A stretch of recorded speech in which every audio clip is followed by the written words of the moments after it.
Hello. Welcome to the 14th part of the solo max level newbie. A special thanks to my Patreon for supporting me. And if you want to support, you can join my channel membership or Patreon for as low as $1. Thank you very much. Let's begin. At the beginning of this part, we see that when the giant says, "Those stupid humans. They could never break down the barrier mother had made." Giant says, "Idiots. Real idiots." Other giant hits him and says, "Go make your rounds instead of slacking off here." He says, "He's always so harsh with me. There's nothing to keep an eye out for anyway." T-Bone is sneaking in. Giant sees him. And Jin-hyuk also gets there. T-Bone says, "Master, we've been caught." System says, "Resisting the barrier." He says, "All right, I was looking for one of them anyway." Giant says, "What?" Someone says, "Miram at the east. The Empire in the west. I can feel them knocking at my barrier." She says, "They continue to struggle with my barrier." Tree of Life Yggdrasil. A giant says, "Dear Yggdrasil, please do not worry. No one will be able to approach your barriers. And even if they do somehow succeed, I am the king of them, boss of the 21st floor Agrichan, king of the giants." King says, "Children of Yggdrasil, the inferior humans are currently attacking us in hopes of taking our mother away from us." How sorrowful is that? That is right. Our future is under threat. But if we, of the great blood, are all to rise up against them, we are bound to succeed. I shall ask again, my comrades, are you ready to charge into battle? A female giant says, "Your Majesty, is there really a chance of winning?" King says, "No, the enemies can do nothing but look us down and most of us will end up starving to death. But it doesn't matter. As long as Mother lives, we will survive." Yggdrasil says, "Child, why are you here?" Everyone ventured outside to protect. Jin-hyuk says, "I finally got through the barrier." "Hey, you don't actually believe that your barrier's invincible, did you?" She thinks, "Only the giants can enter here." Did he use that child as his key to get in? Even then, for a mere human to withstand the exterior barrier. System says, "The Tree of Life is activating summon. My soldiers of Paradise Lost. A human dares to enter my Paradise Lost without permission. Make him pay for this impudence." Jin-hyuk thinks Yggdrasil keeps up 2 layers of very powerful barriers. It takes a lot of power to keep both up, so she won't be able to upkeep both barriers while she activates another skill.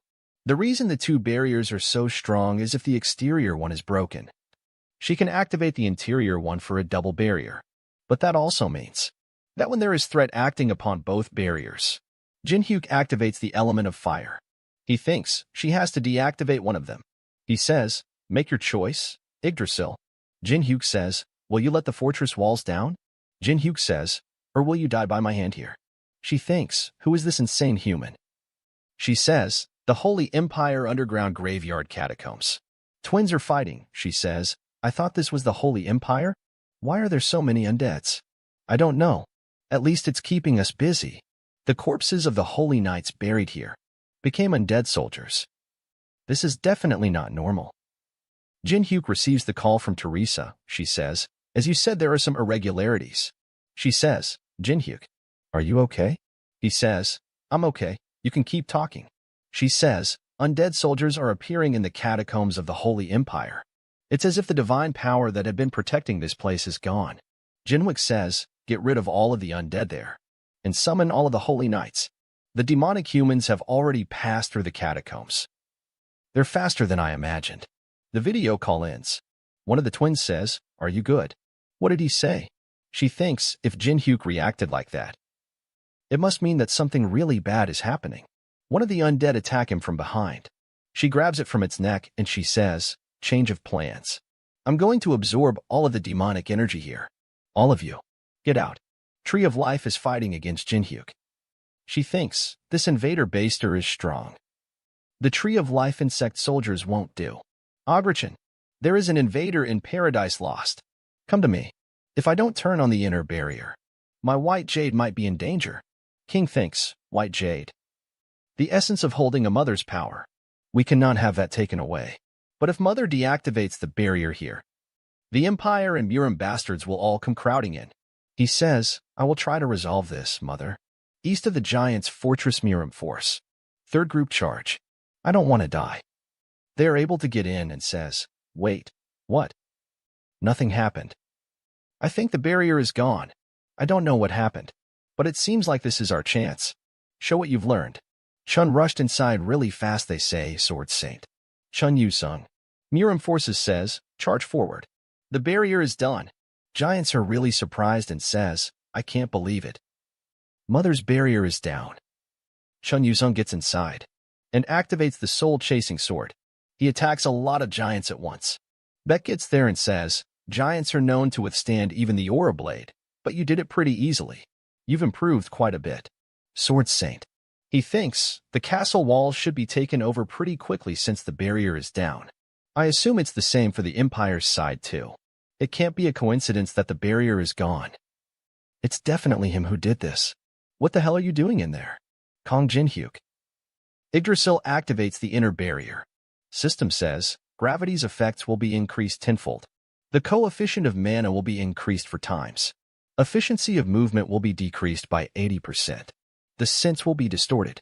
Stamina will decrease by 3 per second. Jinhyuk thinks, even my barrier can't nullify all these curses. In the end, T-Bone says, Master. Jinhyuk says, it's okay. He says, Yggdrasil, do you really think you can stop with just this? She says, you may be strong, but this is my territory. Unless you are a child born with the blessing of my white jade, you cannot survive this.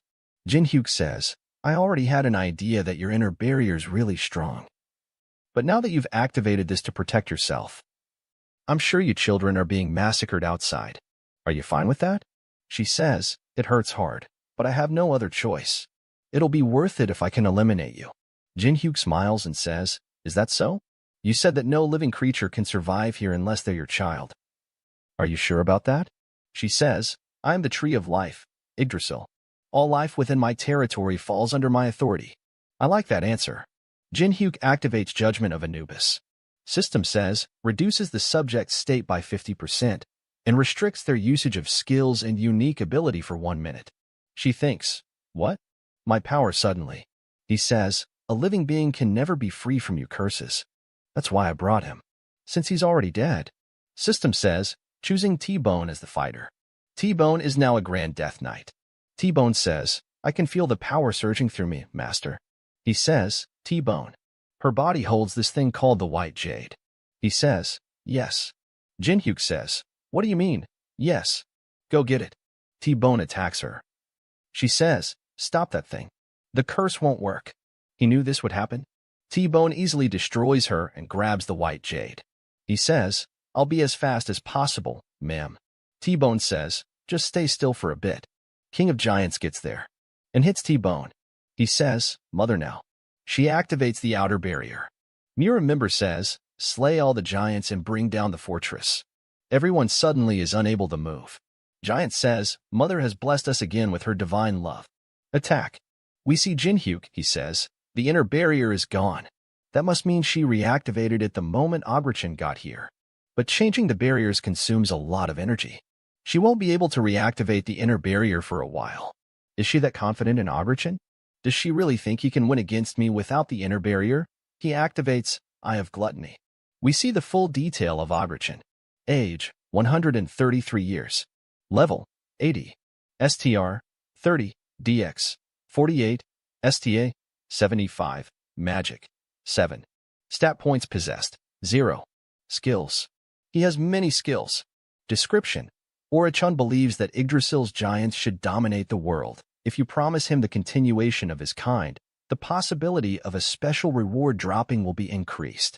Copy conditions. Giants worship strength and physical allure.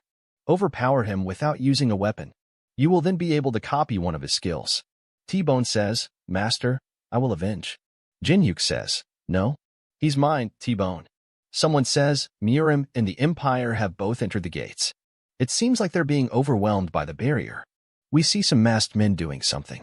Someone asks a masked man, how are the ritual preparations going? He replies, we're finished here. The secret room on the 15th floor is not open yet. However, all 4 holy relics from the 21st floor are here with me. That person is a demonic human, he says. It's a shame that we had to change the plan, but there isn't anything we can do about that. Masked Man asks him, what shall we do about the giant's fortress? He replies, leave it be. It will be meaningless in the end. regardless of whoever takes the fortress.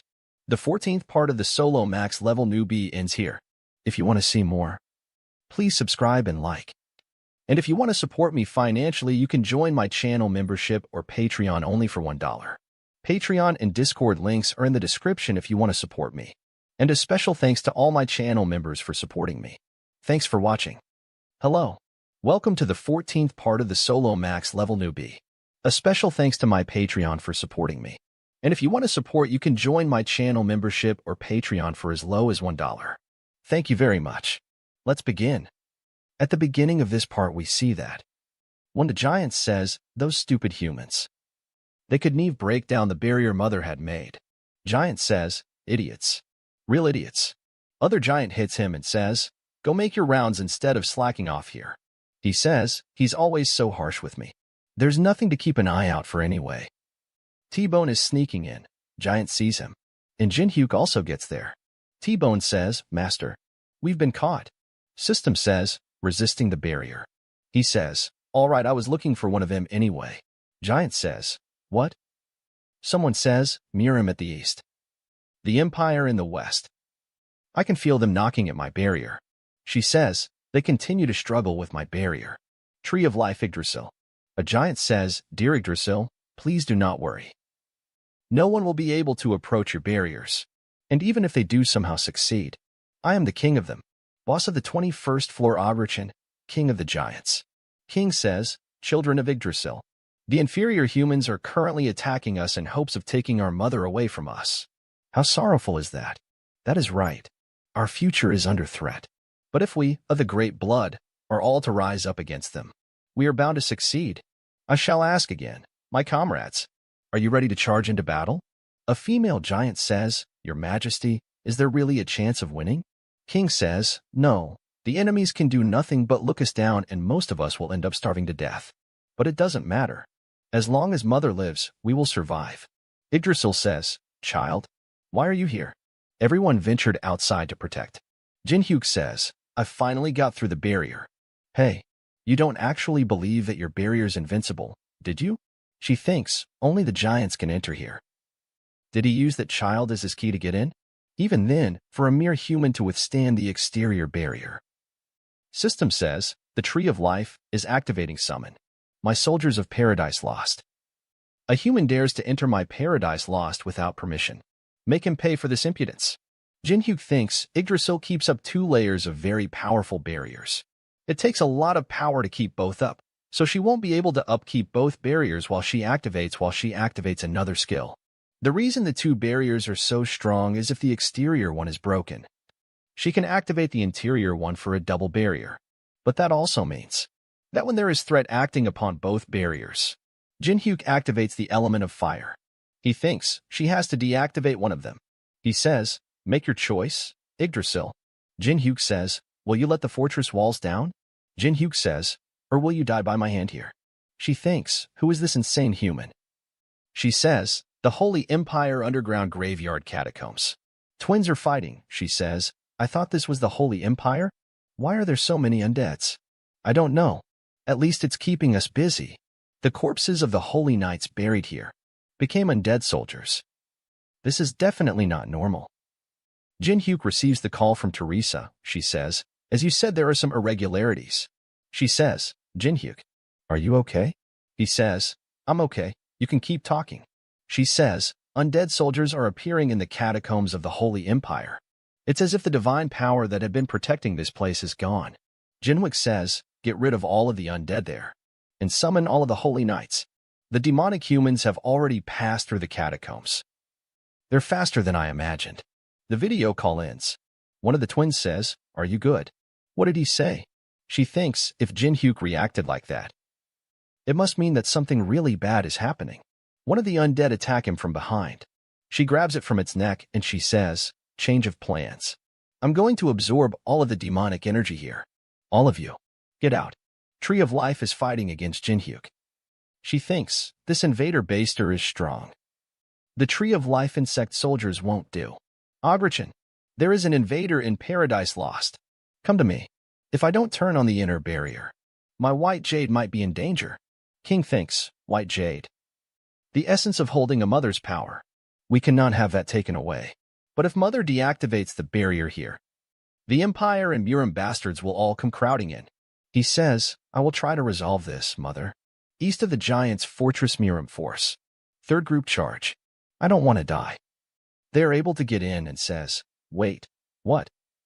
Nothing happened. I think the barrier is gone. I don't know what happened, but it seems like this is our chance. Show what you've learned. Chun rushed inside really fast, they say, Sword Saint. Chun Yu-sung. Murim Forces says, charge forward. The barrier is done. Giants are really surprised and says, I can't believe it. Mother's barrier is down. Chun Yu-sung gets inside and activates the soul-chasing sword. He attacks a lot of giants at once. Beck gets there and says, giants are known to withstand even the Aura Blade, but you did it pretty easily. You've improved quite a bit. Sword Saint. He thinks the castle walls should be taken over pretty quickly since the barrier is down. I assume it's the same for the Empire's side too. It can't be a coincidence that the barrier is gone. It's definitely him who did this. What the hell are you doing in there? Kong Jinhyuk. Yggdrasil activates the inner barrier. System says, gravity's effects will be increased tenfold. The coefficient of mana will be increased 4 times. Efficiency of movement will be decreased by 80%. The sense will be distorted. Stamina will decrease by 3 per second. Jinhyuk thinks, even my barrier can't nullify all these curses. In the end, T-Bone says, Master. Jinhyuk says, it's okay. He says, Yggdrasil, do you really think you can stop with just this? She says, you may be strong, but this is my territory. Unless you are a child born with the blessing of my white jade, you cannot survive this. Jinhyuk says, I already had an idea that your inner barrier is really strong. But now that you've activated this to protect yourself, I'm sure you children are being massacred outside. Are you fine with that? She says, it hurts hard, but I have no other choice. It'll be worth it if I can eliminate you. Jinhyuk smiles and says, is that so? You said that no living creature can survive here unless they're your child. Are you sure about that? She says, I am the tree of life, Yggdrasil. All life within my territory falls under my authority. I like that answer. Jinhyuk activates Judgment of Anubis. System says, reduces the subject's state by 50% and restricts their usage of skills and unique ability for 1 minute. She thinks, what? My power suddenly. He says, a living being can never be free from you curses. That's why I brought him. Since he's already dead. System says, choosing T-Bone as the fighter. T-Bone is now a Grand Death Knight. T-Bone says, I can feel the power surging through me, Master. He says, T-Bone. Her body holds this thing called the White Jade. He says, yes. Jinhyuk says, what do you mean, yes? Go get it. T-Bone attacks her. She says, stop that thing. The curse won't work. He knew this would happen. T-Bone easily destroys her and grabs the White Jade. He says, I'll be as fast as possible, ma'am. T-Bone says, just stay still for a bit. King of Giants gets there and hits T-Bone. He says, Mother now. She activates the outer barrier. Murim member says, slay all the giants and bring down the fortress. Everyone suddenly is unable to move. Giant says, Mother has blessed us again with her divine love. Attack. We see Jinhyuk, he says. The inner barrier is gone. That must mean she reactivated it the moment Agrichan got here. But changing the barriers consumes a lot of energy. She won't be able to reactivate the inner barrier for a while. Is she that confident in Agrichan? Does she really think he can win against me without the inner barrier? He activates Eye of Gluttony. We see the full detail of Agrichan. Age, 133 years. Level, 80. STR, 30. DX, 48. STA, 75. Magic, 7. Stat points possessed, 0. Skills. He has many skills. Description. Orichan believes that Yggdrasil's giants should dominate the world. If you promise him the continuation of his kind, the possibility of a special reward dropping will be increased. Copy conditions. Giants worship strength and physical allure. Overpower him without using a weapon. You will then be able to copy one of his skills. T-Bone says, Master, I will avenge. Jinhyuk says, no. He's mine, T-Bone.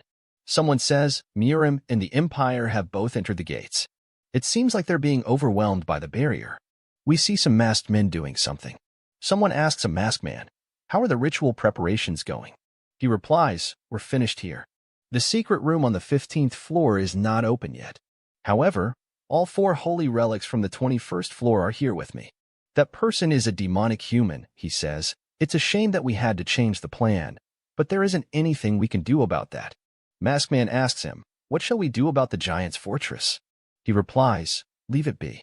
It will be meaningless in the end, regardless of whoever takes the fortress. The 14th part of the solo max level newbie ends here. If you want to see more, please subscribe and like. And if you want to support me financially, you can join my channel membership or Patreon only for $1. Patreon and Discord links are in the description if you want to support me. And a special thanks to all my channel members for supporting me. Thanks for watching. Hello. Welcome to the 15th part of the solo max level newbie. A special thanks to my Patreon for supporting me. And if you want to support, you can join my channel membership or Patreon for as low as $1. Thank you very much. Let's begin. At the beginning of this part, we see that one of the demonic humans says, those idiots. They don't even know what's going on. You should all look forward to it. A very fun festival is about to begin. One of them dies. They say, who is it? There are some undead monsters. Wu Liang says, it's just as the liege said. There are a bunch of garbage piled here. She calls the Shadow Squad. She says, carry out the liege's orders. Shadow Squad starts to kill them and says, yes, sir. Giant King says, a human like you dare to put a hand on Mother? How arrogant. This is a sacred ground, only meant for Mother and her children. He uses the giant's ultimate strike. Jinhyuk dodges the attack. He says, you keep saying Mother this, Mother that. I don't care about your family role-playing. Jinhyuk punches him. He activates Colossus ultimate strike. Giant King blocks the attack. Jinhyuk says, just one attack isn't gonna do it. Jinhyuk again uses the giant's ultimate strike. He uses it again and again. King Giant thinks, this human. He's strong. He swings his sword and says, I admit that you're no ordinary human. But what about your friends out there? They're probably being massacred by now. Because of the barrier's effects. Are you sure it's fine to leave them alone like that? Jinhyuk smiles and says, geez, you're worrying about my friends now? If they can't even withstand that much, then they shouldn't be my friends. Jinhyuk activates Dark Heavenly Demon Emperor Arts and says, so worry about yourself instead. Giant coughs out blood and thinks, he punched me through my defense? Is this the Murim Bastard's technique? T-Bone attacks Yggdrasil. She says, Abrichan. T-Bone says, oops. Excuse me. Hey, I have to take that thing inside you. Jinhyuk smiles and thinks, there are 2 ways to clear the 21st floor. First is to take Yggdrasil's White Jade. And the second is to bring down the boss who has been chosen by the White Jade. Jinhyuk gets really excited and says, now, what will you do? Giant thinks, all of Mother's insect soldiers will get wiped out soon. The White Jade is in danger. Mother, I will use that, so please be careful. Giant puts the sword in the ground. Jinhyuk smiles. Giant says, Abrichan, will show you how I was able to rise as the king of the giants. Despite my small stature. He activates Berserker. System says, for 60 minutes, Abrichan's attack power, speed and movement speed will be increased 30%. Yggdrasil surrounds herself with insects and says, soldiers, protect me. T-Bone says, Master, the tree is acting weird. King gets ready to use a really strong attack. He uses a Rage Cyclone. Jinhyuk uses Moon Hiding Nails. T-Bone is really scared and says, Master. Jinhyuk says, you're really strong. King screams. Jinhyuk says, you've completely lost your reason. Jinhyuk says, all right. That makes it more fun. Jinhyuk uses Fusion on Colossus Ultimate Strike and Moon Hiding Nails. Jinhyuk activates a 3-star barrier confinement of reality. And additionally fuse, White Beast. System says, there is a risk of karma due to forced attempts at copying a higher being. Mana is running rampant. King attacked Jinhyuk with a really strong sword swing. Jinhyuk grabs the sword really easily. He activates Moon Imprints. His hands are blue and yellow nails, yellow lines covering his hand and arm.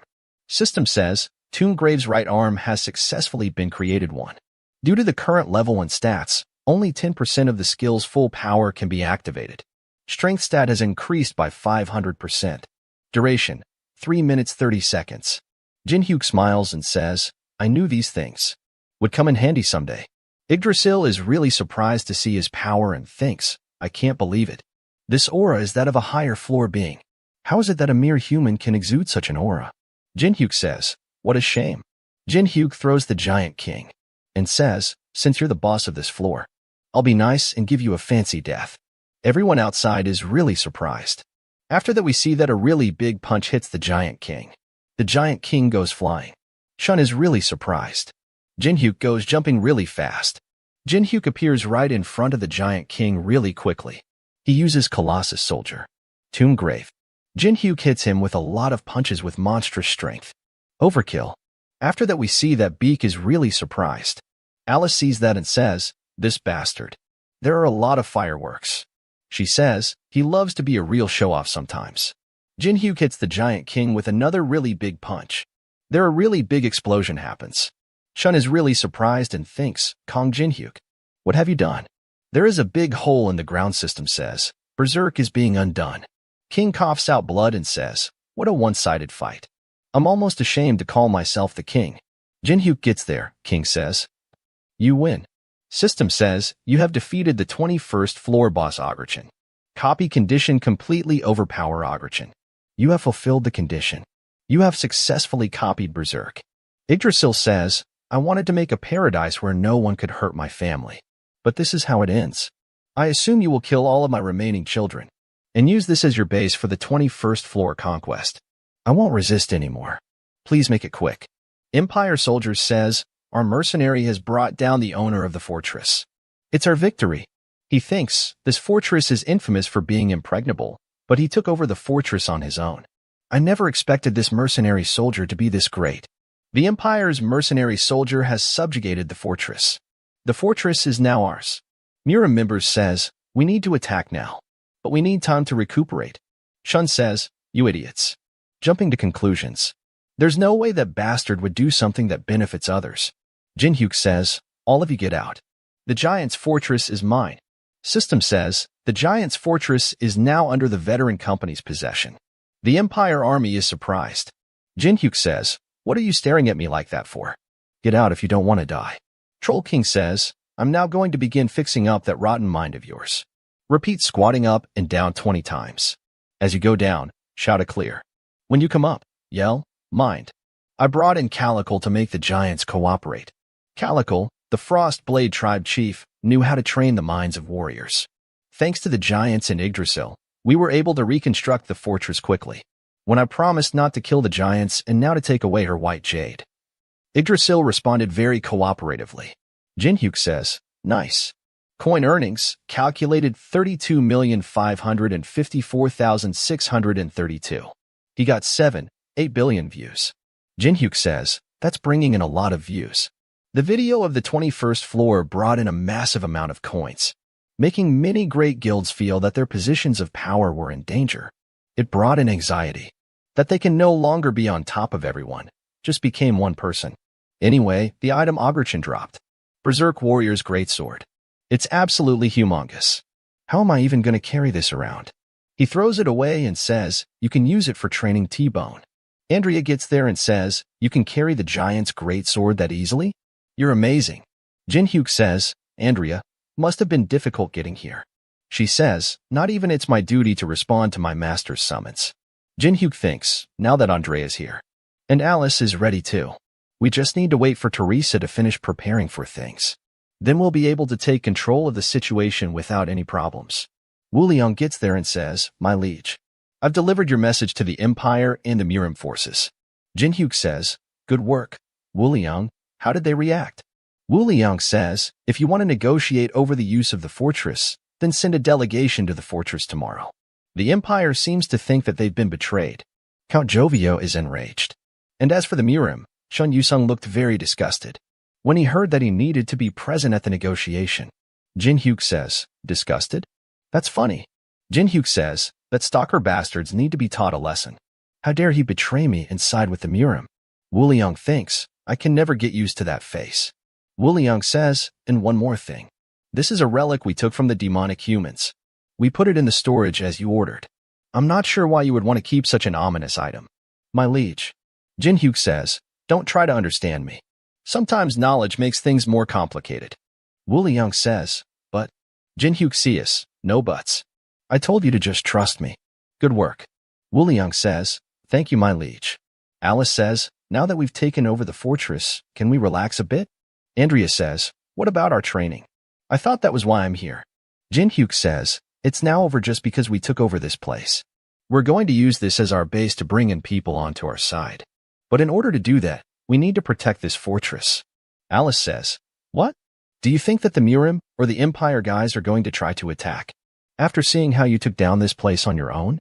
Jin-hyuk says, I'm not talking about the residents of the 21st floor. There are much more dangerous beings. We'll be pretty busy tomorrow, trying to protect this place. So, let's reassess your skills beforehand. Jin-hyuk says, it won't be fun to just do that on its own, so how about a bet? I'll grant any one wish of the person who catches me within 5 minutes. Alice says, a bet? Andrea says, a wish?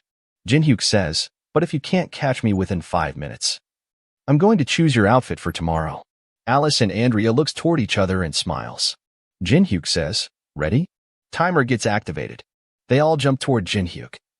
Jin-hyuk uses the Sword Demon King's steps.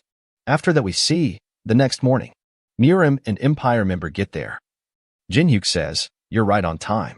Sorry to say we don't have any furniture our size yet. You can just sit on the floor if you wish. Would that hurt your pride? Then do whatever you want. Chun thinks, what is this situation? Is he kidding right now? Why are they all dressed like that? Wu Liang is dressed like a mummy. Jin-hyuk has a knife through his head. Andrea is a Catwoman. Alice is Frankenstein. Jin-hyuk says, by the way, I made this chair myself. Don't be mad. Then let's begin. The bidding for the fortress usage license. Andrea says, I'm a bit embarrassed, but I don't hate it. The 15th part of the solo max level newbie ends here. If you want to see more, please subscribe and like. And if you want to support me financially, you can join my channel membership or Patreon only for $1.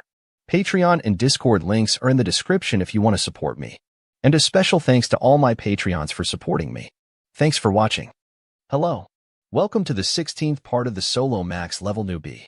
A special thanks to my Patreon for supporting me. And if you want to support, you can join my channel membership or Patreon for as low as $1. Thank you very much. Let's begin. At the beginning of this part, we see that activating Sword Demon King's steps. Jin-hyuk ran past everyone. Floor 5 boss thinks, I thought I had gotten faster. Isn't he way too fast? They are wearing costumes. Floor 5 boss thinks, I'm embarrassed. I would have caught him if I had all of my power back. Wu Liang is wearing a mummy costume and thinks, Liege's strange hobby. T-Bone thinks, I feel like I'm the only one who hasn't changed. Beck thinks, what? Do foreigners like this stuff? Chun Yuzong thinks, that insane bastard. Jin-hyuk says, anyway, as you all know, this place is the only supply base and fortress fit for an army on the 21st floor. In other words, this is the most important location on the 21st floor for the war. Now, I'll hear what you're all willing to do in order to be allowed to use this fortress. Jovio says, hey, this is way different from what you promised. You're a mercenary soldier the Empire hired. Am I wrong? Why must we lower ourselves to the same position as the Murim bastards? Wu Liang gets ready to fight. Jin-hyuk stops Wu Liang. Javier says, I'm Supreme Commander of the Empire. I cannot accept this kind of treatment. Swordmaster says, Count Jovier, stop. Jin-hyuk swings a giant sword. Jin-hyuk says, Jovier, you don't seem to be aware of the situation you're in. Do you really not understand? Why the Empire's Swordmaster and Murim's expert martial artists both are silently listening? It's because I have the upper hand in this situation. Swordmaster says, Player Kong Jin-hyuk, please forgive us. The Count is not trained enough to be able to sense the opponent's strength. Murim says, we are willing to negotiate. What is it that you want? Coins? Magic crystals? Jin-hyuk says, Namgang Tian. I didn't expect you to come here. You've got quite the thick skin. All those people wouldn't have died if you were there during the Beijing outbreak. Has your life been any better ever since you betrayed humanity to live in the tower? Namgung gets really angry. Beck says, do not fall for it. We need this place. Jin-hyuk says, have you guys ever done something like this before? You don't even know the basics. Jin-hyuk says, you're supposed to come up with the conditions, not me. Come back tomorrow with some nice enough conditions that I might fall for. Jovio says, what kind of nonsense? He's just telling us to come bearing gifts, basically. Swordmaster thinks, the situation is rather sudden, but I'm surprised. Not only did he bring down the fortress all on his own, He also took the ownership of the fortress, stopping the war between Murim and the Empire. Had the fortress gone into the hands of Bench Talon, I'm sure there would have been a revolution. It seems that just one person can really change the fate of the Empire. Wu Liang calls Chun Yusung. Tree of Life says, Master, did the negotiations go smoothly? Jin Hyuk says, well, somewhat. I stalled time. Tree of Life says, how amazing. Jin Hyuk says, you said you had something to show me? We see some baby giants wrapped in leaves. Jin Hyuk says, this is. Tree of Life says, the next generation's children whom I've cultivated with the white jade. I'm sure you're aware, but until now, all residents of the tower have tried to steal my white jade, or approached me with the intention of using me and the fortress for their own selfish wars. But I was able to tolerate it. I knew that that was my fate. I decided that I won't fight back anymore. In the moment I accepted my fate, you did not destroy me as I expected. Instead, you gave me a new opportunity. I swear on the name of the Tree of Life that I will raise these children for your sake. Let's live a different life this time. Agrichan. Jin Hyuk thinks, that's a bit much. Jin Hyuk says, all right. He thinks, anyway, I didn't know that the white jade had such an ability. I guess this wasn't just for raiding then. It's a good thing I made the decision not to kill her. I'll raise them into my own little army. Wu Liang gets there and says, my liege, I brought the Sword Saint. He says, no one should bother you here. Please feel free to talk. Chun says, what do you want? Jin Hyuk says, what do you mean what do I want? Isn't it obvious? Jin Hyuk says, I need to know why you decided to side with Murim, the very guys who cornered Teresa into corruption. Chun says, Murim brought on the deaths of countless people. But soul-chasing Seong, the creator of my soul-chasing sword, was there. I had no choice but to get them to check whether I really have the chance of winning against you. Jin Hyuk thinks, so he ends up meeting the newly transformed soul-chasing Seong for fulfilling the hidden requirement. Chun Yusung smiles and says, all right. I guess this is for the better. I did it to be able to fight you again anyway. I'll show you right here, right now. The secret technique that I learned by betraying you. Jin Hyuk says, all right. Let's see how great this technique of yours is that you kissed Murims for it. Stalker. Jin Hyuk brings out twin dragon swords. Chun activates battlefield selection. System says, Chun Yusung's mind realm is being manifested. A battlefield is being manifested. Jin Hyuk thinks, this place is the training hall that this stalker always chooses for our fight. They both starts to fight. Jin Hyuk says, you don't ever change. Chun Yusung. He activates a Song of Swords. Everything around them gets destroyed. Jin Hyuk thinks, the force of his Song of Swords has gotten much stronger. Chun Yusung says, why aren't you attacking at all? Are you still underestimating me? Chun Yusung uses Soul-Chasing Sword Art's 10th form. He says, I won't forgive you, and uses Heavenly Thunder Berserk Slash. Jin Hyuk thinks, Chun Yusung, this bastard. Jin Hyuk gets excited and thinks, not bad. Chun Yusung hits him with a really powerful attack. Jin Hyuk says, the Heavenly Thunder Berserk Slash is a very good skill, but it has the downside of being predictable if you can't master it beyond 6 stars. You should just focus on raising your proficiency rather than. Chun Yusung attacks him and says, shut up. Jin Hyuk easily dodges his attack and says, hey, I just dodged the strongest skill you have. Just surrender. Chun Yusung keeps attacking him and says, I've trained my swordsmanship 1,000 no tens of thousand of times. I gave my everything to try and surpass you. So, why do I lose every single time? Chun Yusung starts to cry and says, I really don't know what I should do anymore. Jin Hyuk says, you're not weak, Chun Yusung. To be honest, I didn't expect you to use the Soul-Chasing Sword's 10th form already. You're talented. You're definitely skilled. The reason you keep losing to me is because you're too impatient. If you chase after someone with the mindset that everything will be ruined if you don't catch up to them, you will never catch up to that person. So, have more patience. I'm down to fight you anytime. Chun Yusung thinks, right? I've always wanted to defeat him every time I saw him. But the moments when I actually learned something were all when I had forgotten about catching up to him. In the end, it was my own self who was holding me back. Jin Hyuk says, hey, are you don't crying? Chun punches the ground and says, don't be ridiculous. But I do appreciate what you said. I thought you were a devil's incarnation, but I guess you still have that good side within you. Thanks. Jin Hyuk thinks, well, moments like this aren't too bad. Although it was a bit cringy. Chun Yusung uses the Eye of Gluttony and thinks, isn't that enough to fulfill the requirement? You have fulfilled the copy conditions. All right. Systems say, copy condition, Chun Yu-sung has lived his entire life trying to defeat you.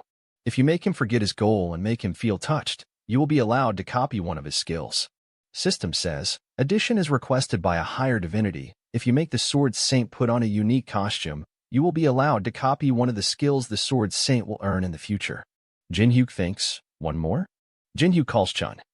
Jin-hyuk says, it is true that you betrayed me. So you'll need to pay the price, don't you think? After that we see at the Murim's residence. Beek says, you're back. They were really surprised to see him. Chun Yu-sung is wearing a maid costume. Beck says, what's with your outfit? System says, maid outfit of repentance, a high-quality outfit imbued with the emotion of repentance. You cannot take it off unless an enemy attacks you and destroys the outfit. Chun Yu-sung is really angry and says, do not say anything. I have my reasons. Beck thinks, well, a hobby like that is something I can work with. After that we see in cave somewhere. Some demonic humans are praying to the Demon King. One of them says, the Demon King could have descended upon us. Only if we had succeeded in getting information from Kong Jin-hyuk about the 12th floor. What a shame. I'm not blaming you or anything, of course. This much should be more than enough for us to destroy the 21st floor. System says, you have successfully been connected to the demon realm. He has finally responded. System says, you need an offering to act as a vessel for connection between the two realms. The sacrificial ritual will begin soon. Demonic human says, sir, this is... Someone says, again, this bastard, he's sacrificing us.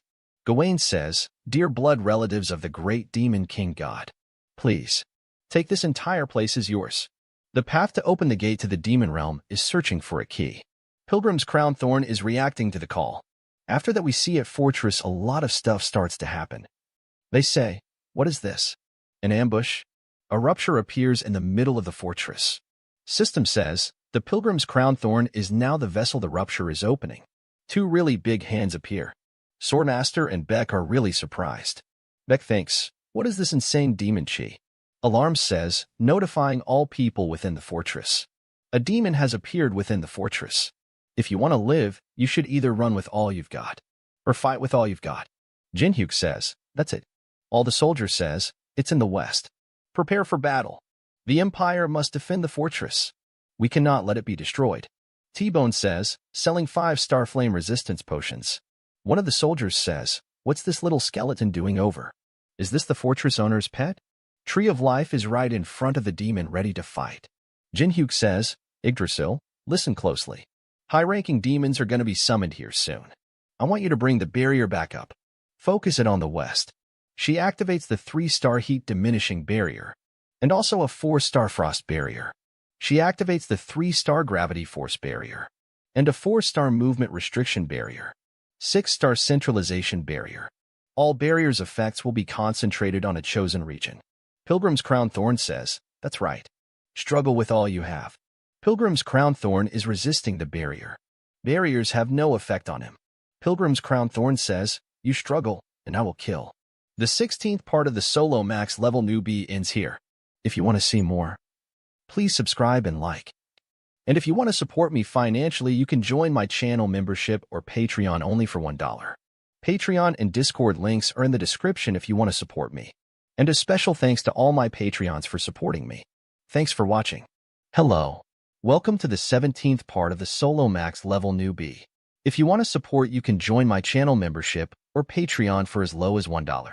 At the beginning of this part, we see that a lot of system messages appear saying, resisting the barrier. Demon says, I can feel the presence of my brothers. After that, we see at Murim. System says, the holy relic, Trader's silver coins, is reacting. Ice Spirit Hell's Demon Magdra appears there. And at the Holy Empire, System says, the holy relic, stake covered in holy blood, is reacting. Avicii's demon Ishelkalim appears there. Holy Empire people says, a demon? Twins appears there and says, that might be a bit dangerous. But it's just one. Should be doable, don't you think? Teresa thinks, just looking at the demon makes my skin feel like it's about to rip. That's not a demon 2S classes can take on. Holy Knight says, you seem worried, child. But what is there to worry about? When we are this prepared, my sisters of light, Let us pry. May the goddess of light's blessing be with you. Attack. Town is on fire. They thinks, just his arrival alone started all this fire. Is this what a demon on the higher floor is like? Tree Loft Life thinks, if it weren't for the Tree of Life's barriers, this entire place would have been razed to the ground right now. More importantly, T-Bone says, if you buy a top-tier heat resistance potion now, it'll only cost you 3,999 coins. They thinks, why does it feel like that skeleton knew that this was going to happen? That man. Jin Hyuk is walking with Chun Yu-sung. Chun Yu-sung is still wearing a maid dress. Everyone sees him says, it's the fortress owner and a maid? Or rather, swole maid. Grandmaster is really surprised and thinks, what is he thinking? This isn't the situation for jokes. No, Kong Jin Hyuk is a very shrewd man. I'm sure he's hiding some tremendous plan. He can't hide it from me. Jin Hyuk says that the outfit was purely for your embarrassment, but it seems like the people like it. Chun says, I don't care if you want to make a joke out of me. Just tell me the plan. Jin Hyuk thinks, I did expect a demon to be summoned since I saw the ritual used on the pilgrim's crown thorn, but I didn't expect it to be a higher floor demon, Anthrax. It's surprising that the demonic humans had this much intel. They're better than I anticipated. Jin Hyuk says, look over there. You see the portal behind that skeleton? That's connected to the demon realm. It's how he's getting his infinite mana. As long as that stays open, our chance of winning against him is basically zero. If it weren't for Yggdrasil's barriers, this place would already be an ocean of flames. But even Yggdrasil won't be able to hold off that demon forever. Once Yggdrasil gets too tired, us two will have to hold him off. That is, until the group I sent to destroy the portal succeeds. Alice says, it seems like it started. Alice and Andrea are going to destroy the portal. Andrea says, the demons invaded just like the master predicted. Will we be able to find the ritual for the portal in this large place? The 21st floor is large. Yeah. Alice says, that's why we'll have to trust his sense of smell. Demon is blowing up everything. System says, Anthrax is calling in his subordinates. A lot of undead demons come out of the ground. Jin Hyuk says, now, everyone, attention. I have an announcement to make. We will now begin the demon minion raid. The force with the highest contribution rate will earn additional points in the bid. You don't want the fortress to fall, do you? Why don't you all work together for once? Murim Warrior says, what the hell are you talking about? Why should we protect your fortress? Swordmaster says, charge. You're all losing vacation privileges if our contribution rate is lower than the Murim bastards. For the Empire, Beck says, we can't lose to them.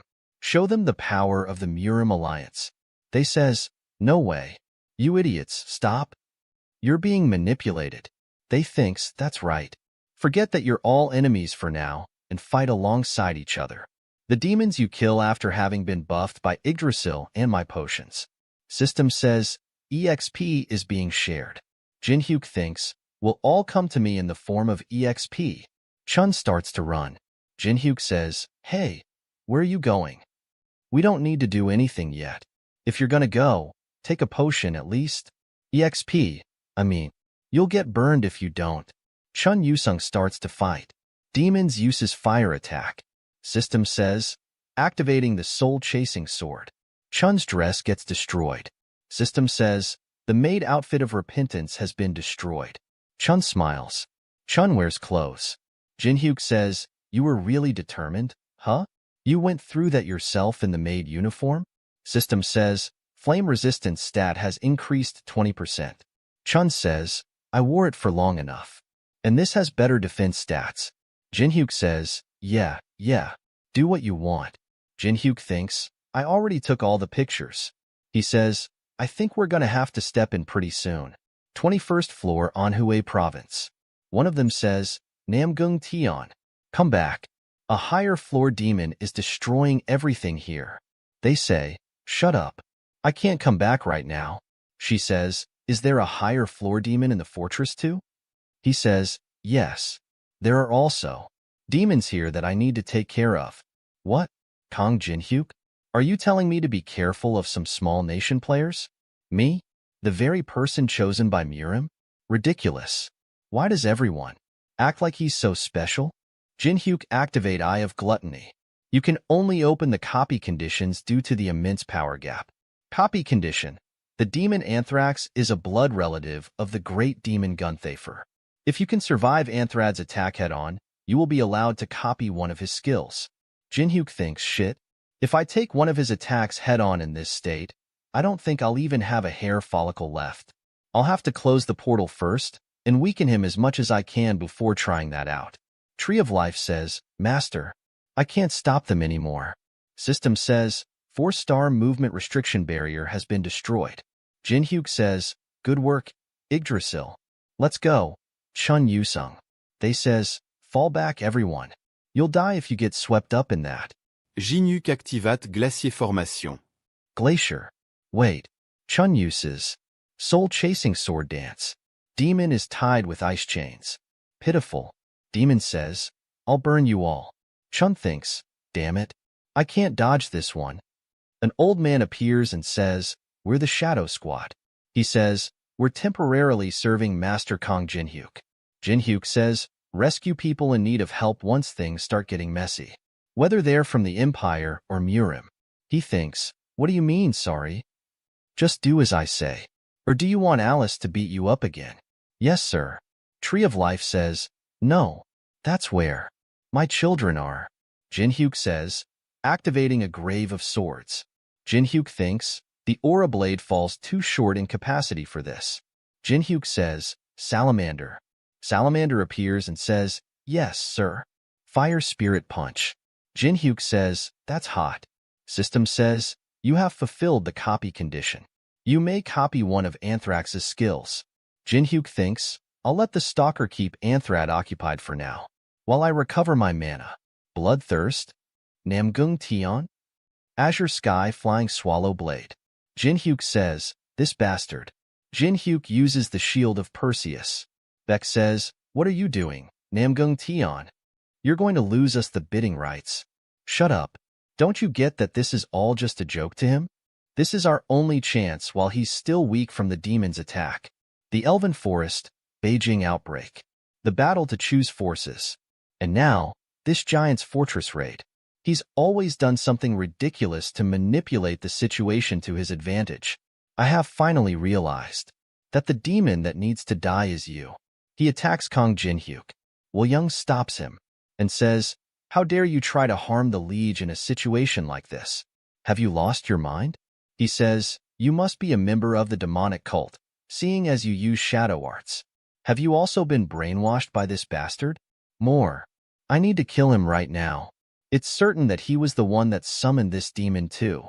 I'm sure you've definitely doubted him before. Think. Wuliang says, how do you know all that, my liege? All the unique synthesis methods, and what will happen in the future. Jinhyuk thinks, I can't tell you right now, but I will tell you everything when the time comes. You're my subordinate, after all. Wuliang. Wuliang says, I am his sword. A sword does not doubt his master. The 17th part of the Solo Max level Newbie ends here.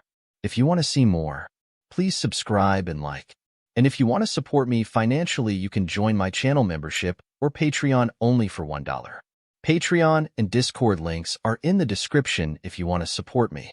And a special thanks to all my Patreons for supporting me. Thanks for watching. Hello. Welcome to the 18th part of the Solo Max level Newbie. Subscribe to my second channel. Link is in the description. At the beginning of this part we see that Mgung says, what? His sword? Ridiculous. Mgung attacks Wolyung and says, then I'll kill you first. They both start to fight. Beck sees that and thinks, Namgung trains that foolish outsider. I knew that he's always hated Kong Jinhyuk. But to attack the very person who has the upper hand in the situation, he needs better critical thinking skills. Stomping hits her. It's T-Bone. He has poisonous needle in his hand. He says, you have some time, right? 1. Knockout poison needle. She says, feel faint. She falls. T-Bone grabs her and says, injured passing by. Excuse me. Jinhyuk sees Namgung and Wolyung fighting.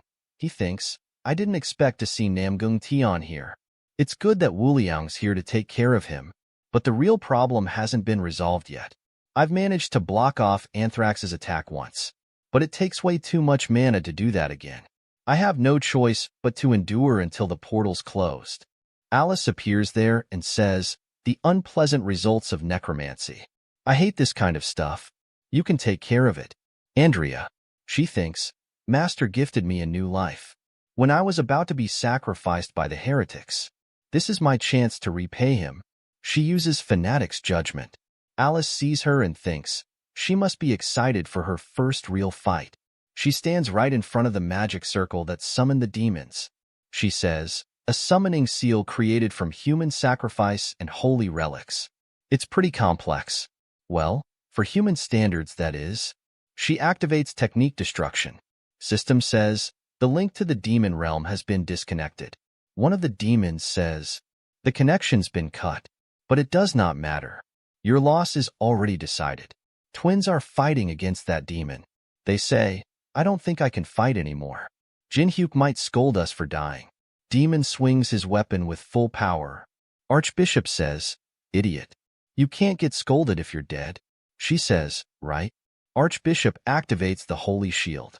Archbishop says, as if I would let Teresa's friends die. She screams and says, now, Teresa. Teresa appears above them. She uses Sacred Fall. Twin says, that was really cool. But he's completely fine. Didn't you say that we'd have a chance of winning once the portal closes? Teresa thinks, his mana source was cut off. He's still too strong. We'll all end up dead at this rate. Teresa says, Archbishop, I think we have no other choice. Archbishop says, you mean, no, child. I can understand since I know you, but there are other sisters here. If you use that power right now, your sisters will end up hating you. Teresa says, you wouldn't understand, but this is basically my homeland. I am willing to take on such a burden if it means I can protect this place. After that we see at Giant's Fortress, System says, the link of the demon realm has been disconnected. Demon gets smaller. Chun says, Kong Jinhyuk, what have you done? Jinhyuk says, seems like Alice succeeded. But we still need to be careful. Just because it's smaller doesn't mean it's weaker. Demon says, you bastards. You think you can win against me? Just because you succeeded in severing the connection to the demon realm? You're even more ignorant than I imagined. Demon activates Flame Helix. Jinhyuk uses the shield of Perseus. He shouts and says, White Serpent, take everyone and leave this place. Just the two of us will take it from here. He says, yes, sir. Demon appears right in front of Jinhyuk and Chun. Demon uses are really big and powerful fire attacks. Jinhyuk and Chun barely dodges the attack. Demon says, you managed to avoid my attack. Not bad. Let me ask you for a favor then. Don't die too quickly. It's been quite a while since I last fought in this form. Chun thinks he's just as powerful as earlier, but he's immensely faster now. Is there even any possibility of us winning against that high-floor demon? Jinhyuk says, you're doubting things right now, aren't you? You're worried that there is no way we can defeat that thing. Jinhyuk activates Grave Off Swords and says, watch closely. I'll teach you something. A high-skilled player manages to win. Teresa brings out Black Teresa. Jinhyuk gets ready to fight and says, no matter the situation they find themselves in, Teresa and Demon starts to fight. All the sisters says, this is an insult to all things holy. A sister blessed by the light. To be using corrupt powers. Archbishop says, we can discuss this later. I'm too tired right now from all the blood I've lost. They says, Archbishop. Demon says, you're obstructing me. Disappear from my sight. Demon uses a sealed coffin. A monster appears under Teresa. Demon uses Avicii's restraint technique.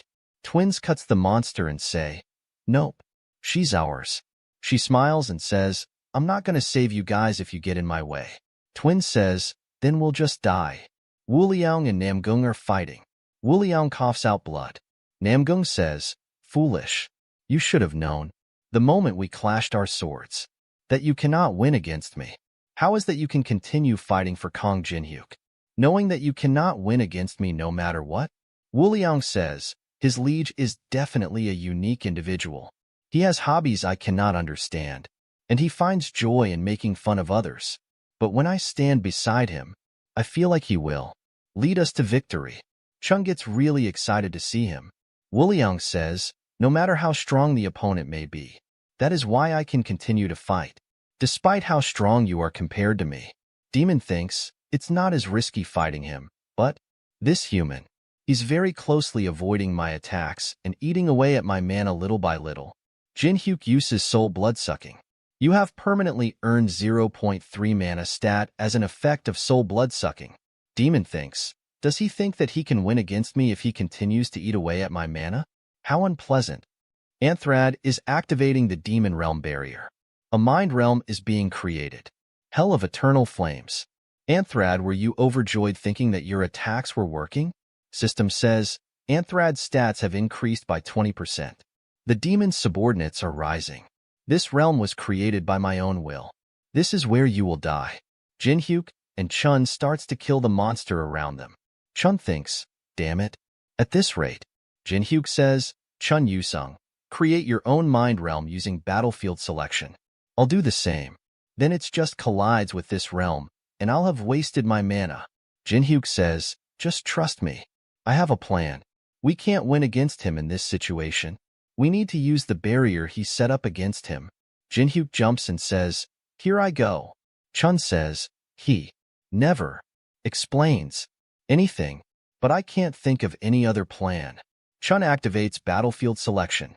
Haven of Swords. The mind realms are colliding. Jinhyuk throw the swords around. System says, the mind realms are colliding. Demon thinks, he's using the sword manifested in the mind realm to strike the mana path of my barrier? Chun says, Kong Jinhyuk, wait. You do have a skill to create a mind realm, right? Jinhyuk says, of course. System says, copying Chun Yusung's skill. Copying battle selection. Remaining count for skill copying 1 out 2.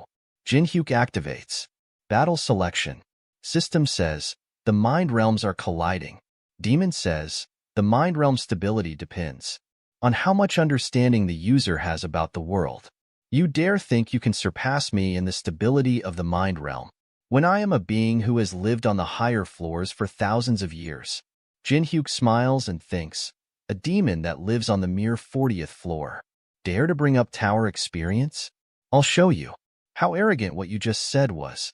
After that we see the demon that was fighting Teresa says, I didn't know a being who could render me this powerless existence in the middle floors. Amazing. The corruption of a Grail Knight. But something is wrong with your corruption. You must not exist. You have the power to shake the balance of the demon realm. Teresa says, who are you to say whether I can exist or not? Damn it. Stalling for time isn't working. Demon is about to attack her. Someone uses dark, heavenly demon emperor arts. One of the demon's arms blows up. He says, are you perhaps Miss Teresa? Should I guess? Kong Jinhyuk. Send you right? Heavenly Demon Emperor is there. The 18th part of the solo max level newbie ends here. If you want to see more, please subscribe and like. And if you want to support me financially, you can join my channel membership or Patreon only for $1. Patreon and Discord links are in the description if you want to support me. And a special thanks to all my Patreons for supporting me. Thanks for watching. Hello. Welcome to the 17th part of the solo max level newbie. If you want to support, you can join my channel membership or Patreon for as low as $1.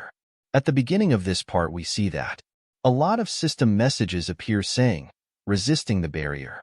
Demon says, I can feel the presence of my brothers. After that, we see at Murim. System says, the holy relic, Trader's silver coins, is reacting. Ice Spirit Hell's Demon Magdra appears there. And at the Holy Empire, System says, the holy relic, stake covered in holy blood, is reacting. Avicii's demon Ishelkalim appears there. Holy Empire people says, a demon? Twins appears there and says, that might be a bit dangerous. But it's just one. Should be doable, don't you think? Teresa thinks, just looking at the demon makes my skin feel like it's about to rip. That's not a demon 2S classes can take on. Holy Knight says, you seem worried, child. But what is there to worry about? When we are this prepared, my sisters of light, let us pray. May the goddess of light's blessing be with you. Attack. Town is on fire. They thinks, Just his arrival alone started all this fire.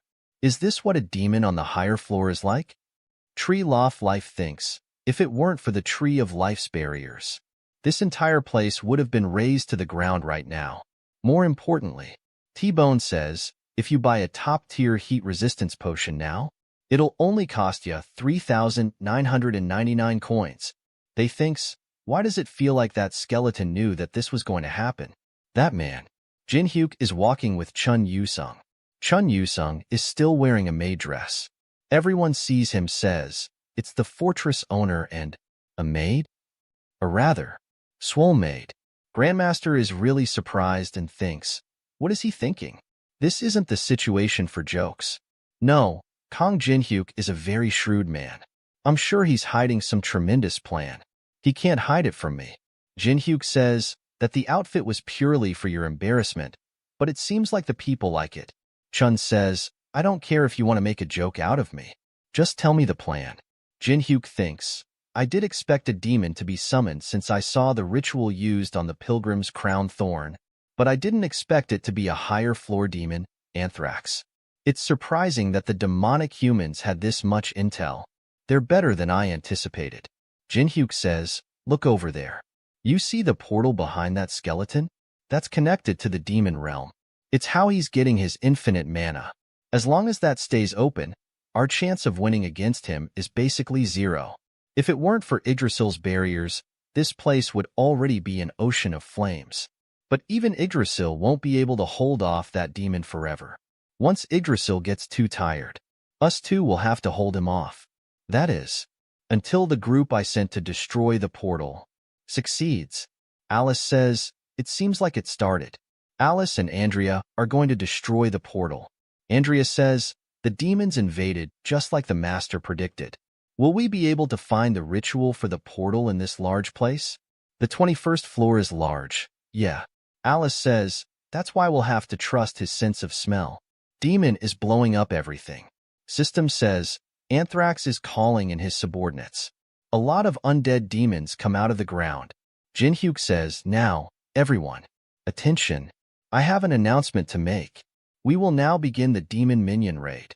The force with the highest contribution rate will earn additional points in the bid. You don't want the fortress to fall, do you? Why don't you all work together for once? Murim Warrior says, what the hell are you talking about? Why should we protect your fortress? Swordmaster says, charge. You're all losing vacation privileges if our contribution rate is lower than the Murim bastards. For the Empire, Beck says, we can't lose to them. Show them the power of the Murim Alliance. They says, no way. You idiots, stop. You're being manipulated. They thinks, that's right. Forget that you're all enemies for now and fight alongside each other. The demons you kill after having been buffed by Yggdrasil and my potions. System says, EXP is being shared. Jin Hyuk thinks, will all come to me in the form of EXP. Chun starts to run. Jin Hyuk says, hey, where are you going? We don't need to do anything yet. If you're gonna go, take a potion at least. EXP, I mean, you'll get burned if you don't. Chun Yu-sung starts to fight. Demons uses fire attack. System says, activating the soul-chasing sword. Chun's dress gets destroyed. System says, the maid outfit of repentance has been destroyed. Chun smiles. Chun wears clothes. Jin Hyuk says, you were really determined, huh? You went through that yourself in the maid uniform? System says, flame resistance stat has increased 20%. Chun says, I wore it for long enough. And this has better defense stats. Jin Hyuk says, yeah, do what you want. Jin Hyuk thinks, I already took all the pictures. He says, I think we're gonna have to step in pretty soon. 21st floor Anhua province. One of them says, Namgung Tion, come back.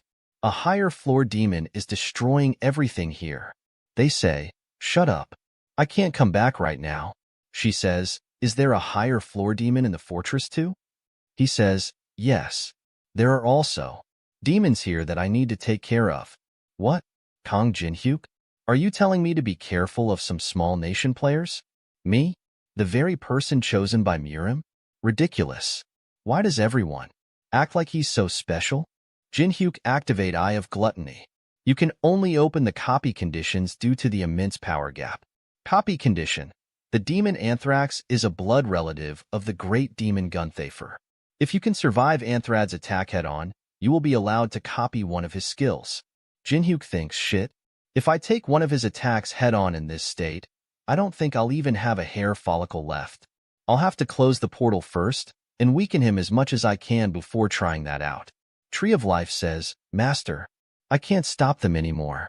System says, 4-star movement restriction barrier has been destroyed. Jinhyuk says, good work, Yggdrasil. Let's go, Chun Yusung. They says, fall back everyone. You'll die if you get swept up in that. Jinhyuk activate glacier formation. Glacier. Wait. Chun uses soul-chasing sword dance. Demon is tied with ice chains. Pitiful. Demon says, I'll burn you all. Chun thinks, damn it. I can't dodge this one. An old man appears and says, we're the Shadow Squad. He says, we're temporarily serving Master Kong Jinhyuk. Jinhyuk says, rescue people in need of help once things start getting messy.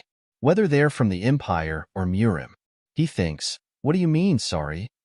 Just do as I say. Or do you want Alice to beat you up again? Yes, sir. Tree of Life says, no, that's where my children are. Jinhyuk says, activating a Grave of Swords. Jinhyuk thinks, the aura blade falls too short in capacity for this. Jinhyuk says, Salamander.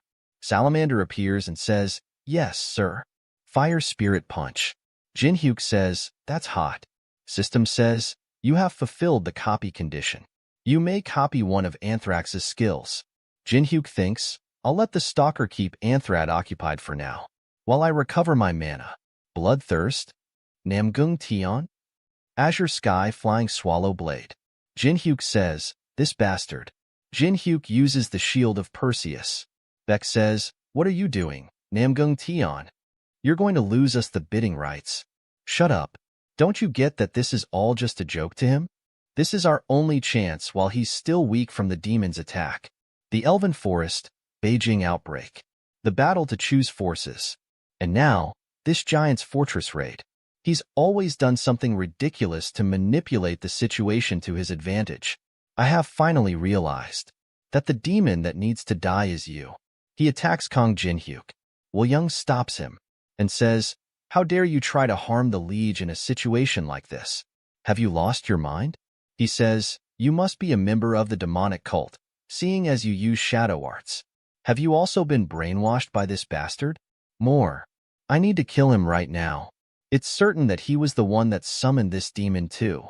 I'm sure you've definitely doubted him before. Think. Wuliang says, how do you know all that, my liege? All the unique synthesis methods, and what will happen in the future.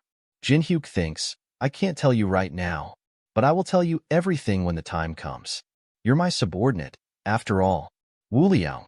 Wuliang says, I am his sword. A sword does not doubt his master.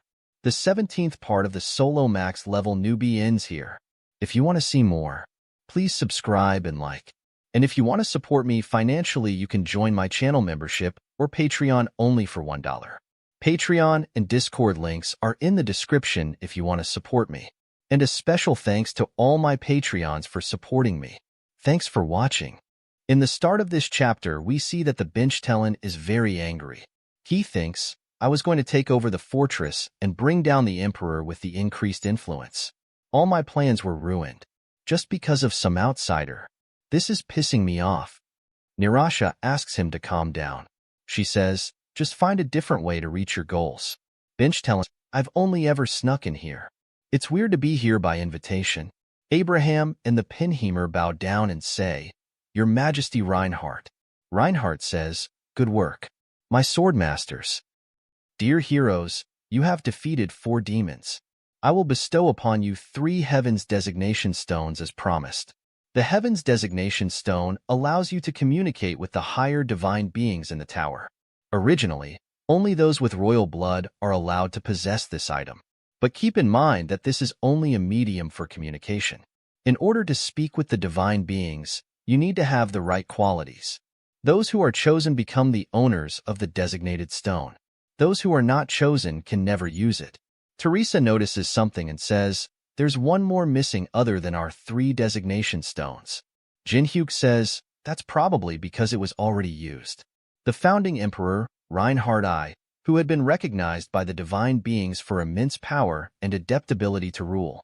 But that means that there wasn't anyone after him who was able to compete with him. After that, the authority of the emperor has been declined. Isn't that so, Your Majesty? Penheimer gets angry and says, Jinhyuk, watch your mouth. I cannot just sit by and allow you to speak like that to His Majesty. Reinhardt says, it's okay. He's not wrong. Authority, it's what my subordinates argue over all the time. I'm already aware that I'll never be as powerful as the founding emperor. I don't have any power or will left within me anymore. I had taken both for granted, and at some point, they were suddenly gone. Like my successor who's buried here, authority weighs too much on me now. So please take these stones and protect the people of the empire in my stead. Jinhyuk thinks, what a pathetic emperor. I would have thrown him out right away had the situation been any different. System says, all barriers are being cancelled. Defense magic spell has been undone. Invaders are in the emperor's tomb. There are many soldiers pointing their spears at them. Benchtelen appears there and says, Your Majesty. Penheimer get angry and says, Benchtelen, you traitor. You dare bare your teeth at His Majesty? Benchtelen says, poor old man. I'm not the only one. Penheimer says, Mackenzie? And the other swordmasters too? Abraham is also going on their side. Abraham took out his sword and says, this is my first and last warning. Players, back off.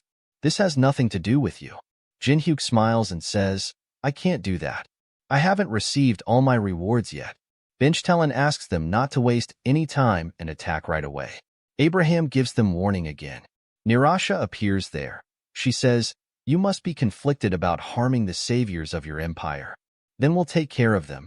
You don't care if it's fellow players who harm them, right? She says, Arun, Chundra. Chundra attacked Teresa, but she blocks her attack. Arun attacked Yusung, and he also blocks his attack. After that, Nirasha attacked Jinhyuk. He also blocked her attack. She says, so you're Jinhyuk. Nice to meet you. Jinhyuk activates the Eye of Gluttony. System says, failed to evaluate target. The current target is blessed by Mandala. Jinhyuk thinks, Mandala's blessing? She says, it's still not too late. If you stand with us, we'll share our profits with you. Benchtelen has promised to give our guild 10% of the empire's profits if we manage to successfully help him take over the empire. It doesn't look that promising for the emperor anymore. Anyway, Jinhyuk starts laughing. He says, you don't seem to know just what kind of bastards the sword masters are. Mackenzie and Abraham are fighting with Penheimer. Penheimer says to them, I don't remember teaching you to be like this. Why have you betrayed us, Mackenzie, Abraham? Mackenzie says, we haven't betrayed the empire. We have decided to betray the emperor who refuses to do anything when the empire is falling. Look for yourself at the emperor. He's given up everything. He's pathetic even while you fight for his sake. Penheimer says, yes, His Majesty has not been well even since the prince passed away. But in his body runs the blood of Reinhardt. And I've sworn to protect the Reinhardt. Abraham says, if that is your answer, you leave me no choice but to slay you. Mackenzie and Abraham's swords pierce through Penheimer armor. Abraham says, you could have easily defeated both of us. So why? Penheimer says, a swordmaster is meant to be wielded only to protect the people of the empire and the emperor. And you're my disciples as well as brothers. What master can slay their own disciple? You fools. I apologize that I was unable to prevent things from getting to this point. Penheimer is on his knees. Jinhyuk says, well done. Did you finally realize that something's off? The Benchtelen that you're pushing to power is already on the side of Murim. These players were invited by Murim. Abraham says, Benchtelen, is he speaking the truth? Benchtelen is making the evil face and says, why? Do you regret what you've done? Jinhyuk says, it's not too late. Take Penheimer and the Emperor and get out of here. Jinhyuk says to Mackenzie, remember what I said about your trauma. Mackenzie remembers what Jinhyuk says to him. Jinhyuk says, hey, I'm sorry about that back then. I protected the Empire, so forgive me. Mackenzie says, go away. Jinhyuk says, You seem pretty traumatized. Do you want to know how you can overcome it? You can overcome trauma when you freely use it to your advantage. Mackenzie put down his helmet. Jin-hyuk wears sunglasses. He activates the daylight on Mackenzie's bald head. No one can see because of this light.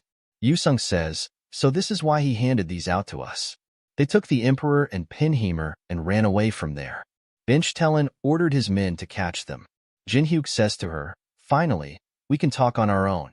I was looking forward to our meeting after hearing that a player had defeated a demon on the 21st floor by themselves.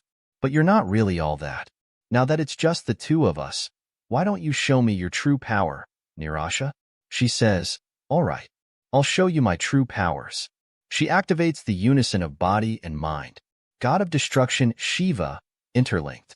This is the end of the video. Subscribe for the next part.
In the start of this part, we see that the Jin-hyuk is smiling and also looking very excited.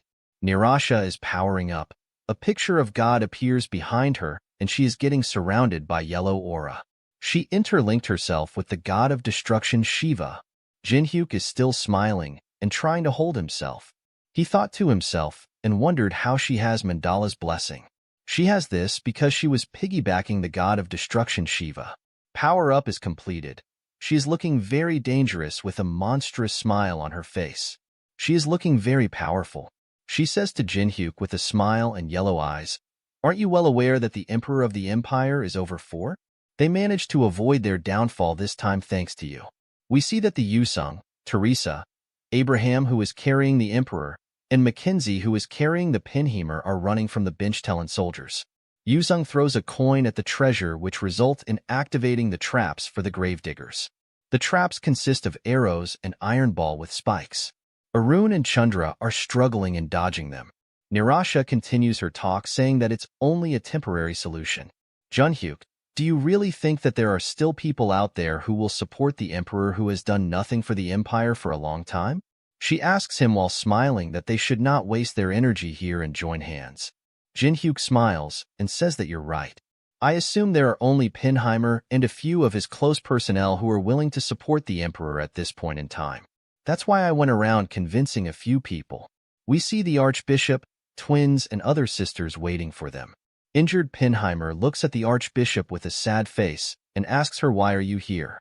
The Archbishop catches the Pinheimer and says, "My old love, how did you get yourself in this bad situation?" Archbishop is using her magic to stop the bleeding of the Pinheimer. She is using the sacred healing to heal him. Archbishop reveals that her child told her that there is an ominous force preparing an uprising to harm His Majesty. She is still holding the Pinheimer in her hands. She says that I assumed this was why contact with the capital was cut off. She says to Pinheimer that he did well on his own. Benchtelen appears there with Chandra and Arun. He is looking very exhausted. He points his finger towards the Archbishop and asks her why she is here. Archbishop raises her fist with holy on her finger and tells him that she is here to crush the skulls of the like of you, traitors. She says to Abraham and Teresa that they'll take care of things here, so take the Emperor somewhere safe. Benchtelen says to her that you stupid paladins, don't you get it? Do you really think you will make a difference? Benchtelen raises his hand and activates the command signal. Now he can transfer sound within the range. He is asking for the attention of all the soldiers of the capital. He tells them that the Emperor has betrayed his people, and he's trying to hand over the empire to foreigner. He is making a very evil face and orders all the soldiers, saying that for the sake of the empire, dethrone the empire. We see two soldiers are talking to each other about what Benchtelen says to them. They are wondering if what he is saying is true or not.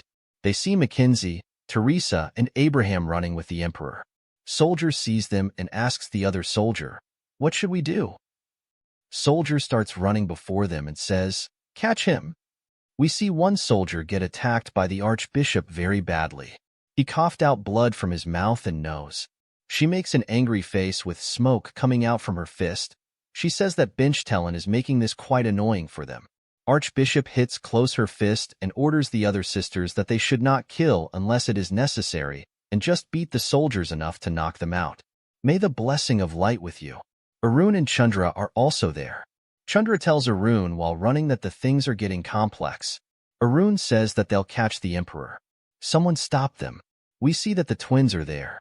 Girl asks them if they are going to play with them. She is holding a black stick-like weapon. Boy says, player versus player. Chandra sends a message to Nirasha saying that they need reinforcements because paladins are in their way. Nirasha sees the message. After reading that, she makes a little annoyed face and says that so they did prepare a backup plan. They're making it hard to make a profit. She says to Jin-hyuk that the only choice I has is to defeat you right here, and OG kill the Emperor myself. Yellow aura surround while she runs to attack Jin-hyuk. She says that she will not kill him, since that would be a waste of talent. Well, that's if you can withstand this. She attacks him with a death roll chakram. Jin-hyuk dodged that attack, but this is not the end. The death roll chakram takes a round and comes back to attack him again. Jin-hyuk dodged that one attack again and again. She jumps to attack him again. Jin-hyuk is also holding his dagger on his right hand. She uses the attack, God of Destruction Shiva, Vinash. Vinash means destruction. Jin-hyuk crosses his hands to stop the attack. Jin-hyuk is not looking worried. Her attack hit the Jin-hyuk. Because of her attack, Jin-hyuk goes flying while piercing through the ground. Jin-hyuk lands on the ground floor. So much smoke and flying debris. Nirasha also came down on the ground floor. Jin-hyuk says from smoke, "You know, even if you have a god carrying you, we're in the royal tomb, you know? Don't you think it's a bit rude to destroy the place like this?" When smoke clears, we see that the Jaehyuk is sitting on some red thing. Nirasha says while saying, "Who cares? They're just the tower's residents anyway. Whether I destroy it or not has nothing to do with if I can climb the Tower of Trails." She sees Jin-hyuk and says that you should stop that. She asks him, "Are you really going to use the Heaven's Designation Stone? Doing something like that so rashly might end up making a god hate." Now she is looking somewhat worried. Jin-hyuk holds the Designation Stone while smiling and says, "Hate? I'm used to gods hating me. And hating is only possible if they're paying attention to me." He is about to use the Heaven's Designation Stone. System says, activation Heaven's designation stone. Attempting to connect to a god of the upper levels. Nirash is feeling the pressure. She says, you insane bastard. We see that everything turns red. System tells them that the upper level being has responded to Jinhyuk call. The higher being wishes to manifest to this realm. The restrictions of the tower prevent the manifestation from taking place. Due to the restrictions, you can only converse with the god through the designation stone. God angrily says to Jinhyuk, who dare? System tells them that the higher being is breaking the restriction and attempting manifestation. The higher being appears there. System says, the higher being has forcefully broken the tower's restrictions and is being manifested. In a chilling moment, God's once serene expression twists into an evil grin, surrounded by a crimson aura pulsating with sinister energy. He addresses Jinhyuk with a mix of disbelief and disdain. You reject my offer to become a dark disciple, yet you seek my audience again? God's voice reverberates with ominous power. Jinhyuk, now alert, meets God's gaze with determination. He faces the entity known as Rotting Heart Varial, his resolve unshaken. Why not tell me what you did back then? God's words cut through the tension, but this time to my face. As Jinhyuk braces himself, ready to confront his past, the chamber fills with an eerie glow, casting shadows that seem to dance with the impending confrontation. In this moment, the fate of Jinhyuk and perhaps all creation hangs in the balance. This is the end of the video. Subscribe for the next part. Hello. Welcome to the 15th part of the Solo Max level Newbie. A special thanks to my Patreon for supporting me. And if you want to support, you can join my channel membership or Patreon for as low as $1. Thank you very much. Let's begin. At the beginning of this part, we see that Rotting Heart Varial says, what did you say to me back on the 5th floor? Jinhyuk excitedly smiles and says, a tiger can't submit to a dog. Jinhyuk says, I reject. Varial comes really close to him, and why don't you try saying that again? Jinhyuk says, it's a shame, but I'm not in the situation to be joking around right now. Why don't you help me out since you're here already? Varial starts to laugh. He says, you make it sound like I owe you something. You just wait. I'm going to come up with the best curse for you. Jinhyuk says, Chun Yusung. You were the one who added the copy condition to make him wear the maid outfit. Adding that kind of additional condition by intervening in the system. It looks like you're really enjoying my content. Isn't that right? If you help me out here, I'll pay you back with even more entertaining content. I'll make sure you're never bored. A kind of fun you'll never see anywhere else in the Tower of Trials. Time resumes. Jinhyuk also activates the unison of body and mind. With Demon King Varial, God of Destruction Shiva is really surprised and says, Varial? Why are you siding with that human? Varial smiles and says, do you want a reason? It's simple. This guy's fun. Jinhyuk starts to attack Nirasha. Jinhyuk uses the Demon King's special technique, Colossus Ultimate Strike. Nirasha coughs out blood. She says, didn't you say something about not destroying the royal grave just now? Jinhyuk says, it's fine. I'll just say that it was your doing. Varial starts to laugh. Arun says, I thought you guys were neutral? Why are you getting in our way? Twin says, who knows? Do you need a reason? We don't think that much. But if we were to come up with one, Twins attacks them and say, it's because we like Jinhyuk. Twins start to take pictures. Teresa sees that and thinks, the twins really like Jinhyuk. She feels something and thinks, there is an intense fight going on underground. Shiva says, you cannot let Varial defeat you. That bastard. I hate how much of a little snake he is. System says, the millennia arch-nemesis, Absolute Mandala, is blooming. Nirasha says, thank you, Shiv. Varial says, I was having so much fun, and they ruined it. King Jinhyuk, Shiva's sharing his skills with her now. Unison of body and mind won't be enough. I am a first-rate demon king who can easily win against Shiv, but I don't have the ability to share skills with you yet. Jinhyuk says, is that so? Then I guess I'll just have to show you something fun like I promised. System says, opening the third special feature of one who first conquered the tower. Exclusive Holy Lance copy. You can use the copy of the exclusive Holy Lance owned by a higher being. The range of usage is limited to the higher beings in contact with you. Once used, you cannot use this again. Help Penheimer earn Reinhardt III's trust and restore the Empire to its former glory. You have fulfilled the condition of the third quest of the one who first conquered the tower. Jinhyuk thinks, what? I did earn the Emperor's trust, but I haven't managed to bring the Empire to glory. I don't know why the system keeps favoring me like this, but I'll take advantage of it. Activating exclusive Holy Lance copy. Copying Veriel's exclusive Holy Lance. A really strong-looking spear appears. Dark Spear of Kishan. Variel gets really excited and says, what the hell? How are you using my Kishan when I didn't give you permission? Jinhyuk says, I told you that I'm going to show you something fun. Variel laughs like a madman. Jinhyuk throws the spear with his full strength. Narasha activates the absolute mandala. System says, mandala is being corrupted. She is barely holding on. Shiva shouts and says, Variel, where did you get a monster of a human being like that? Variel laughs and says, Shiva, that is how strong the demon realm is. Shiva says, damn it. System says, unison of body and mind is being cancelled. Absolute mandala is being cancelled. Spears hits her. Jinhyuk says, how refreshing. She chuffs out blood. Jinhyuk says, but I can't let an S-rank die because of something like this. Everyone is fighting. The floor explodes. Teresa is really surprised. There are really big holes in the roofs. Variel says, it's been a while since I laughed like that. You sure are good at entertaining. System says, unison of body and mind is being cancelled. Variel says, I'll take you as my disciple next time for sure. See you again.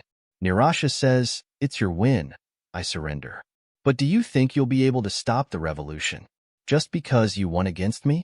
Jinhyuk says, I let you live, and yet, you have the audacity to yap like this? Just go to sleep instead. Jinhyuk activates the 2-star hypnosis barrier. She sleeps. Jinhyuk thinks it's frustrating, but what she said is right. I won't be able to stop the uprising. Unless the Emperor stands up against it, the Empire will fall due to internal conflict. And if that happens, I won't be able to promise reward from Penheimer. Should I just be satisfied that I got the third special feature and give up on the shortened raid route of the middle floors? Alice says, if you just have to give life and park inspiration into the Emperor. I have a good idea. A way to wake up the foolish Emperor. The 15th part of the Solo Max level Newbie ends here. If you want to see more, please subscribe and like. And if you want to support me financially, you can join my channel membership or Patreon only for $1. Patreon and Discord links are in the description if you want to support me. And a special thanks to all my Patreons for supporting me. Thanks for watching. Hello. Welcome to the 16th part of the Solo Max level Newbie. A special thanks to my Patreon for supporting me. And if you want to support, you can join my channel membership or Patreon for as low as $1. Thank you very much. Let's begin. At the beginning of this part, we see that Alice says, if you just have to give life and spark inspiration into the Emperor. I have a good idea. A way to wake up the foolish Emperor. There is a lot of fighting going on. Alice gets in front of the Emperor and says, hey, Emperor, don't you care about your image? You look really stupid and pitiful sitting there like that. How can you call yourself a Reinhardt, looking like that? Swordmask says, how dare you speak so impudently? Abraham stops him and says, that mage is Kong Jinhyuk's friend. Let's just watch what she does. For now, what a sight. She brings out a spear. She says, the Reinhardt I knew wasn't like this. She casts a spell, Thursincho. System says, activating, unknown. Jinhyuk also gets there. System says, summoning the soul of a being with a deep bond to the use. You need to teach him a lesson. Founding Emperor of the Empire. Reinhardt 1. Emperor says, this can't be. You are. The Founding Emperor? Founding Emperor says, my descendant. What are you doing on the floor like this? You must not let yourself break down. That is not something an emperor should allow himself to do. Emperor says, just what do I do? My child. The child I was going to give everything to. He suddenly left this world. How can I go on without him? Founding Emperor says, I talk to you, child. Reinhardt 3. All those of my bloodline are with me. HW was a great child. I understood at once why you chose him to be your successor, but I do think he would be very sad to see this situation. Do you not think that you should live in such a way that when you come join us in the future, can someone tell you that you lived without regrets as a true Reinhardt? Founding Emperor says, finally, there is life in those eyes of yours. Emperor starts to cry. System says, Reinhardt 1 is activating. Emperor's message. His voice reaches the whole empire. He says, Children of the Empire, the founding emperor commands you.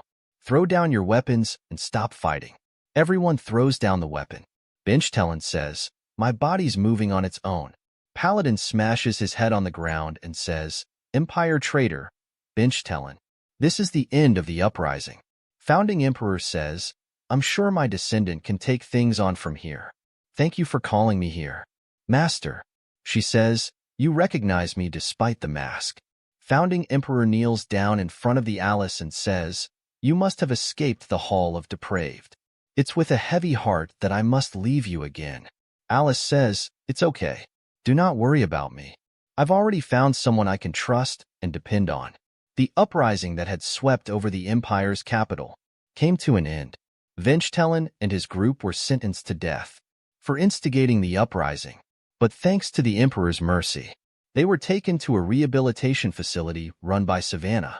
The Swordmasters could not escape punishment either, but they did not resist. This is a really good deal. You get that? Jinhyuk takes everything from the other players. He didn't even leave them any clothes. He says, Because I could not kill the most important members of a large guild, I let the Gandhara guild members go after they gave me everything they had. Not many lives were lost thanks to the fast resolution, but it was still enough to plant the seed of doubt about the royalty in people's minds. But this doubt, was easily appeased. When they saw how passionate and lively the Emperor was, once again, Emperor says, I hereby pledge to all of you present here. Pinhammer says, His Majesty is back. It's all thanks to you. Comme Jinhyuk. I will provide you the shortest route to the upper floors as promised. And I, the Empire's Grand Swordmaster, swear my loyalty to you. After that we see Jinhyuk says, I thought we were done for. But it was all resolved thanks to you, Alice. How did you know the founding emperor? We just knew each other for a short time long ago. Jinhyuk thinks, he called her master. Do not worry about me. I've already found someone I can trust and depend on. I guess she doesn't want to talk about it yet. Jinhyuk sees someone in the crowd.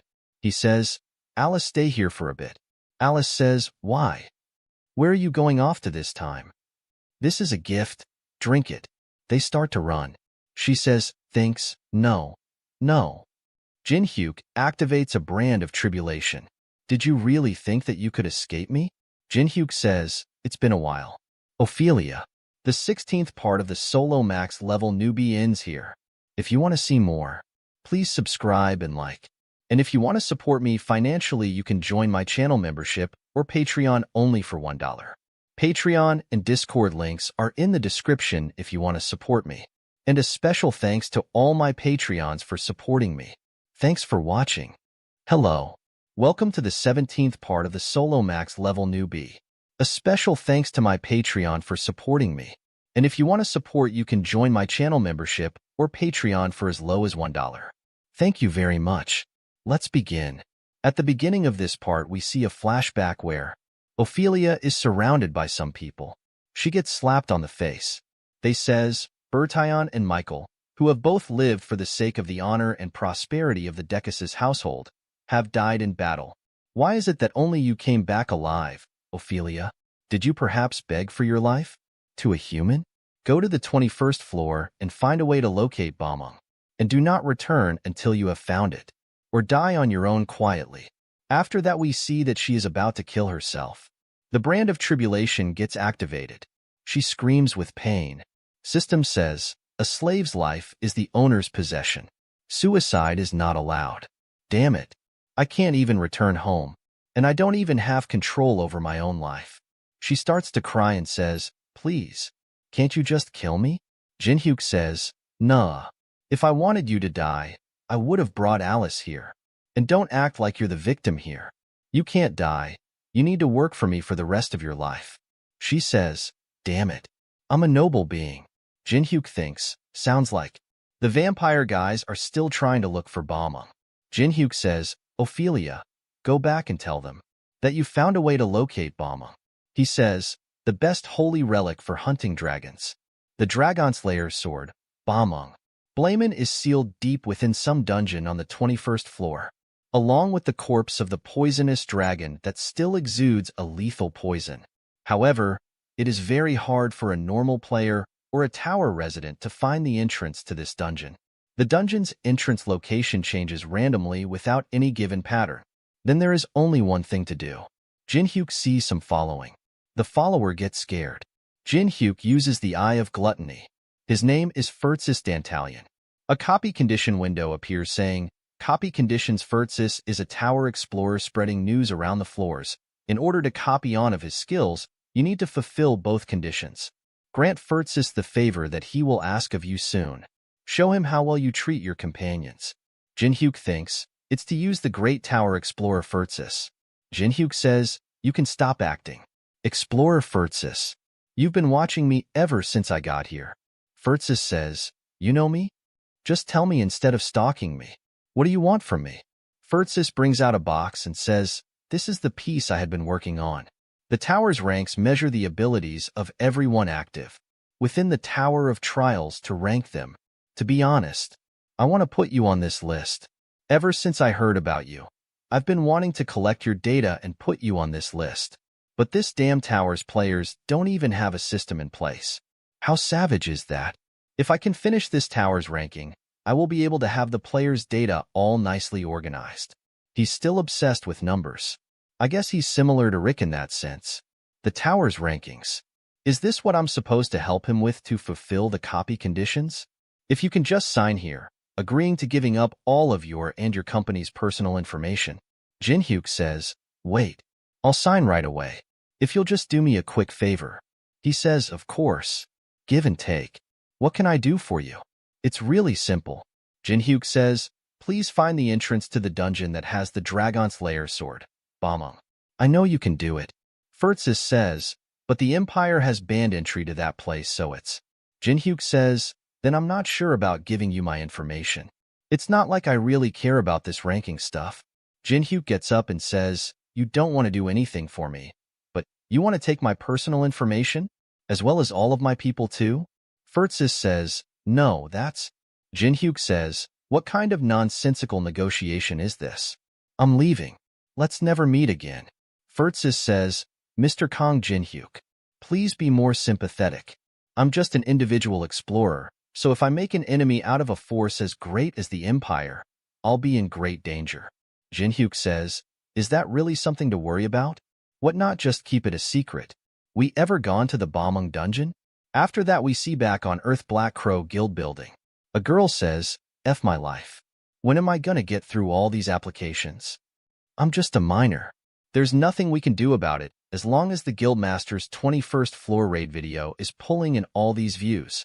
This king of thing never happened when Miss Alice was looking after us. Someone knocks on the door. Twins get there and says, we are here. They are really surprised to see them and says, you guys are Europe's rank psycho twins, Casey and Jadello? They says, Jinhyuk told us to help out with the guild stuff. He and we are family now. Didn't he tell you? He thinks of Jinhyuk's message and thinks, this is what he meant. She says, is there anything we can do? I'd prefer something fun.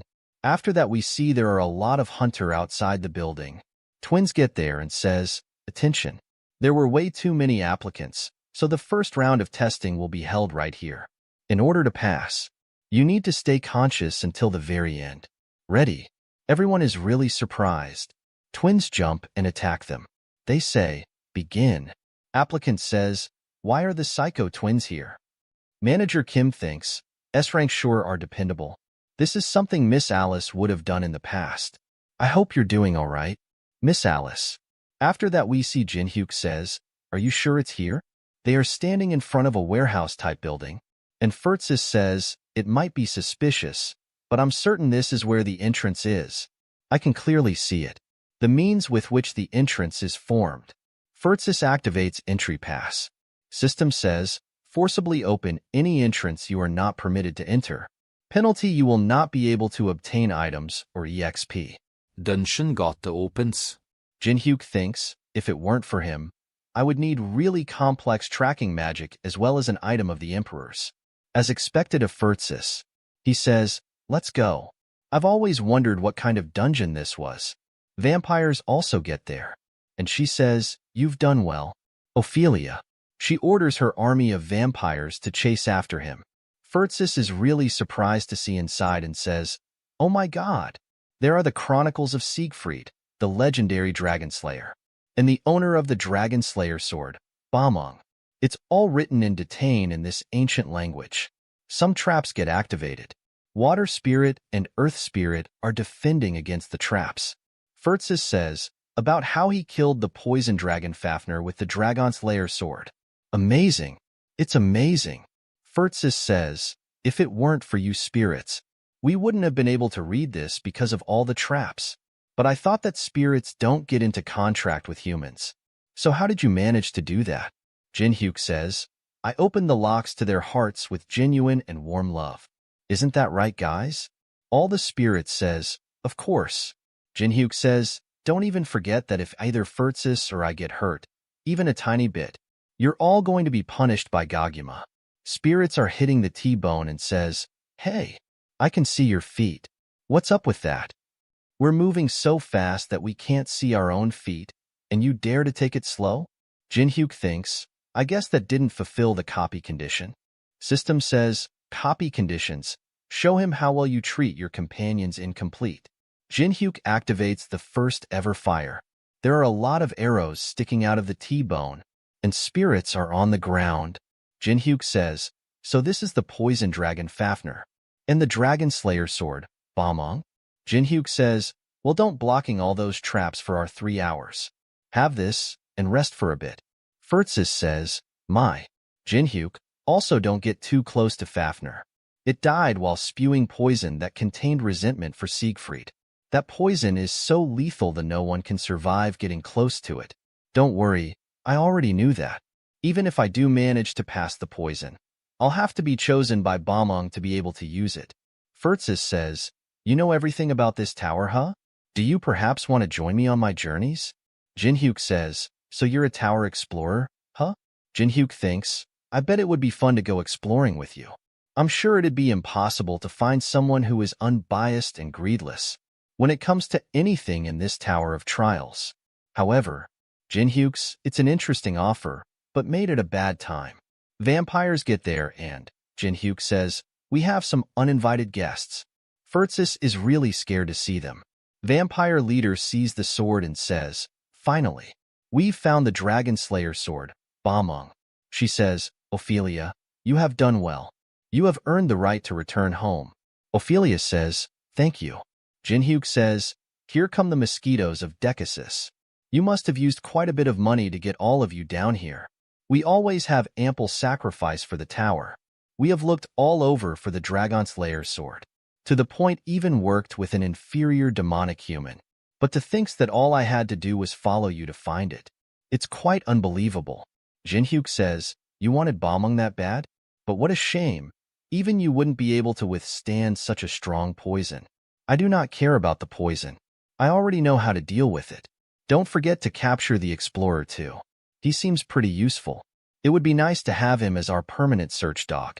Furtsis starts to run and says, no, then I won't be able to explore. I don't want that. Furtsis activates wandering through floors and says, sorry, Mr. Jinhyuk. System says, moving to a different floor without incurring any penalties. Furtsis says, I must get out of here. 2 vampires attack him from behind. The vampires explode. Goguma is the one that killed them. Furtsis says, that's an ancient creature. Jinhyuk says, Goguma protects him. The rest of you, assemble. All his spirits go into battle mode. All the vampires are really surprised. Jinhyuk says, do you really think that I wouldn't have gotten stronger from the last time we saw each other? Anyway, I heard that you vampires are weak against fire. Fire spirit uses spirit breath. T-Bone says, whoa, you're all amazing. Then I'll also. Jinhyuk picks up T-Bone and says, take this. Vampire leader thinks, the 5 great spirits, as well as an ancient creature. This bastard has actually gotten stronger than the last time I saw him. Most of Decasis won't be a match for him. She smiles and thinks, however. She uses a blood explosion. Spirits get blown up. She says, struggling against some spirits. The future of the Decasis is looking dim. You are all in for strict training once we return. They says, Sir, I apologize. He says, I will show you how it's done. As the patriarch of the Decasis, Jinhyuk activates the Eye of Gluttony. His name is Amulim de Decasis. Copy conditions. Amulium has pure blood running through his veins, escaping from his mind domination. He activated this skill by having his opponent drink his blood. You will be able to copy one of his conditions if you manage to break free of his mind domination skill. Spirit says, Master, watch out. He's worlds different from the other guys. You guys help Goguma protect Furtsis. I'll take care of that thing. Amulim says, you seem confident. However, you won't be a match for me even if you had all of the ancient creatures and spirits under your command. Activating blood alchemy. Activating first even fire. Amulim appears behind Jinhyuk. Jinhyuk is surprised. He hits Jinhyuk. Jinhyuk goes flying. He says, pretty good reaction speed for a human. You managed to twist away at the last moment, but not fast enough to avoid all harm. Then let's see. What kind of power? You blood possesses. He activates a blood explosion. Blood that was coming out of Jinhyuk's wounded explodes. The 17th part of the solo max level newbie ends here. If you want to see more, please subscribe and like. And if you want to support me financially, you can join my channel membership or Patreon only for $1. Patreon and Discord links are in the description if you want to support me. And a special thanks to all my Patreons for supporting me. Thanks for watching. Hello. Welcome to the 18th part of the solo max level newbie. A special thanks to my Patreon for supporting me. And if you want to support, you can join my channel membership or Patreon for as low as $1. Thank you very much.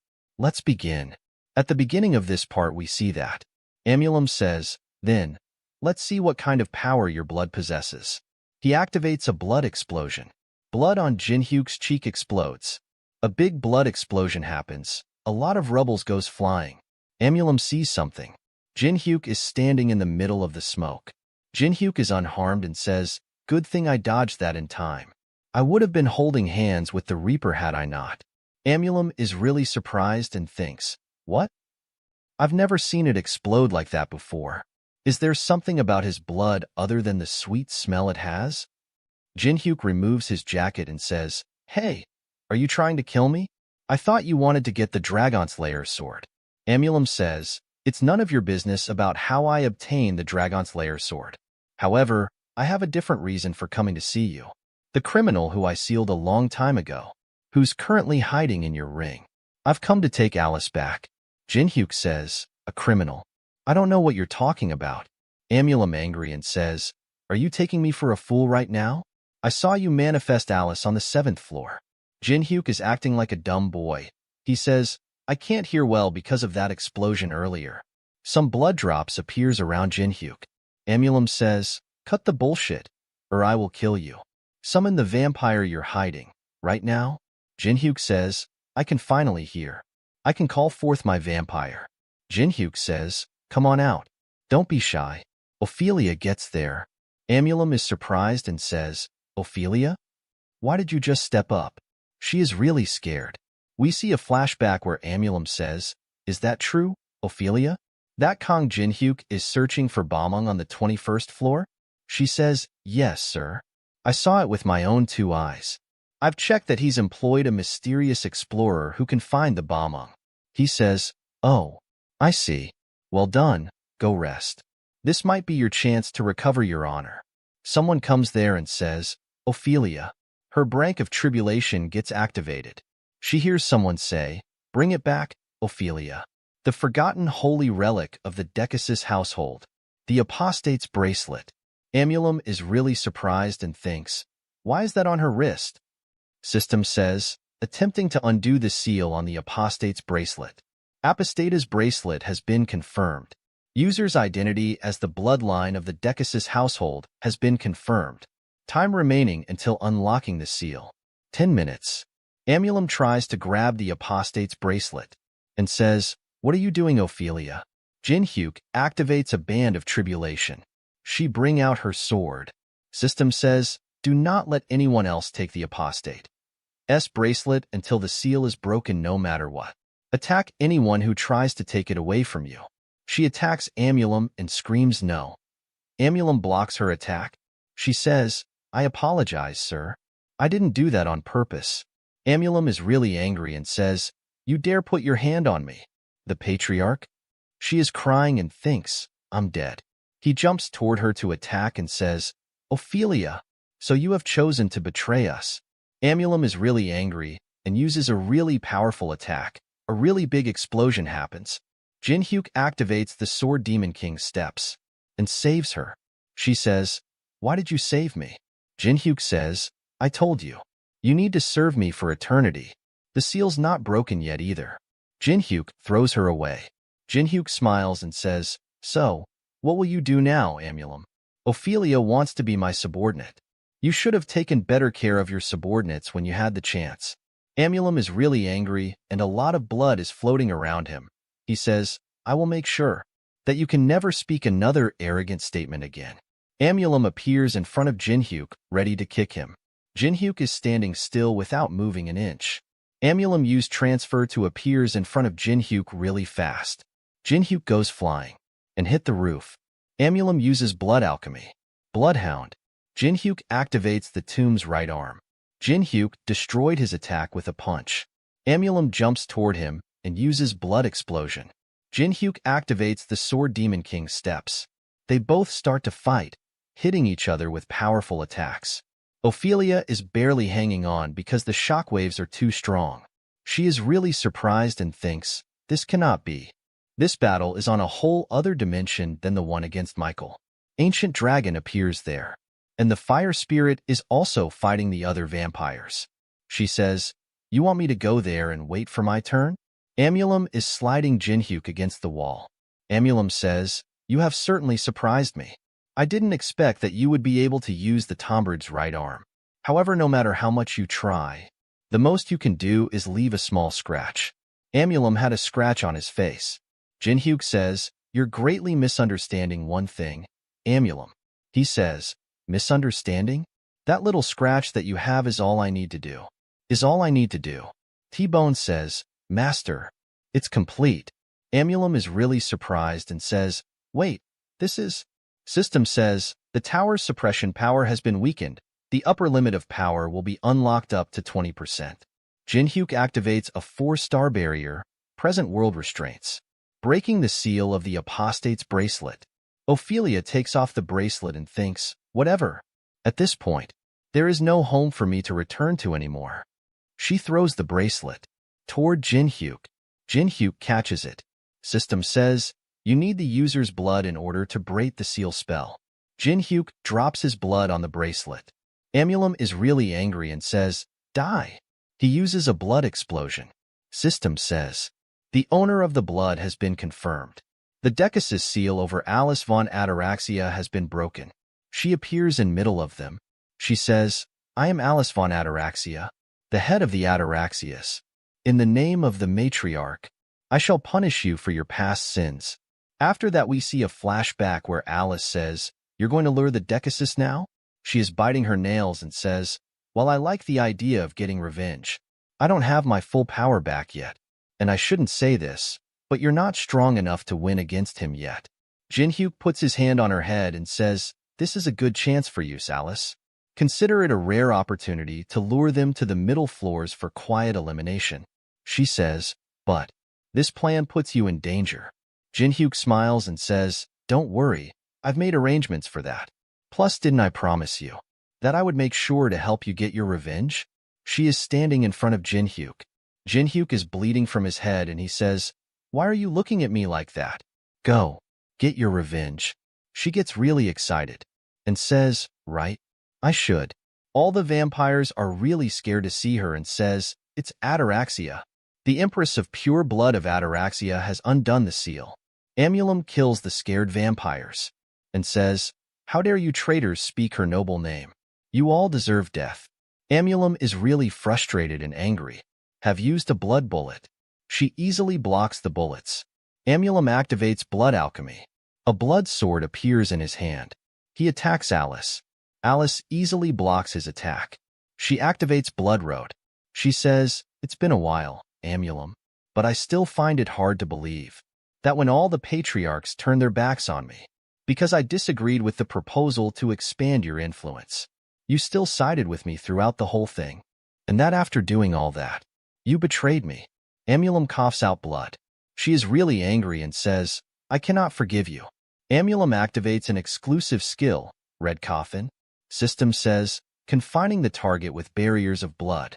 Amulum says, "I believed a Blanche power system in the tower would benefit Outkind, but in the end, you chose the tower over us. You were considered the era's most powerful vampire. You turned your back on your future with the excuse to maintain a balance." System says, condensing time and space. He says, "If you are going to fail us once again, I am willing to seal you as often as it takes." She gets trapped in a red coffin. Ophelia is really scared and Jinhyuk is drinking a position. She says, "Damn it. Is it over for me?" Jinhyuk says, "What are you talking about? Alice is the most powerful vampire there is." She breaks the coffin and a really big explosion happens. Amulum is surprised. Mysterious Explorer is really excited to see the fight and says, "This is what I've heard of in the legends." Alice activates the divine exclusive skill, Revelations of the World's Creation. She is really beautiful and black on her head and back. She looks really cool. She activates combat mode Empress of Pure Blood. Amulum is really surprised and thinks the restriction has been weakened enough for her to activate her divine exclusive skill. She destroys him. She says, "Thanks for saying that. Now I won't hesitate." He activates super regeneration. He is trying to run and thinks, "I can't even react to her speed." She hits him in the back. He goes flying really fast and hits the ground. Jinhyuk says, "Alice, I'll leave him to you. I'm going to take out the bombong." Alice says, "Don't worry about it. I'm not satisfied dealing with him yet." Jinhyuk starts to combine skill. He says, "Pashan Mountain Smoke Tree Bark. Melmerman Clinic's Ointment. Combining." System says, "You have obtained unidentified liquid. Using unidentified liquid, resistance to poison will be increased by 50% for 5 minutes. Activating 1,000 poisons. Resistance to poison will be increased by 50%. Vampire says, "Stop that human. He's headed toward the bombong." System says, users will lose 11% of the total HP every second due to the poison's effects. All the vampires start to cough out blood. They use blood attacks. Ophelia starts to kill them. One of them says, "Were you not the Decasus Hound? Didn't you see Miss Alice fighting? I don't side with losers." Bleeding effect activated due to poison. Movement speed will be decreased by 5% every second due to the effects of the poison. Jinhyuk is bleeding a lot and says, "This poison sure is intense. So, let's take it." In one try, Jinhyuk activated the Blessing of the Stars. And he also uses Dark Heavenly Demon Emperor Arts. System says, vision impaired due to the effects of the poison. The mana paths have been disrupted due to the effects of the poison. Fafner's resentment has fallen into an eternal slumber. All curses of the poison have vanished. Everyone is looking toward him. Alice also sees him. Jinhyuk is holding the Dragon Slayer's sword bomb. Amulum says, "I was adamant in thinking that despite the poison, that human would be able to take out the bomb." Amulum activates transfer and appears behind Jinhyuk and says, "I was right." The 18th part of the Solo Max level Newbie ends here. If you want to see more, please subscribe and like. And if you want to support me financially, you can join my channel membership or Patreon only for $1. Patreon and Discord links are in the description if you want to support me. And a special thanks to all my Patreons for supporting me. Thanks for watching. Hello. Welcome to the 19th part of the Solo Max level Newbie. A special thanks to my Patreon for supporting me. And if you want to support, you can join my channel membership or Patreon for as low as $1. Thank you very much. Let's begin. At the beginning of this part, we see that Amulum uses transfer and appears behind Jinhyuk. He says, "I was right." Amulum says, "Alice, stop. If you come one step closer, I will shred his throat with this sword. Alice, I was wondering how you managed to escape the Hall of the Depraved. But I think I get it now. It's as if this human had taken this Dragon Slayer sword dozens of times. I'm sure that he's no ordinary human, so I won't permit his death. Instead, he will be faced with the power of the Decasus. Amulum feeds Jinhyuk blood and activates mind domination. Alice screams and says, "No, Kong Jinhyuk." After that we see Jinhyuk's soul. System says, beginning mind domination stage. There are a lot of amulum. The effects will be increased by 100% due to the pure bloodline of the user. Jinhyuk is screaming. Amulum says, that might have been too much for a human to handle. But there shouldn't be an issue following my orders even if he's a little broken. Jinhyuk starts to act like zombies. Amulum says, go. Go and capture that ataraxia bitch with your own hands. Jinhyuk starts to goof around. Alice sees him and starts to laugh really hard. Alice smiles and says, I almost fell for it. That was some pretty good acting. Jinhyuk says, not bad, right? A copy conditions window appears saying, escape Amulum's mind domination. The requirements have been fulfilled. You have successfully copied the blood explosion. Amulum is really surprised and thinks, he managed to escape my mind's domination. Alice says, I don't know how you pulled that off, but good job. Amulum activate, super regeneration. Jinhyuk says, those thoughts you tried to dominate me with were pretty amusing. Yeah, the whole thing was really impressive. But you picked the wrong person to mess with. Jinhyuk kill all Amulum clones in his mind. I've broken through much more complex skills countless times. Stage cleared. Jinhyuk activates a blood explosion. Exploding blood cells exposed to the atmosphere. Amulum is really surprised and thinks, no way. A human is using a blood explosion? Jinhyuk says, this isn't bad. Jinhyuk throws a blood drop toward Amulum. A really big explosion happens. Amulum thinks, I've lost the upper hand in the situation. I need to widen the distance. Alice uses a harpoon of Vladimir. She stabs Amulum with blood chain. She says, Amulum, you were too arrogant. You didn't even bring your main weapon. Because you thought you could defeat a human without it. Dragon Slayer's sword bombing. Acquisition difficulty, unknown. An item window appears, saying, attack force, 35,500. Weight, 37 kg. Durability, 58,000 out 160,000. Effects. 1. Ignores defenses of levels lower than holy relics. 2. Possible 20% additional damage. Double the damage when fighting a dragon. The effect lasts for 3 minutes. This may change depending on proficiency level. 3. Increases the physical capacity of the user by 10% if acknowledged as the rightful owner by Bamong. Also increases healing speed. Special active effect allows the user to use reenactment of a legend. It enables the user to reenact the battle between Fafnir and Siegfried. You need a certain level of understanding of Bamong in order to use this effect. That arrogance has caused you this defeat. Jinhyuk activates the Blessing of the Star, and also activates Dark Heavenly Demon Emperor Arts. Amulum activates Super Regeneration. He thinks, I'll be dead if I stop Super Regeneration. Alice says, Amulum de Decasus, go to hell and wait for me there. Fire of Judgment, Tursis. I will send the other patriarchs to keep you company. She uses a really big attack, and kills Amulum. Amulum de Decasus has died. You have leveled up. You have obtained the seal of Decasus. All the vampire soldiers says, the patriarch is dead. There is no hope any longer. Fall back. Wanderer says, seems like it's over now. Canceling divine exclusive skill. Revelations of the world's creation. Alice thinks, I was able to take one step closer to the revenge that I have been dreaming of for so long. But that's not the case. Jinhyuk says, Alice, what's wrong? Let's go eat what you like. Then, will you be happy? All right, let's go. Let's clean it up, guys. Ophelia thinks, I did barely survive. But what do I do now? Jinhyuk says, what are you doing, Ophelia? Aren't you coming? She says, I'm coming. Jinhyuk asks Furtzes to come with them. He says, yep, coming. System says, you have successfully copied the passive skill, Synergy. If you use more than 2 skills at once, your stats will be increased by 10%. Copy conditions. Show him how well you treat your friends.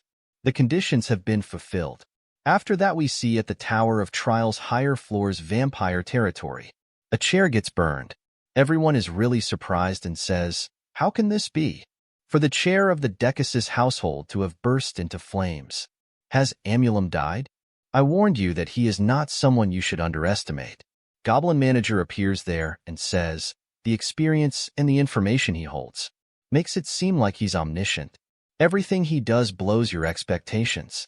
If we let him continue to do as he wishes, the other patriarchs like you here might share the same fate as Amulum. Another vampire says, are you saying that we would lose to some mere human? You think that's possible? Exensian Ataraxia says, enough. High Floor Manger. Hey Sting, I don't assume you came all the way here to chat about how great that human is. Stop insulting us and just tell us what you're really thinking. The Goblin Manager says, I like that you're smart. I've thought of a plan to remove Kong Jinhyuk. They say, wait, you're this tower's high floor manager. Why would you help us when your duty is to maintain the power balance in the tower? Goblin Manger makes an evil face and says, what are you talking about? I am trying harder than ever to maintain the balance in the tower, offering information of the veteran company and tower's ranking. You can use this to check the tower's ranking at any time. Furtsis gives a box to Jinhyuk. Jinhyuk asks, you don't want it back? Furtsis says, it's a gift. You can have it. It was nice to have seen Fafnir and the Dragon Slayer sword. That's enough for me. Jinhyuk says, I'm sure we'll meet again if fate makes it. Please use the ranking wisely. Teresa gets there and says, Jinhyuk. She says, I've been looking for you forever. Where have you been? I had some business to tend to. But why were you looking for me? Paladin says, what will you do now, child? Will you continue with the Paladin classes? Teresa says, yes, Most Reverend Savannah. Paladin says, Teresa, serving the goddess of light can be a very hard deed.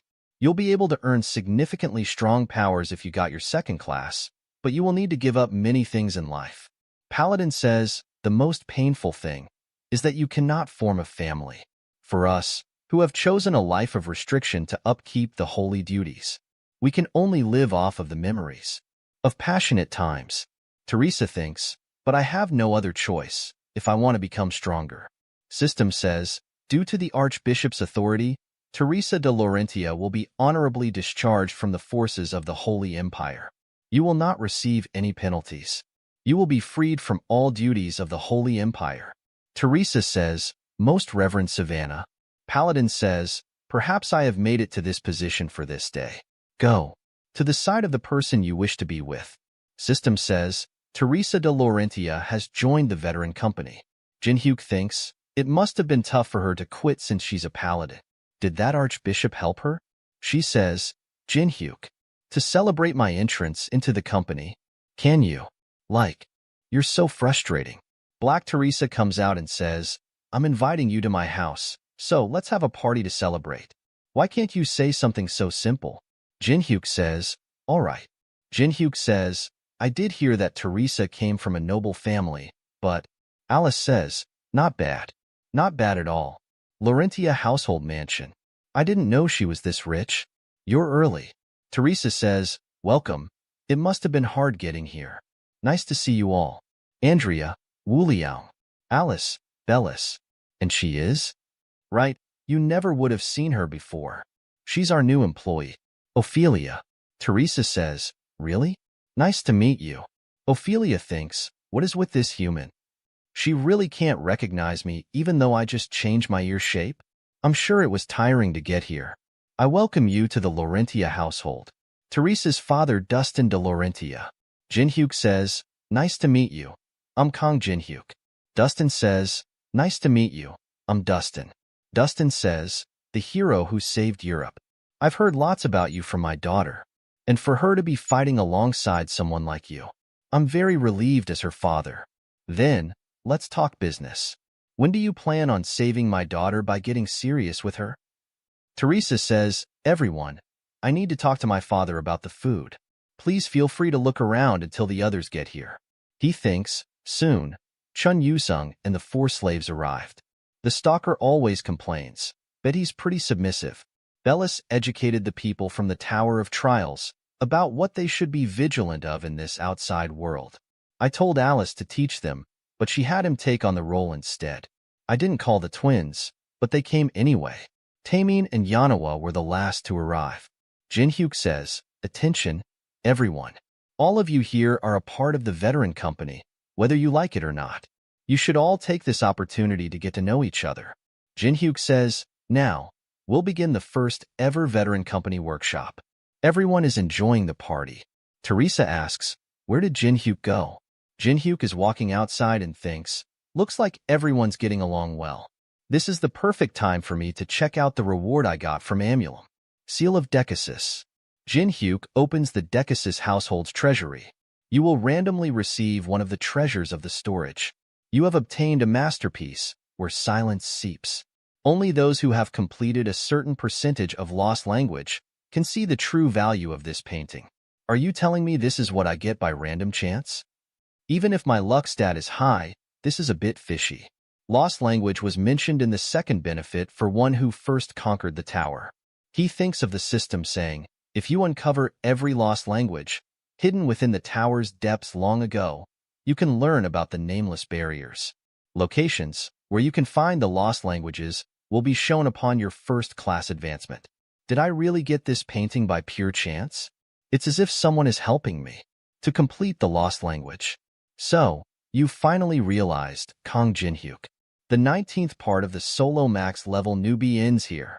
If you want to see more, please subscribe and like. And if you want to support me financially, you can join my channel membership or Patreon only for $1. Patreon and Discord links are in the description if you want to support me. And a special thanks to all my Patreons for supporting me. Thanks for watching. Hello. Welcome to the 20th part of the solo max level newbie. A special thanks to my Patreon for supporting me. And if you want to support, you can join my channel membership or Patreon for as low as $1. Thank you very much. Let's begin. At the beginning of this part, we see that Jinhyuk is nervous. He receives a video call from Yeon, but the screen shows question mark, not the face of Yeon. Yeon tells him, "You don't need to be so nervous. I don't want to harm you. We've watched you for a long time, Kong Jinhyuk." Jinhyuk asks, "We?" Yeon replies, "Yes, we, the ones who created this Tower of Trials." Black Teresa tells Teresa, "Hey, goody two-shoes, this is your chance. Go after Kong Jinhyuk while everyone is distracted." Teresa thinks, where did he go off to? She sees a light outside. After that, we see Jinhyuk thinks, the days when I was streaming my playthrough of Tower of Trials, there were only 20 people who watched my stream. I barely managed to make a living with their donations, but I still managed to climb to the top of the Tower of Trials. He remembers someone commenting, "I always welcome a new hero." If we combine the first letter of each word from that sentence, it makes Yeon. Jinhyuk thinks, yeah, I remember him. He commented, "Where's unknown when we need him?" I want to see him fight Kong Jinhyuk. I feel like he might have already fought him. Jinhyuk thinks he was one of my most consistent viewers. You're telling me one of my few viewers was actually an admin at the Tower of Trials? Yeon says, "You remember me now? I would have been upset otherwise." Kong Jinhyuk, we go back a long way. Longer than you'd think. We donated enough money so that you wouldn't have to worry about your sustenance. And we also arranged a training facility so that you could stay fit. Jinhyuk asks, "You mean you helped me to focus on just climbing the tower?" Yeon replies, "Yeah." Jinhyuk asks, "But why?" Yeon tells him, "Because you were different from the other humans who gave up easily. We believed that you would see the tower to its end. We created a Tower of Trials to be a world of suffering and unfairness, dedicated to pushing people to their limits. But you actually enjoyed it. In the end, you succeeded. You managed to climb to the very top." Jinhyuk asks, "So all those special benefits and the clues for the forgotten language were your doing?" Yeon says, "Yep. I like that you're quick to catch on." Jinhyuk asks, "So what do you want from me then? I mean, what's your reason to invest so much into me?" Yeon tells him, "It's simple. We want you to climb the Tower of Trials to the top once again." Jinhyuk asks him, "What if I refuse?" We see a glass of wine breaks. Yeon tells him, "Then humanity will meet its end as planned." Alice appears behind Jinhyuk. She asks, "What are you doing here alone?" Jin-hyuk smiles. He tells her I was checking the rewards I got from defeating Amulam. She asks, and? Did you get anything useful? Jin-hyuk says, somewhat. Alice is happy and tells him, talking about that finally makes me feel like I've really gotten rid of one of the 6 patriarchs who betrayed me. Jin-hyuk says, I promised you that I'd help you get your revenge. Alice says, I know that you're going to keep that promise. You look worried, though. You can talk to me about it if you want. You're the only human I trust, and you're my only contractor. Jin-hyuk smiles after hearing that. Jin-hyuk says, thanks for saying that. Teresa hears everything. Black Teresa gets frustrated. After that, we see that Jin-hyuk is going somewhere on a plane. He thinks the workshop was great in establishing friendships between the members. Knowing and understanding one another is the key to teamwork. He thinks of Yeon saying, climb to the top of the Tower of Trials once again. But keep this in mind. The 50th floor. It's completely different from back then. Jin-hyuk thinks, I couldn't hear all that they had to say because of the restrictions, but they definitely said that the 50th floor has changed. That's something unexpected, but I'm not really worried. He looks towards all of his teammates. He thinks, I guess that's because it's not just the tower that changed. After that, we see at Yanoa's house. Her grandfather gives an ice cream to Jin-hyuk and says, here. I prepared this after hearing that you liked it. Jin-hyuk says, thank you. Mr. Yu Chien-yo. Your mana has gotten a lot thicker since the last time I saw you. Did you begin climbing the tower? Chien-yong replies, yes. I decided to utilize this system with my disciples. Soon after, I understood right away that an individual can possess powers that one wouldn't in the original world. Jin-hyuk thinks, it's a good thing I brought him to my side early. He didn't take the Awaken test, but he's definitely above S rank. I guess the most powerful martial artist is bound to have immense potential.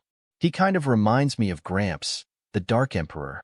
Chien-yong says, I don't assume you're here just to make casual conversation. What brought you here? Jin-hyuk tells him, I wanted to take Yanoa with me to the 15th floor of the Tower of Trials. You don't need my permission for that, though. Jin-hyuk says, that's now all I wanted to talk about. The weather's pretty nice today. Why don't we take a walk? We see that Yanoa and Lee are eating. Lee SEO Jin-hyuk and Chien-yong talking and asking, I wonder what they're talking about. She says, I don't know. Are you not going to eat that? I'll clean it up for you. I assume he's talking about going to the 15th floor. Lee says, that place. After that, we see at the Tower of Trials 15th floor Antichrist's tomb. We see a girl crying. Yanoa tells the place where the most infamous boss, the Wailing Witch, resides. After that, we see at the entrance of the 15th floor, ancient ruins of Antichrist's tomb attack units camp. There is Europe's strongest organization, Olympus, and also Asia's strongest, Dangun, as well as the world's strongest Gandhara guild. The captain of Gandhara says, we had all the greatest and most skilled guilds on our side present here, but only were we unsuccessful with the raid. We also haven't been able to get past the first guardian. Dangun team captain says, Nirasha, I understand that you're frustrated, but there is nothing we can do. The 7 deadly sins are very hard to defeat. They are completely resistant to all types of damage, plus there's some unknown curse that puts our attack unit to sleep. There is nothing we can do but enough time to plan a proper strategy. Nirasha thinks we announced that we were going to successfully raid this place as representatives of humanity, and that we were going to donate the witch's cauldron that we'd get from here to the World Awaken organization. We see a flashback where God Shiva tells Nirasha, this is a disgrace. You have no right to use my powers as someone who sold herself to some demon god. If you wish to receive my blessing once more, prove that you are worthy of it. She thinks, at this rate, I might actually be abandoned by Shiva. She hears some noises from outside. She goes out and asks, what's with all this noise? We know that Kang Jin-hyuk, Yanoa, Lee, and Teresa are there. Everyone sees them and says, Kang Jin-hyuk and his group are here. Is there some hope for this expedition now? He meets Maria and Jang Yoon-seok. Yoon-seok says, it's nice to see you guys again. He sees Nirasha and says, I didn't expect to meet you again this soon. Nirasha, Maria asks, you both know each other? Jin-hyuk replies, yep. Nirasha looks nervous. Jin-hyuk says, I'll be direct. We are going to be joining the attack unit. Jin-hyuk tells Nirasha, but you don't need to be so nervous about it. We have no intention of taking credit away from you. We're just here to get the Wailing Witch. Jin-hyuk thinks, to be exact, the only thing I really need is the Wailing Witch's skill, Black Tears, which will be hella useful when fighting the dragon later. He tells them that the witch's cauldron will be donated in your name. Everyone starts to talk and says, he doesn't want anything for lending a hand? He's just something else. This hope feels so nice. Jin-hyuk smiles and thinks, what are they talking about? I don't want anything? Do I look like a social worker? Jin-hyuk uses an eye for gluttony.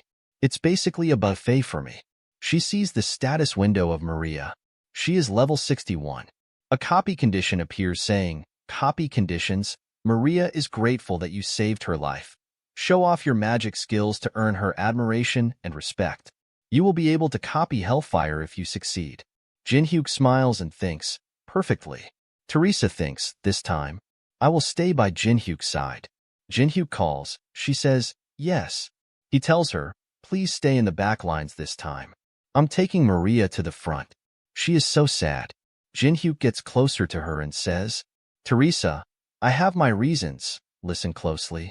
He tells her something. She says, I see. Then I guess I should do as you said. Manhwa asks, what did he say to her that got her so serious all of a sudden? Lee says, who knows? Jin-hyuk smiles. Jin-hyuk says, let's get going. I'll do the briefing. This place is divided into 7 areas, and there are no monsters. Yoon-seok says the only things we'll be facing are the Wailing Witch and her creations. Jin-hyuk says, this disciple symbolized the 7 deadly sins. A really big monster appears in front of them. It is a disciple of pride. Yoon-seok shouts, prepare for battle. Jin-hyuk says, why don't you get out of the way instead? Jin-hyuk, Lee and Manhwa are ready to fight. Jin-hyuk smiles and tells them, I think that would make this more convenient for us. Wailing Witch is watching them, and she is annoyed by them. She asks, why can't they simply let me rest in peace? They keep on coming. Just when will they give up? A representative of the demonic human appears behind her and says, as one of the representatives of the Demonic Human Association, I agree with you wholeheartedly. Wailing Witch Isabella. Isabella says, listen to me. I just live a quiet little life, building disciples in the image of the 7 deadly sins. And I want to continue doing so with nothing else in mind. So why do these humans? I want them to leave me alone. He tells her, that's why we've stepped up to help. She gets happy and says, ooh, really? You're gonna help me? How are you going to do that? He tells her, we've devised a simple plan for that, Isabella. For that, all you have to do is open the 7th room. My loyal subordinate, Tristan, will take care of things immediately after you do. After that we see, Maria, Nirasha, and Yoon-seok are really surprised. Jin-hyuk's team is destroying pride. Manhwa looks really cool and she says, how dare you hold your hand up so high? She drills his face down on the ground. System tells that the disciple of pride is in a humble pose. Damage nullification has been cancelled. Jin-hyuk uses Colossus Ultimate Strike. So they take damage once they get into the humble pose? Who would have thought that the strategy to beat these things was something this weird? Yoon-seok thinks I'm impressed. They're all very skilled on their own too, but their teamwork has improved since the last time I saw them. Yoon-seok says, finally, we're making some progress.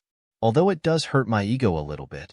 Maria thinks, I've never seen Kong Jin-hyuk's group fight. They're amazing. No, wait. Is that the right way to describe it? Absolutely not. This is more like bullying. This is the end. Subscribe for more. In the start, we see Jin-hyuk yawn. Manhwa says, if it were possible, I wouldn't even want to breathe. Lee says, I want every single cell to go into hibernation. They think talking is bothersome. Even breathing is bothersome. Apostle of Sloth appears in front of him. System tells, the defense of the Apostle of Sloth decreases by 100% due to extreme sloth. Jin-hyuk throws the dagger and hits the sloth. System says, the Apostle of Sloth is vanishing. Maria is surprised. Jin-hyuk says, this strategy is always funny no matter when we do it. It reminds me of the old days, right? Maria thinks, lying down first to avoid the curse of sleep? What kind of strategy is that? a 3-hour psychological counseling session, and using aromatherapy to conquer the Apostle of Wrath, spending an insane amount of coins to conquer the Apostle of Greed. Unlike us who only think about overpowering with firepower, the approach itself is fundamentally different. She says, the methods are a bit absurd, but if we continue with these strategies, the ruin raid will be very successful. Isn't that right, Nirasha? She is not behind her. Nirasha kneels on the ground and says, "O Shiva, please respond to the desperate call of your believer." She thinks, are you not even answering anymore? Tristan appears in front of her and says, the sight of being abandoned looks. Nirasha, Guildmaster of Gandhara. Gandhara says, who are you? Show yourself immediately. She brings out her weapons. Tristan appears behind her. She says, I shall help you. She activates a whisper of darkness. Gandhara gets angry and says, get lost. Tristan says, so this is what makes an S-class different, huh?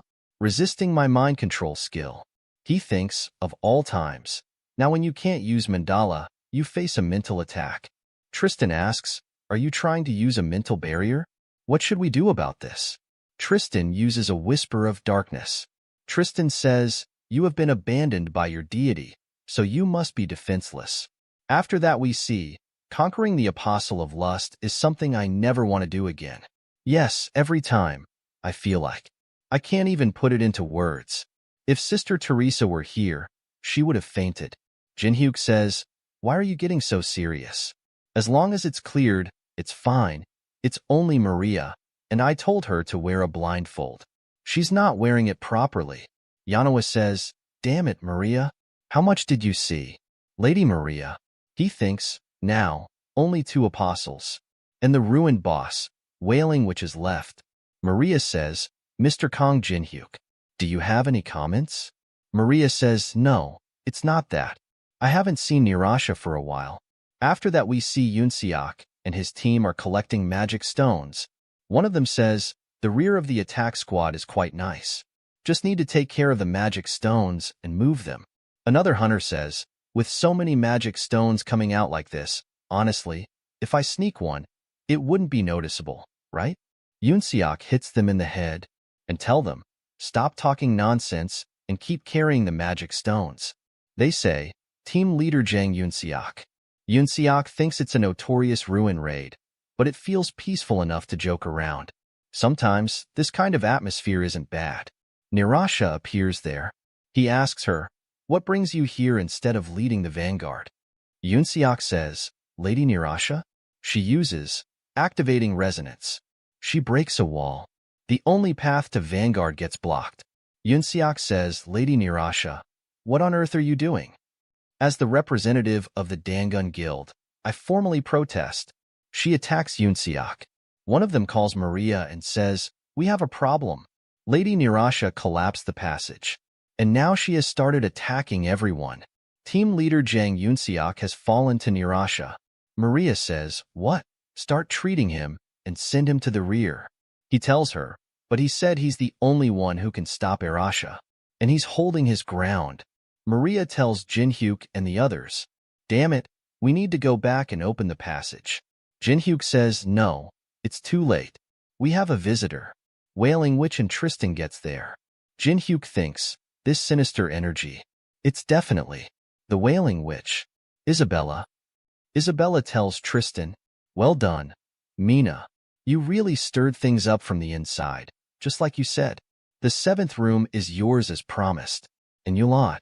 Did you think you could just destroy my apostles? Now it's your turn to suffer, and my turn to watch. Apostle of Gluttony appears there, and starts to attack. Isabella says, go and devour them, you fatso. Maria uses hellfire.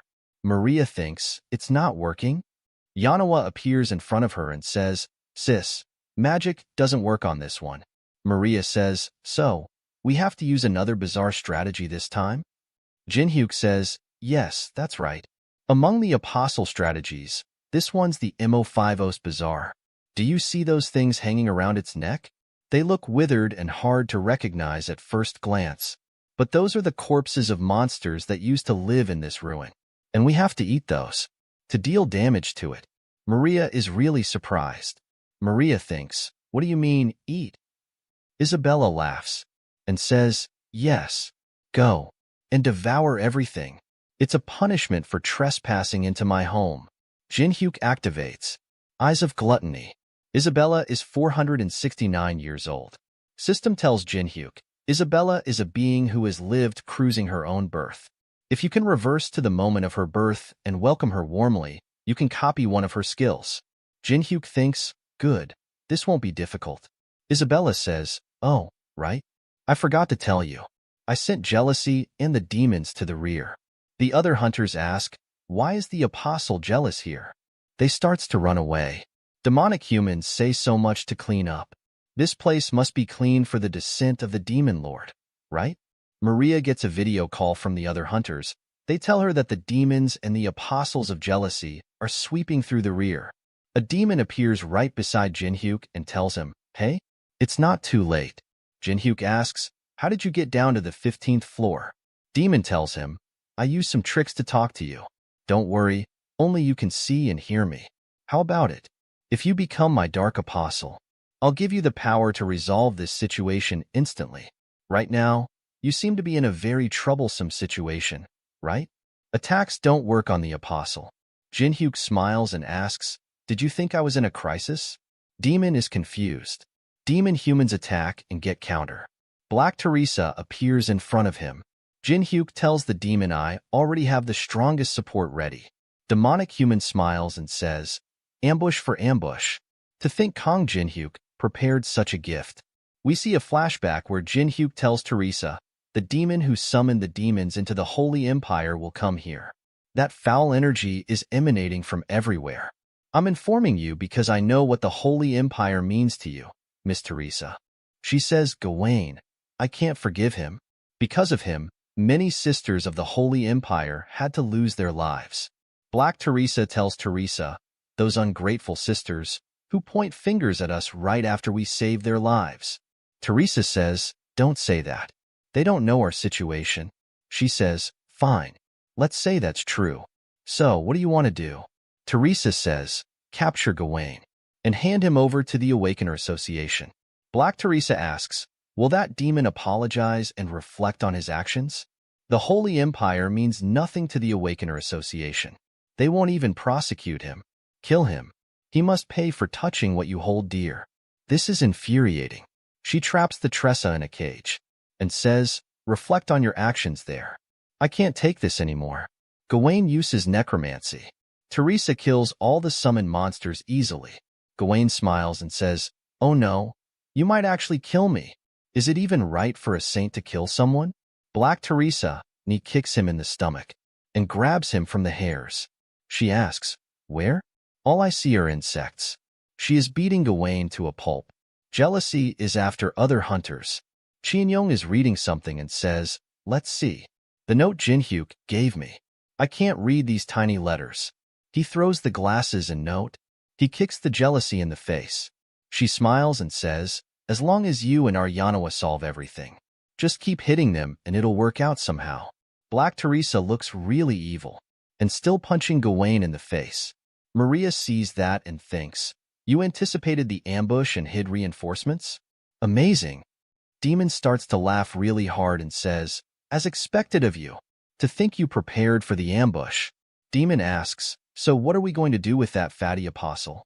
Jinhyuk tells Taemin, distract him with the drones. He says, okay. Taemin summons the drones. Isabella yells and asks, hey, fatty, what are you doing? Not that. You should catch the intruders. Jinhyuk uses the sword demon emperor's step and the things hanging on the necklace of the fatty. Jinhyuk activates an otherworldly restaurant. System says, using the item 101 recipes for the amateur cook. No matter the ingredients, you can transform them into fantastic dishes in both appearance and taste. Taemin and Yanhua asks Jinhyuk, what are you doing? Jinhyuk says, only one of these 4 dishes is a real dish that doesn't use monster corpses. If it tastes even a little off, feel free to spit it out, because it's probably monster meat. Yanhua says, eating monster meat? It could traumatize you for life. Jinhyuk tells her there's only one other way to defeat the Apostle of Gluttony. Eat it, hoping it's the real dish. They all eat at the same time. Maria thinks it's delicious. Did I get the real dish? Maria says, sorry, everyone, but I. Taemin says, it's delicious. So did I not get it? Yanhua says, mine was delicious too? A system window appears in front of all three of them saying, you feel a sense of kinship with the Apostle of Gluttony. You can now deal damage to the Apostle of Gluttony. Jinhyuk tells them, if we just think it's the real dish like we did before, isn't that enough? After all, it's just electrical signals sent to the brain, right? They are really sad. Fatty is confused. Yanhua kicks it in the face real hard using a wind kick. Taemin is brushing his teeth and uses a mechanical lord. They hit Fatty with a lot of powerful attacks. Isabella screams my gluttony. She starts to cry. Jinhyuk appears in front of her with a monstrous look on his face and says, now it's just you left. This is the end. Subscribe for more. Hello. Welcome to the 21th part of the Solo Max level Newbie. A special thanks to my Patreon for supporting me. And if you want to support, you can join my channel membership or Patreon for as low as $1. Thank you very much. Let's begin. Let's get into the story. At the beginning of this part, we find Jinhyuk standing ominously in front of Elizabeth. The tension in the air is palpable as Elizabeth begins to tremble with fear. Her eyes well up with tears, and Jinhyuk, with a wicked smile plastered across his face, taunts her, saying, it's only you now. The fear overtakes Elizabeth, and she begins to cry even harder, her voice cracking as she desperately pleads, no. The tears she sheds are no ordinary tears. They are black, sinister, and filled with a dark magic as they start to fall down her face. Elizabeth activates Black Tears, an ability that could spell disaster for anyone who dares to challenge her. Jinhyuk, unfazed, grins to himself and thinks, I did it. Isabella's main skill, Black Tears, this is what he has been waiting for. Her tears, now infused with dark magic, begin to move at an incredible speed, swirling through the air with malevolent intent. Sensing the danger, Jinhyuk quickly warns the others, everyone, get out of the way. He skillfully dodges the tears as they fly toward him. One of the tears, however, changes course and heads directly toward Maria. But just in time, Yanhua blocks it with her gloved hand. Suddenly, eyes begin to appear on Yanhua's glove, and she asks in horror, what the hell is this? The sight is unsettling, but there's no time to waste. Jinhyuk shouts a warning, make sure it doesn't touch you. Just one drop of that tear can corrupt you with the witch's thoughts. Realizing the danger, Yanhua hastily removes the glove and kicks it away with a sigh, saying, I really like that glove. The glove flies across the room and hits a nearby stone statue. As it makes contact, numerous eyes begin to sprout from the statue, and it starts to move, no longer an inanimate object, but a monstrous guardian. It's not just one statue, either. There are several, and they are all coming to life to protect Elizabeth. Maria, watching the scene unfold, asks in a panic, all the statues nearby are turning into monsters. What should we do?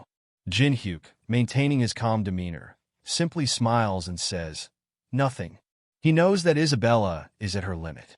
As Isabella continues to cry, her power intensifies, but Jinhyuk remains unshaken. He calmly tells her, we'll just wait for her to stop crying. His plan is clear. He intends to let her exhaust herself. Meanwhile, the scene shifts to the 5th floor of the Tower of Trials in Andrea's domain.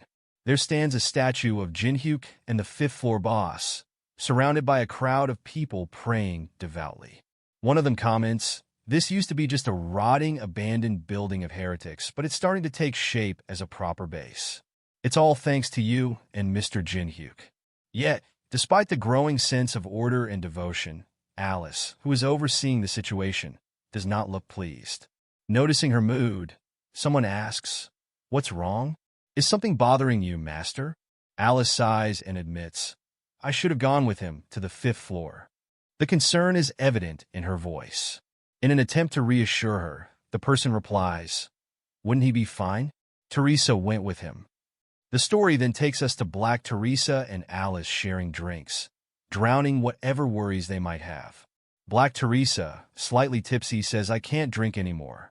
She then adds, almost as an afterthought, "Did you know? I'm a collection of all the strongest grudges Teresa has ever held." The revelation is heavy, yet both are too drunk to delve into the implications. Alice, chuckling, responds, "You have quite a cool personality for someone who's made of grudges." Teresa laughs, a sound tinged with both humor and bitterness, and agrees, "Right? Isn't it funny? The fact that this is the worst grudge she's ever had." But her expression darkens as she continues. "But you know what? Sometimes I'm so frustrated by goody two-shoes that I can't hold back. Sometimes it gets to the point where I want to lock her away forever. I shouldn't do that, though." The statement is loaded with menace, and Alice's eyes widen in surprise. Alice's mind races, reflecting, "Yeah, now that I think about it, corrupt paladins have always been disastrous. Well, I'm sure the contractor can take care of it on his own, but perhaps I should make preparations just in case."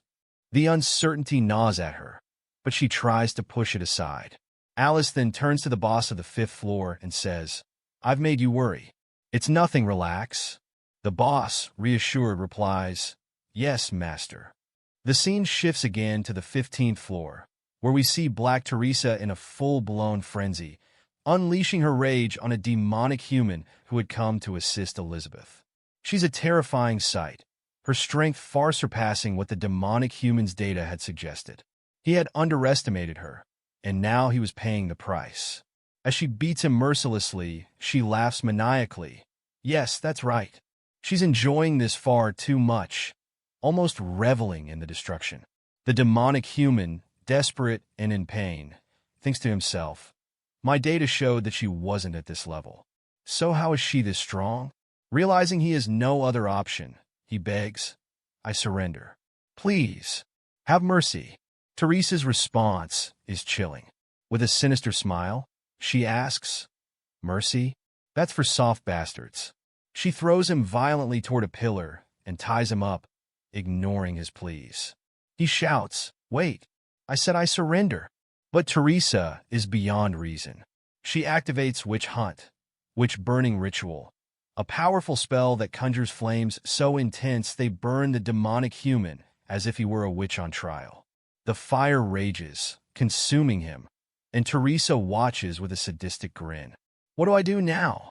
"This was just for retaliation," she muses aloud, the excitement in her voice unmistakable. "But I'm feeling much better than I thought I would. Should I just take over this body?" she wonders, the darkness within her surfacing. Back with Isabella, the crying has finally stopped. She wipes her tears and says, "I feel refreshed now." Her gaze shifts to the statues she had brought to life. "You're my new disciples from this moment. You have to protect me, okay?" she commands them, and they obediently comply. Seeing the opportunity, Jinhyuk seizes the moment. "This is our chance. Guys, let's go for the Delta combination," he instructs. Yanawa and Lee are quick to respond. "Okay." Maria, unsure of her role, asks, "What should I do?" Jinhyuk, with a confident grin, replies, "You can just watch. Have a look at how 3 veterans work together." Jinhyuk activates Glacier Formation, his ice-cold strategy ready to unfold. "Let's do it like the old days," he declares. Lee, not missing a beat, uses drone creation, sending drones into the fray. Meanwhile, Yanawa dashes toward the statues, activating acceleration. Movement speed will be increased by 100% for 20 seconds. "Delta combination," she says, and she begins to leap from one drone to another with incredible agility. Maria, watching in awe, thinks, "I can't believe it. I've never seen this kind of serial attack before. This is very different from the traditional tank, healer, and dealer combination. They're focusing on just maximizing their special skills." Elizabeth, now desperate, cries out, "Stop! Why do you keep destroying the things I make?" "I said stop." In her desperation, she activates a 3-star curse, self-hatred.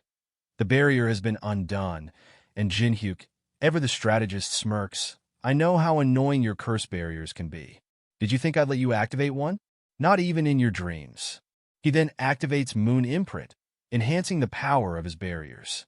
The efficiency of all barrier spells will be increased immensely.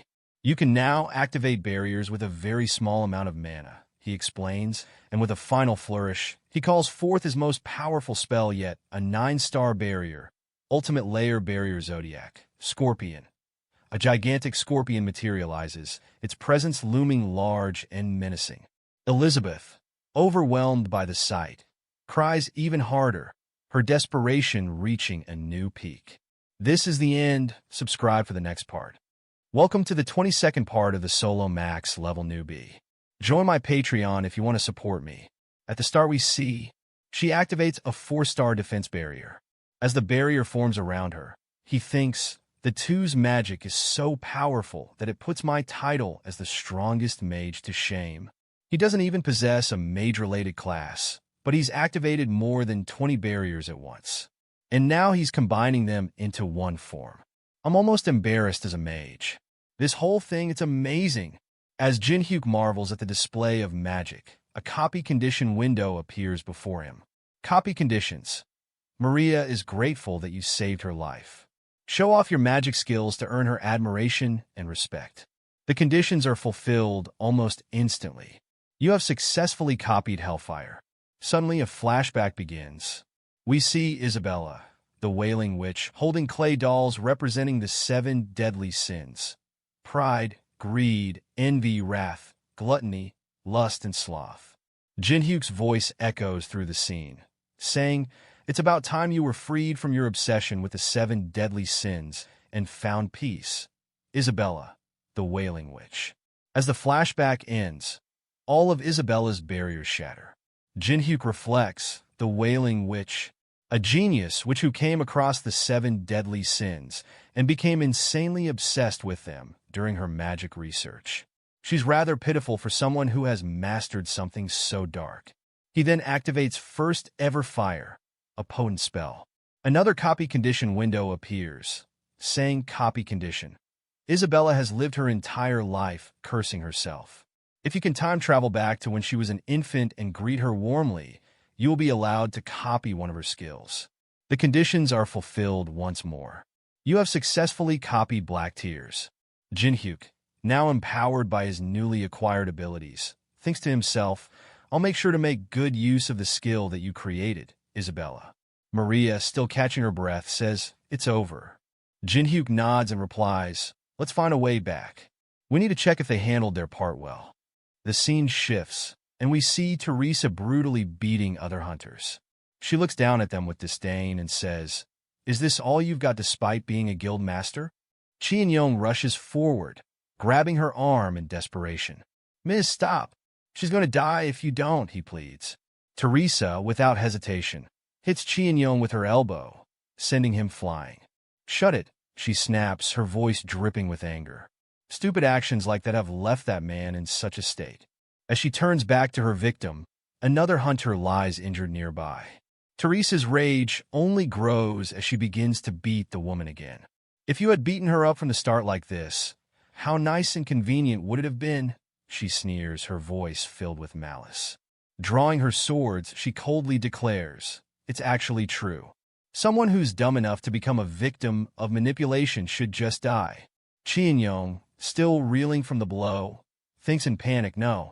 If she kills that guild master, the entire nation of India will become our enemy. But before Teresa can deliver the final blow, Jinhyuk intervenes, blocking her sword with his twin dragon swords. What, you're here? Teresa asks, seemingly unfazed by his sudden appearance. Jinhyuk, however, is serious. I can't have you killing the guild master without any permission, no matter how much you dislike her. Don't be lame, he warns her. He then activates a 3-star spell, Interference Barrier, to prevent further violence. Meanwhile, Lee shouts to Jinhyuk, Young's sunset's condition is worsening. Jinhyuk quickly orders, take him out of here and get him treated. His concern then shifts to Teresa, and he asks, what about Teresa? Lee shrugs, who knows? Jinhyuk's expression hardens as he steps closer to Teresa, demanding, what did you do to her? Teresa, with a wicked grin, responds, the demonic energy you exude smells so good. Stop pretending like that. I know you can't kill me. You couldn't do it last time either. Isn't that right? You'll be thankful someday that I persist. When there isn't someone by our little hypocritical goody two-shoes side who isn't afraid to do that dirty work, she won't be able to accept the fact that she has to kill and will hesitate until it's too late to do anything. But don't worry, I'll be there when that happens. See you again when the time comes. With those chilling words, she releases Teresa, leaving Jin-hyuk to grab Teresa, deep in thought. I didn't realize that the corrupted personality could take complete control, he muses. Manhwa, noticing his distress, says, I'll take her. Don't worry. Jin-hyuk nods, all right. As Manhwa takes Teresa away, Lee asks, Where are you going? We took down the boss. Aren't you coming with us? Jin-hyuk, resolute, replies, There's one last thing I have to do. The scene shifts to the Antichrist's tomb in the 7th room. One of the demonic humans is there, alongside Tristan, who seems to be up to something. The system announces Holy Relic. Human leather war drum is reacting. A special condition has been fulfilled. A high-floor being will descend. Intermediate rank demon, Hargan. A menacing figure materializes, and the demon booms. Who dares to summon me to the lower floors? Tristan, filled with reverence, says, My name is Tristan. I am a member of the Demonic Human Association. I swear my soul's loyalty to you. Jin-hyuk, having arrived just in time, smirks and says, I knew it. You were playing house with some intermediate rank demon. Tristan, taken aback, shouts, Kong Jin-hyuk, you're done for. You think that you can win against a high-floor being. Desperate, Tristan turns to Hargan, pleading, Oh, great demon, please eliminate him. He's someone who's trying to stop us from resurrecting the Demon King. Hargan, with a wicked smile, responds, Really? That sounds fun. Arrogant human. I'll make you beg for death. Unfazed, Jin-hyuk sets up his chair in front of the scene. Confused, Hargan asks, What are you doing? Jin-hyuk nonchalantly opens a box of popcorn and says, Me? Getting ready for the show. The demon stares at him, bewildered. The show? Suddenly, Hargan is struck in the face by an unseen force. A powerful voice echoes through the chamber. How dare an intermediate-ranked demon try to interrupt my entertainment? The ranking in the demon realm must be a complete mess. Hargan, now terrified, stammers, You're... Meanwhile, Jin-hyuk, still munching on his popcorn, watches with satisfaction. The figure before them is none other than the Demon King, Varial. This is the end. Subscribe for next part. Join my Patreon if you want to support me.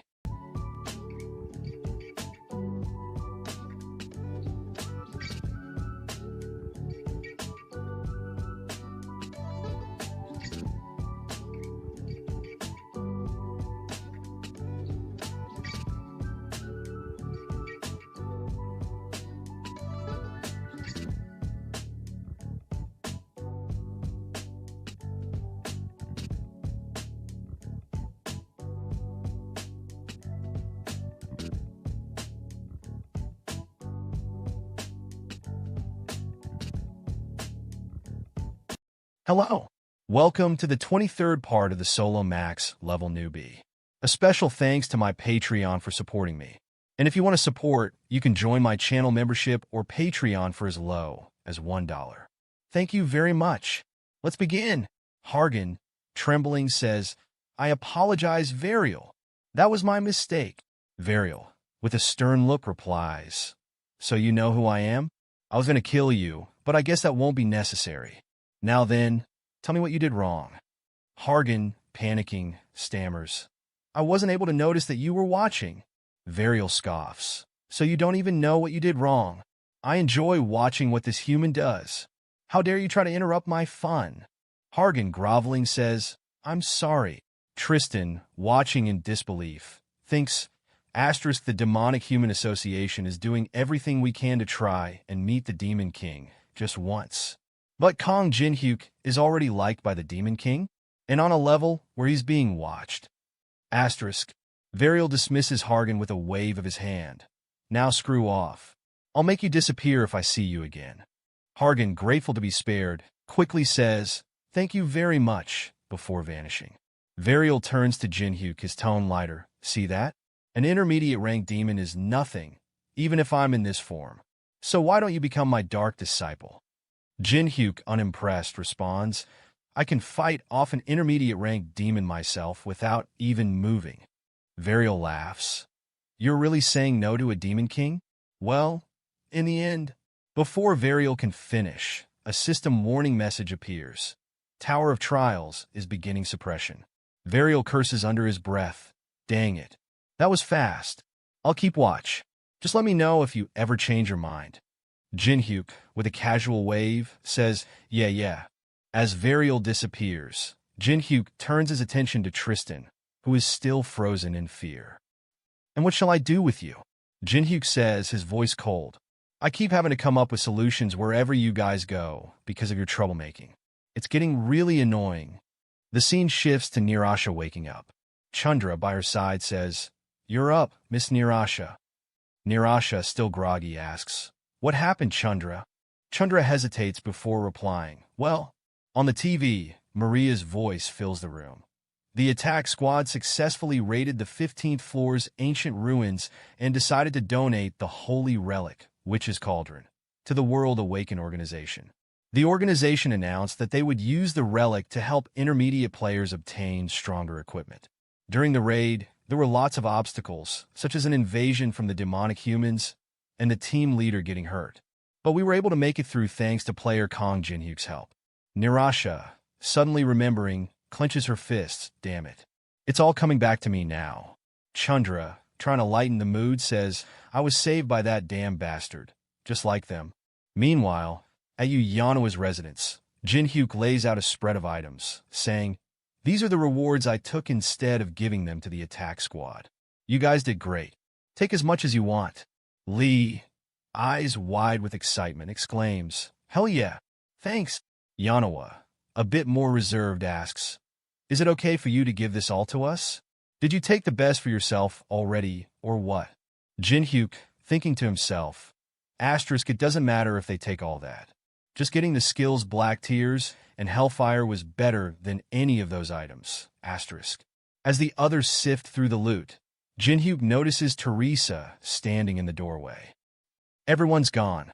Why don't you come in, Teresa? He says, offering her a cup of tea. He then asks, What were you hiding for? Everyone already knows that you're back. Well, how much can you remember? Teresa, looking down at the tea, replies, Everything. From Miss Nirasha almost being killed by me to the demonic human burning. She continues, her voice heavy with guilt. Archbishop Savannah told me that the other personality is just a combination of all the suppressed feelings. The fact that the other personality killed that demonic human in such a cruel way and even tried to take out Miss Nirasha must mean that there is a part of me that wishes it. Jinhyuk, sensing her distress, interrupts, That's enough. As long as we don't eliminate the demonic humans from this world, there is no way to stop them from harming humanity. And most of them do deserve to die too. Gawain was one of them. Jinhyuk then asks, his tone more serious. One thing that's certain is that you will be faced with these kinds of situations a lot more often the higher up you go in the tower. What will you do when something like this happens again? This time we were lucky. The only person who died because of you was a demonic human, and the other personality backed off when confronted. But if your tainted personality tries to kill Taemin, Yunoa, or me, will you be able to take control then? He continues, As of right now, you are uncontrollable in such situations, which is a weakness that I cannot deal with. Teresa, taking a deep breath, nods. I get what you mean. I'll get going then. As Teresa leaves, Yunoa and Lee notice her. Lee asks, Are you already leaving? Alice, observing the situation, says to Jinhyuk, Contractee, was it really necessary to be so harsh? She looked like she was really going through it. I'm sure what she wanted from you was warm words. We see Teresa walking away, tears streaming down her face. Jinhyuk watches her go, his expression unreadable. He then says, I can be nicer once she's more determined. His thoughts drift. Determined? Teresa isn't the kind of person to give up just because I was cold to her. She'll come back stronger instead. The scene shifts to the Demonic Human Association's second headquarters. The atmosphere is tense. It has been more than 3 days since the death of Gawain. The relic used for the summoning was wasted, and the only place in the lower floors that could have been used to summon demons was destroyed. We see that Jinhyuk has already contracted with Tristan. She greets him with a sinister smile. Nice to meet you. Jinhyuk thinks, in order to respond to the demonic human's activity, I placed Tristan alongside Melina in their association to report on their activities. The scene shifts again to the 5th floor's Andrea's domain and the 25th floor's Giant's Fortress, both of which continue to grow in power, preparing for the future. A subordinate approaches Jinhyuk, saying, "Sir, all the other guilds went into the 15th floor to take down the boss. Won't you join them?" Jinhyuk, lost in thought, replies, "The 15th floor does take a lot of effort to clear, but the rewards are not worth it." And well, he trails off, deep in contemplation. Asterisk, I've already reached level 100 by the 15th floor. It's actually much faster than when I was playing the game. The top of the tower has completely changed. However, I can't shake this feeling of impending doom. I have 86 days until the 15th floor is cleared. There is only one way to use this given time most efficiently. Asterisk. His thoughts are interrupted by a familiar voice. "You're here, my liege." Jinhyuk turns to see his loyal subordinate. The preparations are complete. Let us go. The Dark Emperor is waiting. This is the end of the video. Subscribe for the next part.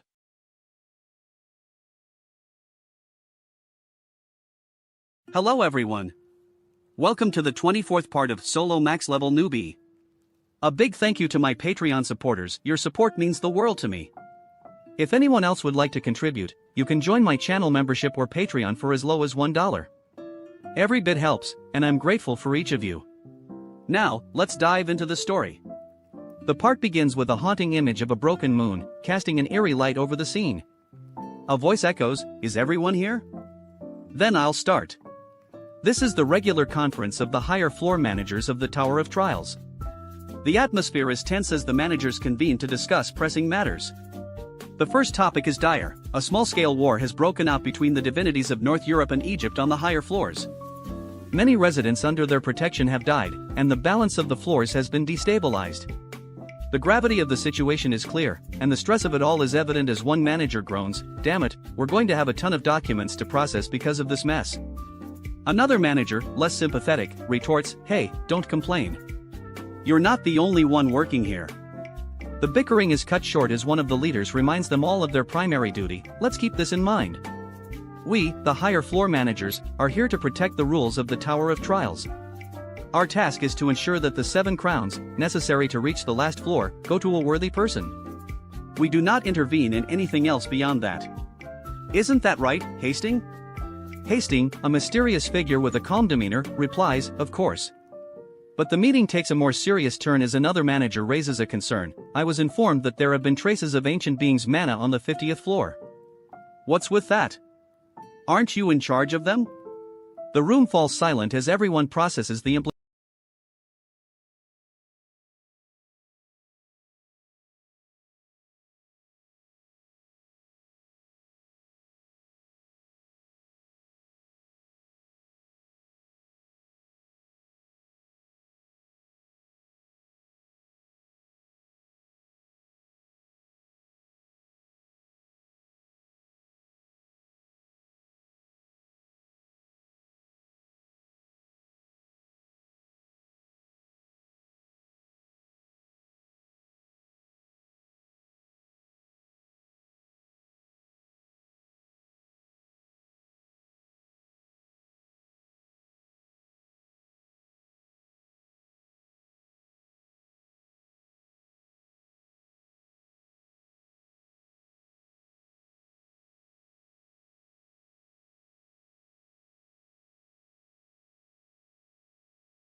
sir.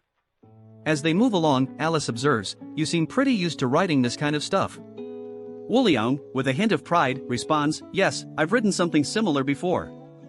In order to continue serving him, I should get used to this kind of thing. The scene transitions to the Heavenly Demon Divine Cult headquarters at the Heavenly Demon Palace. The atmosphere is charged with tension. A voice demands, have you yet to locate the Supreme? Another man, clearly under pressure, apologizes, I apologize. Continue searching. We must find him no matter what, the voice commands. Iwan enters the room, bowing respectfully. I greet you. At this rate, the Orthodox bastards will try to break the treaty. We received an unbelievable amount of assets and goods in return for helping the Murim Alliance with their war against the Empire. If they realize that the Supreme is not here, they will attack us. The Dark Emperor, a figure of immense authority, dismisses the concerns with a wave of his hand. Don't get so ahead of yourself. The Supreme is just gone for a bit. Why are you being so dramatic? The Heavenly Demon Divine Cult will not fall. Isn't that so, Left Guardian? We are introduced to Samaja, the third most powerful figure in the cult. With a serious tone, he says, I have nothing to worry about since you're so fit and healthy. But it is indeed true that the cult members are anxious. The Heavenly Demon Divine Cult worships power. It's already been 3 months since the Supreme, who can be considered the symbol of power, has been gone. No matter how much a dragon tries to cover up the empty throne, it'll be difficult to cover it in its entirety, don't you agree? The Dark Emperor, unfazed, smiles and asks, Old Dragon? But Samaja, releasing a surge of powerful energy, challenges him, are you finally willing to fight me now, Old Dragon? The Emperor, still smiling, warns, you've got quite the temper. Don't provoke me like that just because the Supreme is not here. I may be an old dragon, but I have enough strength to protect the cult while the Supreme is gone. And even if you have gone through a metamorphosis, you are still an old man like me. The Emperor suddenly remembers something. Ah, right. A new disciple I recently took in is actually coming here. He's strong enough to be of great help to us. Will you go greet him? Samaja, intrigued, asks, that old man brought in his disciple? Just then, Jin Hyuk arrives at the palace, casually commenting, good work. You should work on your cornering skills, though. This is the Heavenly Demon Palace where the Dark Emperor lives. The gates sure are massive. But before he can take in the surroundings, someone leaps onto the roof in front of him, pointing a sword. It's you. The person who pretends to be the Dark Emperor's disciple, the figure accuses. Wu Liang steps forward, bowing slightly. I am Wu Liang of the Black Wind Society. He really is what you claimed him to be. But Jin Hyuk, sensing the tension, warns, there's no use, Wu Liang. Look at him. He has no intentions of hearing us out. The stranger immediately attacks, unleashing a poisonous misty cloud. The air thickens with venom as the assailant declares, I have no personal vendetta against you, outsider.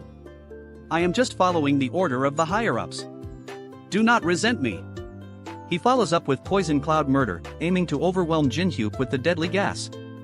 Wu Liang, sensing the danger, shouts, my liege. It's poison. You must get out of there. But Alice, calm as ever, holds Wu Liang back. You just sit back and watch. Just think about how it all unfolds whenever you're worried about him in a situation. Jin Hyuk, with a confident smile, begins to inhale all the poison, much to everyone's shock. He activates Thousand Poison, a skill that detoxifies any poison he absorbs. The system chimes in, detoxifying the absorbed poison. The assailant, eyes wide with disbelief, mutters, what the hell? This is the end, subscribe for more. Hello. Welcome to the 25th part of the Solo Max level Newbie. A special thanks to my Patreon for supporting me. And if you want to support, you can join my channel membership or Patreon for as low as $1. Thank you very much. Let's begin. At the start of this chapter, we see Dok Goryong, the 8th-ranked member of the Heavenly Demon Divine Cult, walking through the halls of the Heavenly Demon Palace. He's deep in thought, considering the arrival of the Right Guardian's disciple. Welcome him with a warm heart. Once he's here, Dok Goryong muses.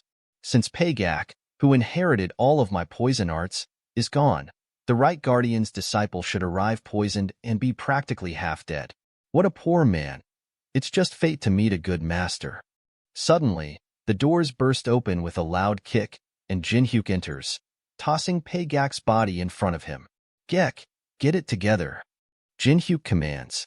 Confused, Dok Goryong asks, Paygak? Jinhyuk casually replies, his name is Paygak? One of the soldiers immediately shouts, Invader! The room fills with soldiers surrounding Jinhyuk and Woyang. Woyang asks Alice, Miss Alice, should we just sit back and watch this time too? Alice, with an amused expression, responds, I'm not sure, let's wait and see. Dok Goryong, furious, glares at Jinhyuk. How dare you harm my disciple? I will make sure you don't leave here alive. But before things escalate further, the demonic emperor intervenes, laughing heartily. Stop right there. He's no invader. Let me introduce him. This is my disciple, Kong Jinhyuk. He's going to complete the dark, heavenly demon emperor arts. Meanwhile, at the Holy Empire, Paladin greets Teresa, lifting her gently and saying, Welcome, Teresa. She responds, Hello, Archbishop Savannah. However, the other sisters, seeing her arrival, seem uneasy. Some murmur prayers, Oh, Goddess of Light, please have mercy. Teresa smiles faintly but admits, I'm still hated because of what happened last time. The Archbishop reassures her, Don't mind them, Teresa. In time, they will come to understand that despite knowing you'd be hated, you still chose this path. Teresa smiles at his comforting words.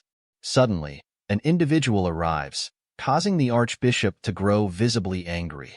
Hugging two twins close, he exclaims, You villains! Why are you here with them? Is there another disaster? Teresa quickly reassures him, No, Archbishop. I'm here to prevent a disaster that might occur because of me.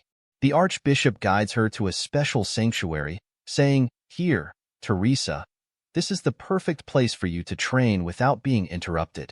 One of the nuns, shocked, questions, Archbishop, how could you grant her the sanctuary of light? What if she taints the holiness of this place? The Archbishop calmly replies, If that happens, we will all pray together for the light to guide us. Later, Teresa turns to Casey and Jadello, asking, Could you promise me one thing? If my dark personality takes over, please kill me. Both twins recall the terrifying Black Teresa and nervously reply, Okay, of course. Just leave it to us. Meanwhile, Black Teresa appears before Teresa in a vision, taunting, You've grown a lot. Are you finally ready to face me? Back at the Heavenly Demon Palace, tensions rise. Dok Goryong protests, Dark Emperor, this makes no sense. The demonic emperor, remaining calm, asks, Why not? Dok continues, Kong Jinhyuk beat up my disciple, and now he's exempt from the cult's rules just because he's your disciple? The demonic emperor chuckles, Oh, it's just a misunderstanding. Let it go. Dok persists, It's more than that. How can he be free from the cult's doctrines? The rules are there to be followed. But the demonic emperor dismisses him, saying, Enough lecturing. It's fun to have exceptions. Still frustrated, Dok Goryong pleads, This is disrespectful to the cult's teachings. The rules are there for a reason. But the demonic emperor cuts him off sternly. Didn't I tell you to stop? Or did you not understand? Reluctantly, Dok bows and apologizes, I'm sorry. I'll follow your orders. As he leaves, the left guardian reassures him, Let him be for now, Dok. But Dok worries, Left guardian. Will it really be all right to leave him alone? The left guardian nods. Everyone knows Kong Jinhyuk is the Dark Emperor's disciple. Acting against him openly would be difficult. He adds ominously, The reason the Dark Emperor took in a disciple and even bent the rules is that he feels his time is coming to an end. There's no need to rush. When the time comes, we will eliminate both the Dark Emperor and Kong Jinhyuk. Later, the Dark Emperor visits Jinhyuk in his room, greeting him warmly, It's so good to see you. I was worried you wouldn't come. Jinhyuk, however, remains skeptical. You do realize you're the only one happy I'm here? Didn't I cause trouble by beating up that Paygak guy earlier? The Dark Emperor waves it off. It's nothing. I've already taken care of it. Don't worry about such matters. You just need to focus on finishing the dark, heavenly demon emperor arts with me. Jinhyuk reflects silently, It's not just a small matter, though. I've experienced the great Orthodox-unorthodox war of Murim 21 times. The Dark Emperor is always left waiting for the heavenly demon alone, only to be betrayed by Sama Ja and his gang. The old man is actually in danger of losing his position, yet here he is, telling me not to worry. I can't help but feel some sympathy for him. The demonic emperor then hands something to Alice, saying, "Take this. If you show it to the cult members, they'll do anything for you." Jinhyuk, surprised, asks, "Isn't that your identity plaque? Why give it to her?" The demonic emperor, with a gleam in his eyes, replies, "Because we're going to be very busy." Confused, Jinhyuk asks, "What?" The demonic emperor laughs. "What do you mean? What?" "We must train. Do you know how long I've waited for this?" And with that, the chapter concludes. Don't forget to subscribe for the next part. And if you'd like to support me, you can join my Patreon for just $1. Thank you.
Hello. Welcome to the 26th part of Solo Max Level Newbie. A special thanks to my Patreon supporters for always having my back. If you'd like to support the series and get exclusive content, you can join my channel membership or Patreon for as low as $1. Thank you so much for all your continued support. Now, let's dive into the latest chapter. At the beginning of this part, we shift to the real world where Jinhyuk's team is walking. One of the members, while adjusting an earring, comments, "It's so cold," as snow begins to fall. Another adds, "It really is winter now." They reflect on how it's been 2 months since they began climbing the Tower of Trials, and this is their first winter since the world changed. Meanwhile, the raid on the 15th floor's boss room is still being streamed online. Viewers comment on the stream, saying, "What? They're still going at it? It looks way too easy. Maybe I should become a player after I graduate too." As time goes on, a certain thought creeps into people's minds. I haven't seen Kang Jinhyuk or the mysterious unknown lately. Who knows? Maybe they made enough money and quit streaming.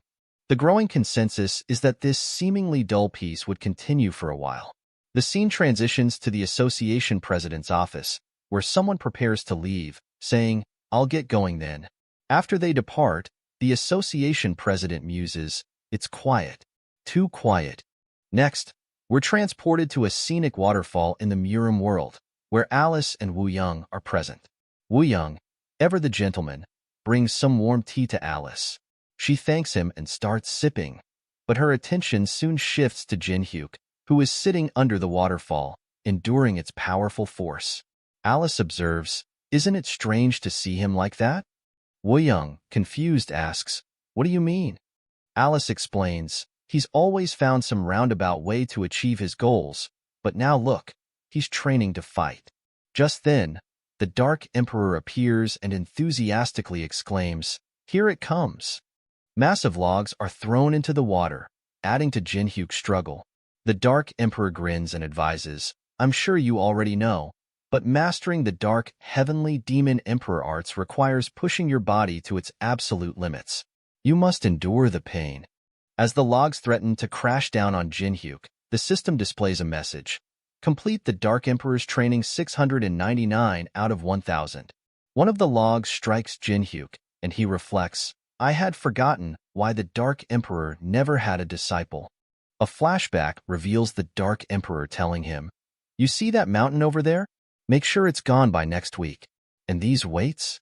Carry them around your ankles from now on." Jin-hyuk laughs bitterly, thinking, it was hard to tell if he was trying to train me or torture me. Even for a masochist like me, this training was absurd. I often wished I could quit. But despite the grueling regimen, Jin-hyuk acknowledges, this was the best time for training since the 15th floor was giving me extra time. During the 2 months I've spent here, I trained with the Dark Emperor by day and searched for clues by night. Yet, I still haven't figured out what Yun wanted to show me. Determined, he vows, I need to solve this mystery, no matter what, even if it means getting help from everyone I know. Meanwhile, on the 25th floor of the tower, in the Holy Empire, all the sisters are watching Teresa from a distance. They whisper amongst themselves, "Look, it's already been 2 months. Look at the storm of ominous demonic energy and divine power. How is it even possible for the two to mix?" Teresa suddenly gets hit and is sent flying. Black Teresa sneers, "I was being kind, and now you want to try and control me? You don't even know what you want. Do you honestly think you can beat me?" As if. She launches another attack at Teresa, who is now bleeding. As the twins watch in shock, one asks, "Who is it?" Teresa, struggling but determined, reassures them, "Don't worry, it's still me." Relieved, they suggest, "Good, then let's go eat now." One of the twins questions, "You're going to train again?" "I'm hungry." Teresa suddenly appears in front of Black Teresa and, smiling confidently, replies, "You can't get annoyed by just this. I can still fight much longer." Black Teresa scoffs, "I can't tell if you're determined or just plain stupid." Their battle intensifies as they declare, "Let's see who wins then." Next, we see soul-chasing Seong. Beck approaches and comments, "It's you." Seong sighs, "All he's been doing for the past 2 months is sleep, eat, and train." That Chun Yu-sung. "But why make him train shirtless?" Beck, grinning, replies, "Because it's nice to look at." She adds, "I've lived a long time in Murim, but I've never seen anyone as obsessive as him." Beck asks, "You mean his obsession with Kang Jin-hyuk?" Seong replies, "At first, yes, but not anymore. Before, he was impatient. Now, he's calmer. But why do you keep coming here? This place is far from Manhwa. Do you really like him?" Beck quickly denies it. "No, I'm just here to relay a message." Curious, Seong asks, "What is it?" Beck delivers the news. There's unrest in the Murim Alliance. Many are complaining about the Heavenly Demon Divine Cults Treaty. The treaty promised that the Heavenly Demon would actively engage in the war against the Holy Empire in exchange for money, but they've been idle ever since. If the Heavenly Demon doesn't show up soon, another war could erupt in Murim. Seong, unfazed, responds, "Even if he's from a demonic cult, the Heavenly Demon isn't someone who takes promises lightly." She pauses, then adds, "What shall we do? It looks like a major storm is about to hit Murim soon." At this moment, a spider on Beck's neck catches our attention. Jin-hyuk is secretly listening through it. He thinks, it seems Chun Yu-sung is training hard with soul-chasing Seong too. Good, develop some new skills while you're at it. It also sounds like the Orthodox faction is starting to turn against the Heavenly Demon Divine Cult. They won't be able to hide the Heavenly Demon's disappearance for much longer. I need to find the clue before the Orthodox bastards invade. Jin-hyuk then spots 2 figures walking nearby. Samaja suddenly stops and looks around. Dok, his companion, asks, "What is it, sir?" Samaja shakes his head, "Nothing. Let's move." Dok nods, "Yes, sir." Jin-hyuk uses the Grand Mage's robe to conceal himself, thinking, Samaja, where is he going at this hour? He continues to follow them stealthily and eventually reaches a dungeon. Why are they going in there? Jin-hyuk wonders. A system window appears before Jin-hyuk, his eyes widening. That's... The system announces, a hidden quest has arrived. Quest, Bloody Secret. Type, Linked Quest. Difficulty rank, S. Description. You have uncovered a clue about the great scheme within the Heavenly Demon Divine Cult. Jin-hyuk's mind races. Is this what Yun wanted me to discover? What happens next? Stay tuned for the continuation in the next part.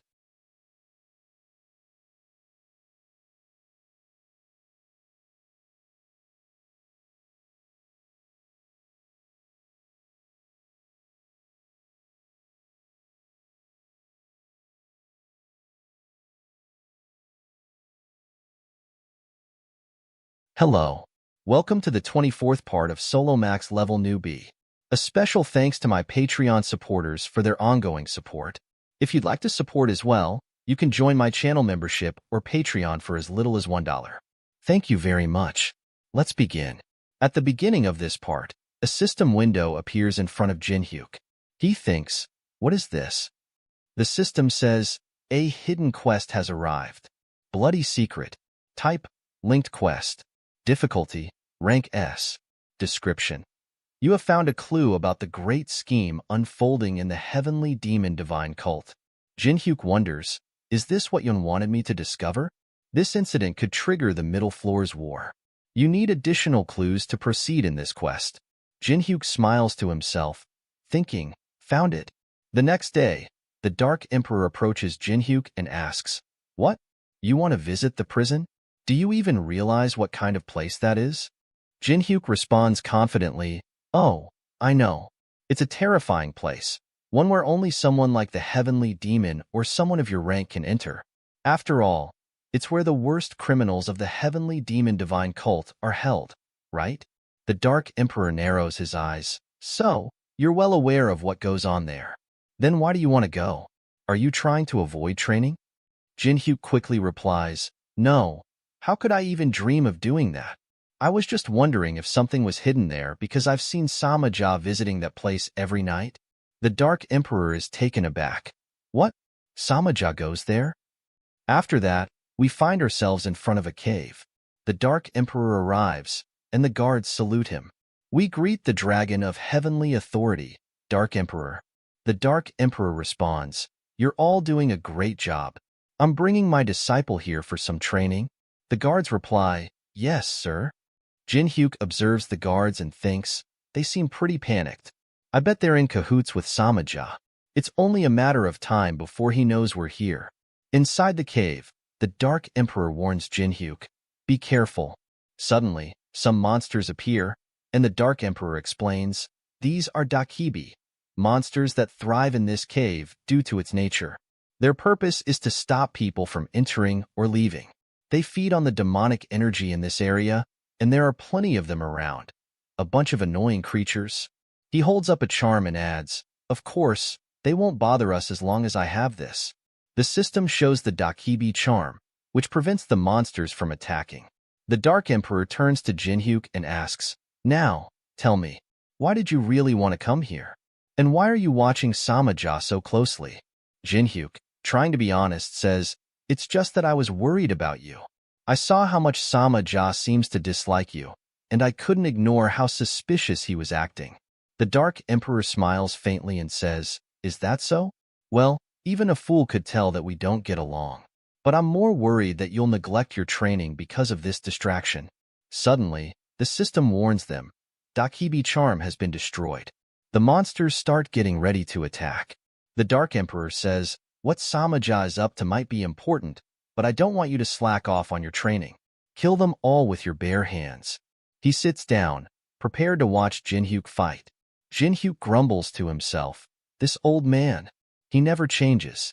Meanwhile, we switch to Doke, one of the guards. He thinks, it's so peaceful around the heavenly demon divine cult when the right guardian isn't here. I wish it could stay like this forever. Suddenly, another guard rushes up to him.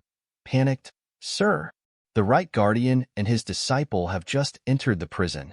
Doke, startled, asks, what? Where is Samaja right now? Back in the cave, Jinhyuk activates the dark heavenly demon emperor arts and starts fighting the Dakibi. The system displays his progress. Complete the Dark Emperor's training. 712 out of 1,000. The Dark Emperor laughs heartily and says, looks like all that training wasn't in vain. It's quite entertaining to watch how much you've improved. Suddenly, the Dark Emperor notices something odd and asks, did something just come out of that Dakibi? I've never seen this before. The system reveals an item, fragment of ember. The system states, you cannot take this unless you possess a specific item. Jinhyuk thinks, the Dakibi in this cave shouldn't drop EXP or items. That means, someone must have placed this inside the monster. The Dark Emperor turns to Jinhyuk and asks, do you have any idea what this could be? Jinhyuk smirks, I think it's time you ask the right person. The Dark Emperor, puzzled, asks, what? Ask whom? Jinhyuk replies, who else? You'll have to ask Samaja. He's the one behind this. The Dark Emperor begins walking away, and Jinhyuk thinks to himself, now I can do whatever I want. Just then, Wooyoung arrives and asks, my liege, what will you do now? Jinhyuk responds, I'll need to go a bit deeper to uncover more clues. Wooyoung sighs, so, you're not planning on listening to my advice? Alice joins in, what about the things that keep appearing? Jinhyuk nonchalantly replies, who should take care of them, I wonder? The system alerts them again. Dakibi are attacking the invaders. T-Bone leaps forward, shouting, please witness how much I've improved. He fights the Dakibi fiercely and calls out, are you watching, Master? Jinhyuk responds, yes, I'm keeping an eye on your movements. You're doing well. Alice, still concerned, asks, are you sure he'll be fine? Jinhyuk confidently replies, he insisted we leave it to him. Meanwhile, the Dark Emperor is leaving the cave, and the guards greet him. We greet the Right Guardian. Doke arrives, visibly nervous, and says, Right Guardian, you've returned early. The Dark Emperor asks, where's Samaja? Doke stammers, he's not here at the moment. I heard that Kang Jinhyuk is training against the Dakibi in the underground prison. That place is for criminals, not for training. Why don't you have him train elsewhere? The Dark Emperor replies sternly, I, the Right Guardian, permitted it myself. So, what's the problem? Doke hesitates, not at all. It's a very dangerous place. The Dark Emperor narrows his eyes. I'm not saying you did anything wrong, but if I'm not the problem, then something must be wrong on your side.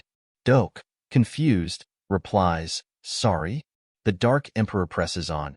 If that's not it, then is there something hidden in the underground prison that I shouldn't know about? Doke gasps, struggling to breathe, as fear grips him.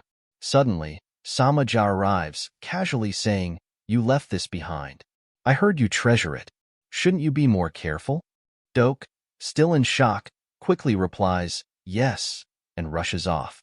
Samaja, smirking, says, he's gotten cuter with age. I heard you were looking for me, right, Guardian? The Dark Emperor, now furious, glares at Samaja and says, perfect timing, Samaja. I think it's time you explain yourself about what you've been doing behind my back. This the end. Subscribe for the next part.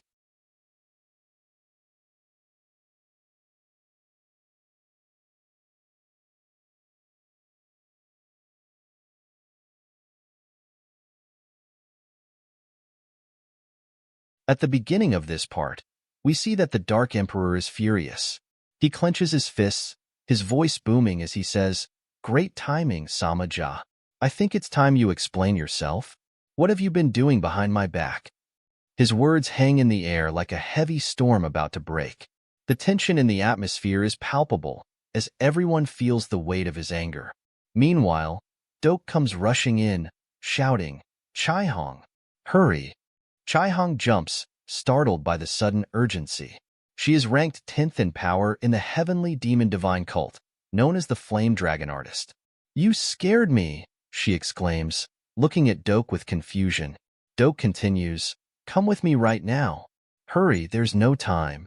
Chaihong, catching up to his pace, asks, what's got you in such a hurry this time? Every single time. It's like this with you. Despite her complaints, they both break into a sprint. Doke, panting as they run, explains, it was Samaja's order. We're heading to the prisons. Chaihong, confused, says, wait, what? Slow down. What do you mean we're going to the prisons? As they run, Doke recalls Samaja's words in his mind, go to the prison and take care of what's necessary. Something must be awakened there before the Dark Emperor's disciple senses anything. He grimaces at the weight of his task. He knows something dangerous is brewing. Meanwhile, Jinhyuk, the Dark Emperor's disciple, is already inside the underground prison. He wrinkles his nose in disgust. Alice, who is with him, covers her face and says, "Ugh, this smell. It reeks like a sewer down here." They are on the 5th floor of the underground prison. Wu Young explains, "This is where the worst criminals of the heavenly demon divine cult are kept. They're restrained by a special device. All of them deserve death, but the heavenly demon kept them here, just in case they might be useful one day." Jinhyuk, looking around, mutters, "I'm not getting any notifications that I found another clue. Do I have to go even further down to find it?" Suddenly, a system window appears in front of Jinhyuk, reading, "A secret passageway has been activated." A portal opens in front of them. At the same time, Dok and Chaihong appear before them. Chaihong, looking surprised, stands beside Dok. Dok grins and asks, "What do you think of this shortcut?" "No need to be so surprised." Seeing Kang Jinhyuk, Dok looks shocked and exclaims, "What? You're already down here?" Jinhyuk looks at him calmly and says, "Hey, old man, that thing in your hand. Mind if I take a look at it?" Chaihong, realizing the situation, steps forward. "Go ahead. I'll take care of things here." Dok, nodding to Chaihong, says, "I'll leave it to you." Then, Jinhyuk asks her, "You really want to fight us on your own? There are 3 of us and only one of you." Chaihong smirks and replies, "Kang Jinhyuk, I've heard plenty about you. You're skilled enough to take down Pei Gak. I know it'll be hard for me to deal with you, especially if you're with Wu Young of the Black Wind Society. But don't think you've got the advantage just yet." She looks around, grinning slyly. There are plenty of people here who would love to fight. At that moment, the system chimes in. Restraints have been undone. The blockage of blood chi vessels has been removed. Chaihong gestures toward the cells as prisoners begin to emerge. "You all must have been very bored in here. Well, now's your chance to go wild." The prisoners, who had been trapped for so long, step out eagerly, ready for battle. Wu Young's eyes widen. "My liege, these are infamous martial artists. Each one of them is as strong as I am, or stronger." Wu Young steps forward and says, "I'll fend them off, so please." But Jinhyuk grabs Wu Young's sword, stopping him. "No, you stay back. If she's going to use prisoners against us, I'll do the same." Alice raises an eyebrow. "What? You're going to compare me to those guys? They're nothing but scum." Chaihong laughs. "Good things are meant to be shared, right? Why don't you all join in?" The prisoners surround Alice, grinning menacingly. One of them licks his lips and says, "Tasted a human before?" Alice's eyes narrow as she mutters, "You're treating me, the noble master of the night, like a mere human just because I'm disguised as one?" Her voice turns cold as she activates Blood Road. How rude. In an instant, the area erupts with crimson energy. T-Bone, who had been watching, looks around in confusion. "Wait, all the monsters around me are already dead?" T-Bone groans. "Poor master. He didn't even get to see the full extent of my performance. It was super-duper cool. Is he perhaps afraid of my power?" Suddenly, all the energy drops from the corpses start floating away. T-Bone yells, "No! The things that came from the corpses are running away. Come back." He quickly activates Ember Collecting Lantern. Meanwhile, Dok is gathering all the ember pieces spread throughout the place, but frustration shows on his face. He glances at the system's completion rate, 71%. Dok thinks, did the embers not develop inside the Dakibi long enough? He glances at Chaihong, who is now fighting the Dark Emperor's disciple. While she keeps them busy, I need to find more Dakibi. Chaihong, still running beside Dok, suddenly appears by his side again. Dok gasps, "Why are you already here? I thought you freed the prisoners." Chaihong pants as she replies, "I did. I even gave them their favorite equipment back. But that Western woman with Kang Jinhyuk, she's a monster. The prisoners were no match for her." As they run, we see that all the prisoners are dead. Wu Young watches in awe, thinking, all of those infamous expert martial artists died so easily from just one gesture of Miss Alice's hand, as expected of someone so close to the liege. Alice, brushing off the dust, asks, Why are there so many of them? Jinhyuk smirks. You're being considerate of your mana usage, though. I can tell you're only using the minimum necessary. Alice nods. Of course. I can't waste mana while not knowing what lies ahead of us. Jinhyuk glances forward. We'll find out soon. Then we'll know why they were so desperate to stop us, and what Yan was trying to warn us about. Back at the surface, a student runs in, shouting, "Everyone! Samaja and the Dark Emperor are going to have a duel." All the disciples rush to witness the fight. The Dark Emperor and Samaja stand opposite each other, the air between them charged with tension. The Dark Emperor says, "It's been a long time since you stood up to me instead of backing off with your tail tucked between your legs." Samaja, unfazed, replies, "I'm not standing up to you. You're the right guardian. It's just a light-hearted duel." He smirks. "By the way, how's your disciple's training going? I heard he's down in the underground prison right now."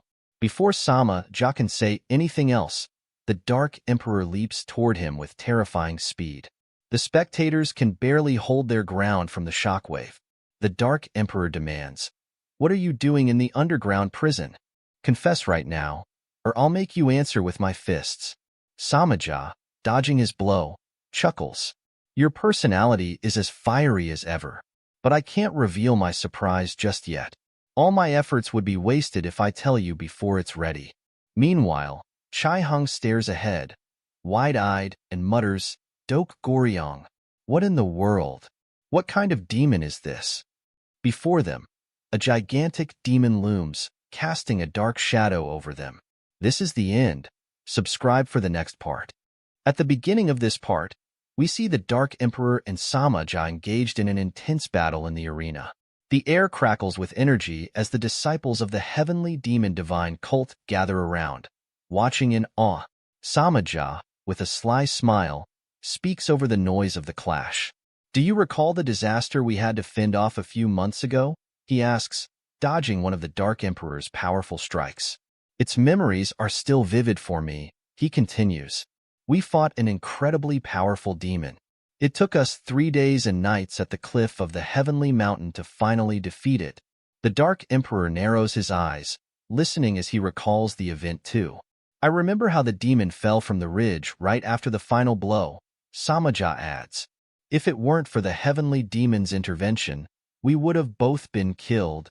As Samaja reminisces, a shadow appears behind them, an eerie presence joining the battle. A mysterious voice interrupts, "Samaja, go verify if the demon is truly dead." Samaja smirks, walking toward the demon's limp body. "When I stood there, looking at the demon weakened by our combined attacks," he says, almost to himself, "a thought crossed my mind. What if I could make this demon obedient to me? What if I could use it as my personal assassin?" Suddenly, a system notification flashes before Jinhyuk. System. Activating Ember Collecting Lantern. All of the ember fragments are being gathered in one place. The power of Yaksha is returning. Current completion rate, 71%. Samaja laughs maniacally. "That's right. I've done it. The demon that was said to be capable of killing even gods. The Yaksha." A terrifying demon materializes in front of them, its towering form radiating a menacing aura. A system window appears before Jinhyuk, showing a new quest, linked quest, the Yaksha's survival. The Yaksha's revival is directly tied to the death of the heavenly demon. The heavenly demon plays an important role in your tower climbing progress. Defeat the Yaksha to ensure his survival. If the heavenly demon dies, an irreversible disaster will unfold. Jinhyuk reads the message, heart pounding. "Is this what Yan was trying to warn me about?" he mutters, glancing at the massive Yaksha. "Why is a named monster from the middle floors of the tower? A being used to kill the divinities of the upper floors, down here." Samaja raises the ember-collecting lantern and calls out, "You now belong to me, Yaksha." Dok steps forward and shouts, "Yaksha, listen to me. We are the ones who brought you back to life. I am now your master, alongside Samaja. Do you understand?" The Yaksha, towering over them, growls, "I see. I have been degraded to a mere hunting dog for Samaja." Its glowing eyes fix on Dok. "All right. What do you want from me?" Doak, grinning wickedly, orders, "Annihilate those people over there. They are your enemies." Meanwhile, Alice's eyes narrow as she observes the yaksha. "Contractor, can you feel it?" she asks Jinhyuk. "The concentration of mana in the air. It's telling me that this monster shouldn't be here." Jinhyuk nods grimly. "Yeah, I feel it too. But the bigger problem is, I can't think of a way to defeat it." Alice, sensing Jinhyuk's hesitation, says confidently, "Don't worry. I'll stall for time." She glances at him, thinking, has he ever been this uncertain before? She turns back to the yaksha and mutters, "Let's see how much of my power I can use here." At that moment, the yaksha lets out a roar, releasing an immense amount of power. The shockwave ripples through the arena, causing everyone to falter. Chun Yusung, one of the disciples watching from the stands, looks up, eyes wide. "Master, what is that?" Meanwhile, Soul Blade, sensing the disturbance from afar, thinks, "I can feel a dangerous energy radiating from the heavenly mountain. Something ominous is happening." In the arena, Samaja smirks, feeling the vibrations of the earthquake. Dok Goryong has successfully awakened the yaksha, he muses. But even with that old dragon's disciple interfering, it won't matter. He turns to Alice, who is preparing her next move. "That Western woman? She might be stronger than I thought." Alice, undeterred, summons her weapon. Activating Blood Spear, she yells, hurling it with precision at the yaksha. However, to her shock, the spear bounces off the yaksha's body, leaving not a single scratch. The yaksha retaliates, launching Chain Pandemonium, a barrage of chains toward Alice. She dodges the attack, but the yaksha traps her with Chain Slash, binding her in place. At the same time, a dragon's roar echoes across the battlefield. It's the Flame Dragon, sent by the Dark Emperor's forces. The dragon unleashes its dragon roar, pushing the yaksha back slightly. Alice, catching her breath, glances at the dragon and asks, "Are you helping me?" The dragon responds, "Isn't it obvious?" Alice smiles, "All right, then keep up." Chai Hong, watching from the side, is in disbelief. "We're actually facing the yaksha. The same yaksha that nearly wiped out the entire world of Murim when it was alive." Meanwhile, Wu Liang, the Black Wind Society's leader, charges toward Dok. "Out of my way!" Wu Liang shouts. "I have to stop Dok Goryong right now. If that thing makes it out while the heavenly demon is away, the entire heavenly demon divine cult will be done for." Dok laughs mockingly. "This is exactly what the Left Guardian, Samaja, wanted. The yaksha will be our new heavenly demon. Kill Wu Liang, Chai Hong. Accept the new heavenly demon." The dragon circles the yaksha, attacking with acid breath, but the yaksha raises its defenses, shrugging off the assault. The yaksha moves swiftly, grabbing the dragon by the neck. "You little rat," it snarls, squeezing the dragon as it struggles. From behind, Alice swings a massive blood weapon at the yaksha, momentarily distracting it. "Dragon, can you still fight?" Alice asks, concern lacing her voice. The dragon lets out a weak roar, struggling to its feet. Alice's eyes narrow, her determination hardening. "You're asking me to go all out now, aren't you?" she mutters, her aura intensifying. The yaksha chuckles. "It seems you were hiding your true powers." "Not bad," Alice thinks to herself. Even when I attacked with everything I had, he got up right away. Just how powerful is this thing? Am I even doing any real damage?" Her thoughts turn to Jinhyuk. "You need to think of a way to resolve this situation. Kong Jinhyuk, like you always do." "I know I haven't uploaded the video for quite some time. That's because I was busy." This is the end of the video. Subscribe for the next part.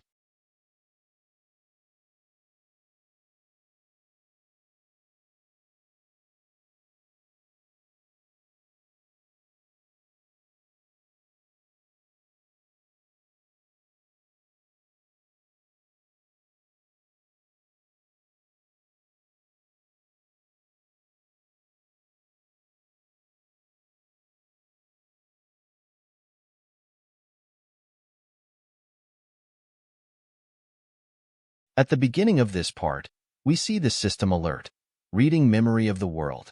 An infinite number of records for the library of skills have been created. Jinhyuk, preparing for the incoming battle, activates his 10-star multi-layer barrier and then his Eye of Gluttony, scanning for any weaknesses. The scene shifts to Yaksha, who is locked in a fierce battle against Alice and Gaguma, the dragon.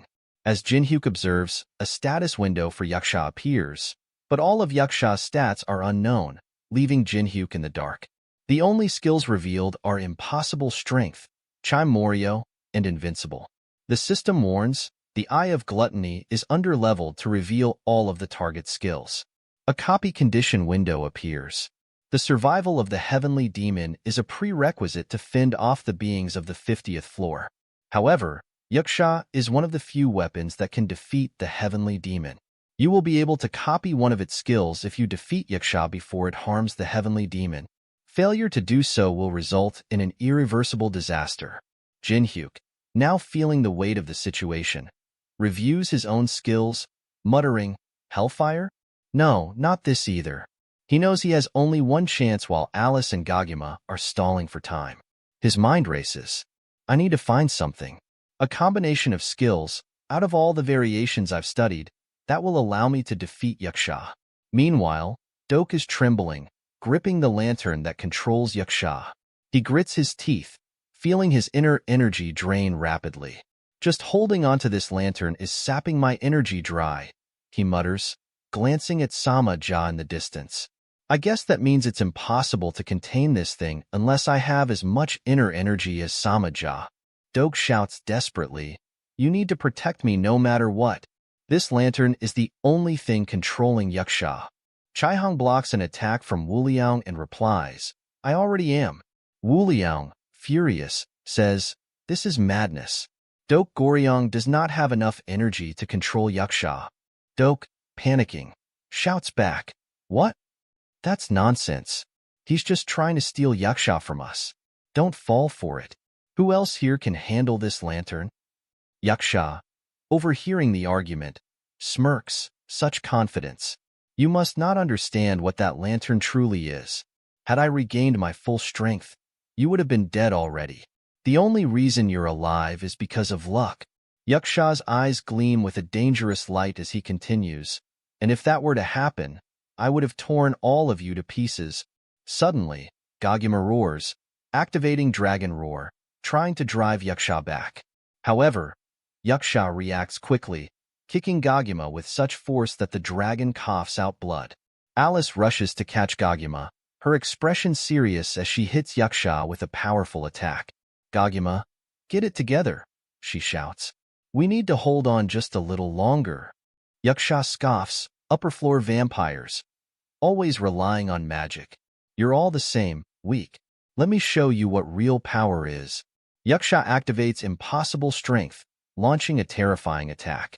Unequaled cannons shoot forth, sending 4 devastating blows toward Alice and Gaguma. Alice, realizing the danger, grits her teeth. Can I really not be of any help to my contractor, even in this form? She thinks, struggling under the weight of Yaksha's immense power. The scene shifts to Teresa, exhausted and locked in her own battle with her inner self. Black Teresa taunts her, "I'm getting tired of you. Isn't it about time you gave up?" Black Teresa continues, "I'm simply doing and saying the things you hesitate to act on. You should be grateful to me. What's wrong with that?" Teresa, breathing heavily, asks, "Why are you doing this?" Black Teresa smirks and replies, "Why, you ask? Because I don't want to be a burden to him when it really matters. When the time comes that he needs me, I want to be someone who can stay by his side, without hesitation, without excuse." Meanwhile, Alice steels herself, thinking, Alice von Ataraxia, even if I lack power right now, I will protect my contractor with all that I have." She activates Blood Road, determined to hold Yaksha off. Yaksha's attacks surge toward her, each one more dangerous than the last. As the disciples of Murim watch in shock, they see Yaksha's overwhelming strength. A massive hole is blasted through the wall by the force of Yaksha's attacks. Yaksha, confused, says, "What? It should have been too late to dodge that." But standing behind Yaksha is Jinhyuk, holding Alice and shielding her from the blast. Alice looks up and smiles faintly. Hey, tell me, did we buy enough time for you? Jinhyuk, his aura now crackling with energy, responds, yeah, you bought me more than enough. He activates fusion, combining Tumgrave's right arm, Sword Demon King's steps, and Dark Heavenly Demon Emperor arts. The system chimes. Fusion was a success. Jinhyuk stands tall, his presence radiating immense power as he uses Colossal Soldier Tumgrave's leg. Alice, smiling contentedly, says, all right, then, I'll rest for now. With that, she returns to Braham's ring, and Goguma retreats into the subspace inventory. Doke, still trembling from the battle's intensity, is in disbelief as he stares at the hole in the wall. I can't believe it. The Heavenly Mountain, which represented the power of the Heavenly Demon Divine Cult, was...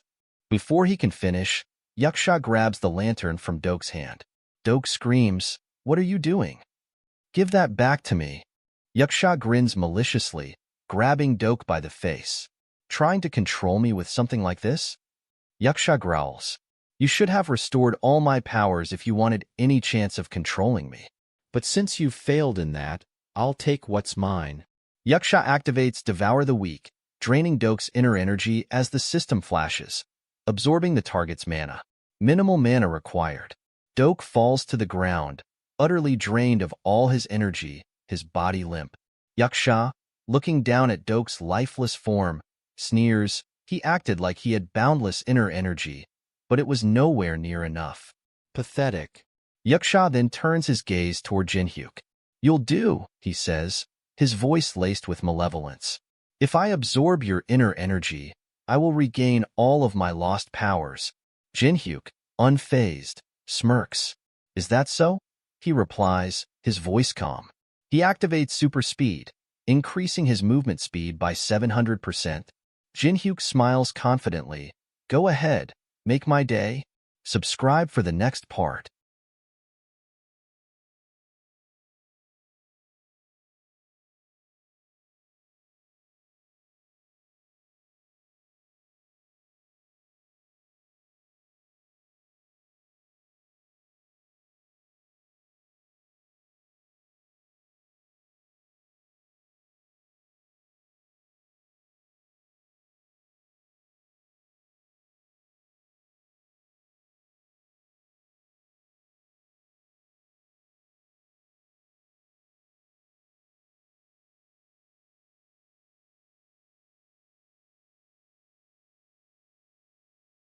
At the beginning of this part, we see Jinhyuk launching a powerful attack at Yaksha, his fist connecting with the demon's body in a devastating blow.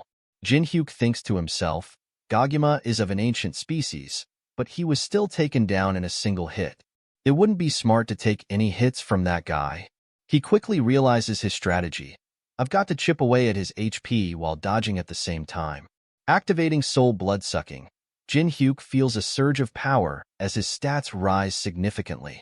Yaksha, irritated, glares at him. You pesky little fly. Face me like a true martial artist if you were one.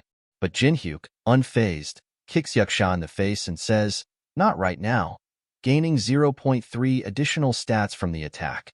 Nearby, Chai-Hong is in shock as she sees Doke lying dead on the ground. No way. He died so easily? She whispers, her disbelief evident. Wu Liang, standing beside her, urges, Miss, you must get it together. There's no time to grieve. If that monster escapes, it'll be the end of the Heavenly Demon Divine Cult. He pauses, then adds, we have to help Jinhyuk defeat the Yaksha. Chai-Hong, still shaken, gives a wicked smile and replies, you fool. The Heavenly Demon and the two Guardians barely defeated that monster. Do you really think our efforts will amount to anything compared to them? This is the end for us. Suddenly, ominous figures begin emerging from the ground, prisoners and dark entities released by Yaksha's influence. One of them looks around and mutters, did the Heavenly Demon Cult fall or something? What the hell happened? Did all the prisoners get freed? The prisoners, sensing freedom, start running wildly, shouting freedom, as they head toward Jinhyuk. However, before they can reach him, Yaksha grabs several of them, activating Devour the Weak, draining their life force. It seems the heavens favor me today, Yaksha says with a grin. I'm suddenly greeted by an abundance of chi to absorb. Yaksha activates Chai Morio, summoning a swarm of dakibi from the shadows. The monstrous beings gather around, and Yaksha commands, "Bring them all to me." Jinhyuk, seeing the growing threat, charges toward Yaksha, thinking, I can't let him keep absorbing more mana. At this rate, we'll have no chance of defeating him. But as he moves, he's blocked by the swarm of dakibi. These bastards! There are too many of them. I can't get through. Just then, T-Bone arrives, confidently declaring, Your loyal T-Bone has arrived. Chai Hong and Wu Liang, still engaged in battle with the prisoners and dakibi, shout to Jinhyuk, My liege, we'll try to do something about the Chai Morio summons. Please lead us to victory, as you have always done. Jinhyuk nods and activates Dark Heavenly Demon Emperor Arts, charging forward with super speed Dark Humanity Smashing Fist. He strikes Yaksha with tremendous force, but Yaksha barely flinches. This martial technique? Yaksha growls. You must be that damn beastly old man's disciple. But it's too bad. You haven't completed it yet. Yaksha counters with impossible strength, unleashing a powerful attack of his own. Do you know what the heavenly demon said to me during our last battle? Yaksha asks, his voice filled with bitterness. A memory flashes in Yaksha's mind of the heavenly demon saying, Yaksha, you are dying today because your strength failed you. Yaksha's expression hardens as he recounts the moment. I didn't want to admit it back then, but he was absolutely correct. The weak die to the strong. That is the universal rule. As Yaksha speaks, we shift to a scene where Black Teresa is overpowering real Teresa, taunting her. Meanwhile, Yaksha's voice echoes through the air, saying, That is the rule of this world. Disciple of the Dark Emperor, are you ready to abide by that universal rule? Real Teresa coughs up blood, weakened by her internal struggle. One of the twins watching the battle says, What if she dies? She won't be able to transform into her stronger self if she dies like this. Savannah, a powerful entity, is seen rushing toward Teresa. Jinhyuk, meanwhile, throws a devastating punch at Yaksha, landing a critical blow. Suddenly, the Dark Emperor appears beside Jinhyuk, his presence looming large. Jinhyuk, catching his breath, looks up and smirks, Took you long enough. I've been waiting for you, master. The Dark Emperor, calm and focused, replies, I apologize for the delay, Jinhyuk. Watch closely. This will be your final lesson. Jinhyuk, now fully alert, thinks to himself, that's... The Dark Emperor walks toward Yaksha, his aura growing with every step. Yaksha, he says, his voice cutting through the tension. You still don't understand why you lost to the heavenly demon. Yaksha, enraged, snarls, What are you talking about? You would have died to me back then if it weren't for the heavenly demon's interference. The Dark Emperor blocks one of Yaksha's attacks effortlessly and responds, True, but he won for a reason. It was because he possessed a power that transcended your so-called universal rule. At that moment, Black Teresa looks up in surprise as she notices something strange. Real Teresa is glowing, her body surrounded by a radiant aura. The Dark Emperor continues, The heavenly demon's strength didn't come from raw power alone.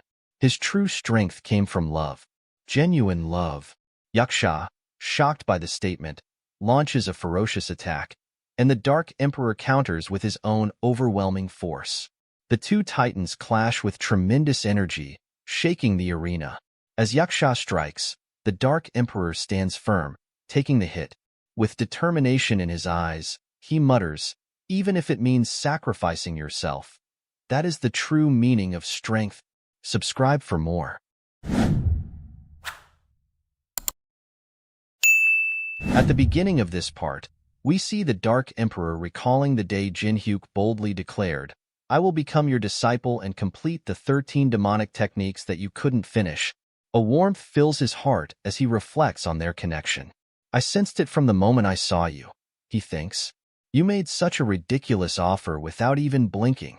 If past lives are real, I believe I would have spent all of mine with you. He launches Yaksha across the battlefield with a powerful martial arts technique, then turns to Jinhyuk and says, Jinhyuk, follow my lead. I'm certain you can handle it at your current level. Both master and disciple prepare, their energies intertwining as they jump toward Yaksha. Dark Emperor activates Dark Heavenly Demon Emperor arts, and Jinhyuk mirrors him perfectly. Together, they move with precision and power. The Dark Emperor summons Pure Essence, while Jinhyuk channels Sun Essence. They combine their skills, executing the Dark Heavenly Demon Emperor art's 12th form. One extreme unification. The Dark Emperor, pausing briefly, says, Jinhyuk, it's been a while since you became my disciple. But we've yet to perform the official ritual that binds us as master and student. Jinhyuk grins, dodging an attack. Master, don't you think now might be a bit inconvenient to discuss that? The Dark Emperor smirks. Don't ruin the moment. That's why I'm trying to substitute the ritual with this fight. Yaksha, hearing their exchange, roars in anger. What are you doing? I'm right here. The Dark Emperor ignores him, declaring, I, the dragon of heavenly authority, the Dark Emperor, shall pass down all that I possess to you, Kong Jinhyuk. You will continue this path. With that, they both join hands in a show of unity. He continues, this is the essence of a master-disciple relationship. As they unleash the Dark Heavenly Demon Emperor art's 12th transcendent form, a powerful attack strikes Yaksha with overwhelming force, shaking the very ground beneath them. Together, they use dual extreme unification, and a system window appears, notifying Jinhyuk. You have defeated the named monster Yaksha. You have cleared the linked quest. As a reward, you have obtained the special item, Shadowgate. Meanwhile, within herself, Black Teresa grudgingly concedes. You're so damn stubborn. I can't do this anymore. I surrender. I won't do anything you don't want me to, all right? Just don't come crying to me later. Real Teresa smiles as she regains control, exclaiming, I did it. I can control my tainted personality now. Nearby, Archbishop Savannah watches, his face showing signs of fear and frustration. As Jinhyuk levels up, a system message appears. You have fulfilled the copy condition. You have copied impossible strength. Noticing the Dark Emperor's injuries, Jinhyuk rushes to him. You shouldn't push yourself so hard at your age, he says with a smirk, supporting his master. He activates Blessing of the Star, though the healing effect is limited due to the lack of divine power. The Dark Emperor gives a slight smile, saying, but we achieved something great together. At this rate, completing the 13 demonic techniques is within reach. Stop talking like that, Jinhyuk replies, scanning his master with concern. All of his mana pathways are shattered. At this rate, he won't make it. Turning to Wu Liang, he commands, take him somewhere safe. No matter what happens, do not let him die. That's an order. Wu Liang nods solemnly. Yes, sir. Nearby, Beak sighs in relief. I managed to survive. She looks at Dok's fallen body, her expression filled with regret. Dok Goryong, why did you do something so reckless? Suddenly, an item begins to materialize where Yaksha fell. A new system notification appears. Special item. Indescribable flames. Calculating contribution rate for defeating the host. Dark Emperor's contribution rate, 30%. Kong Jinhyuk's contribution rate, 70%. Jinhyuk stares at the message, realization dawning on him. Damn it. This is... A warning window flashes urgently. The invasion of a creature from ancient times will soon begin according to the contribution rate. Meanwhile, deep within the tower, the goblin manager stands before an ancient statue. He says, indescribable flames have been activated due to Yaksha's death. This time, it wasn't the heavenly demon who defeated him. It was player Kong Jinhyuk. Yaksha was supposed to hunt down the heavenly demon and eradicate Murim. The statue responds calmly, it's fine. Don't blame yourself. This turn of events actually benefits us. It gives us a chance to weaken those forces outside the tower. The goblin manager bows, you are merciful, Shub-Niggurath. I will move forward, great creature of ancient times. Following the Yaksha incident, the heavenly demon divine cult undergoes radical changes. Samaja, seizing the opportunity, publicly declares the heavenly demon and the dark emperor have disappeared. Declaring himself the new head of the cult, he announces plans for a new order in Murim, one that will never have to rely on the Empire or other outside forces again. Soul Blade, observing the events, mutters, nullifying all former alliances. I should have known this day would come. Why do my worst fears always come true? He sighs as the disciples discuss whether the Murim alliance should prepare for war against the demonic cult. We're being pressured to announce our stance. What should we do? One disciple asks. Soul Blade replies, I don't know. I can't decide whether we should resist the coming storm or allow ourselves to be swept along with it. Elsewhere, Chun speaks to his master. I need to halt my training for a bit and return outside the tower. His master hugs him, saying, Already? You've been doing so well. Stay longer.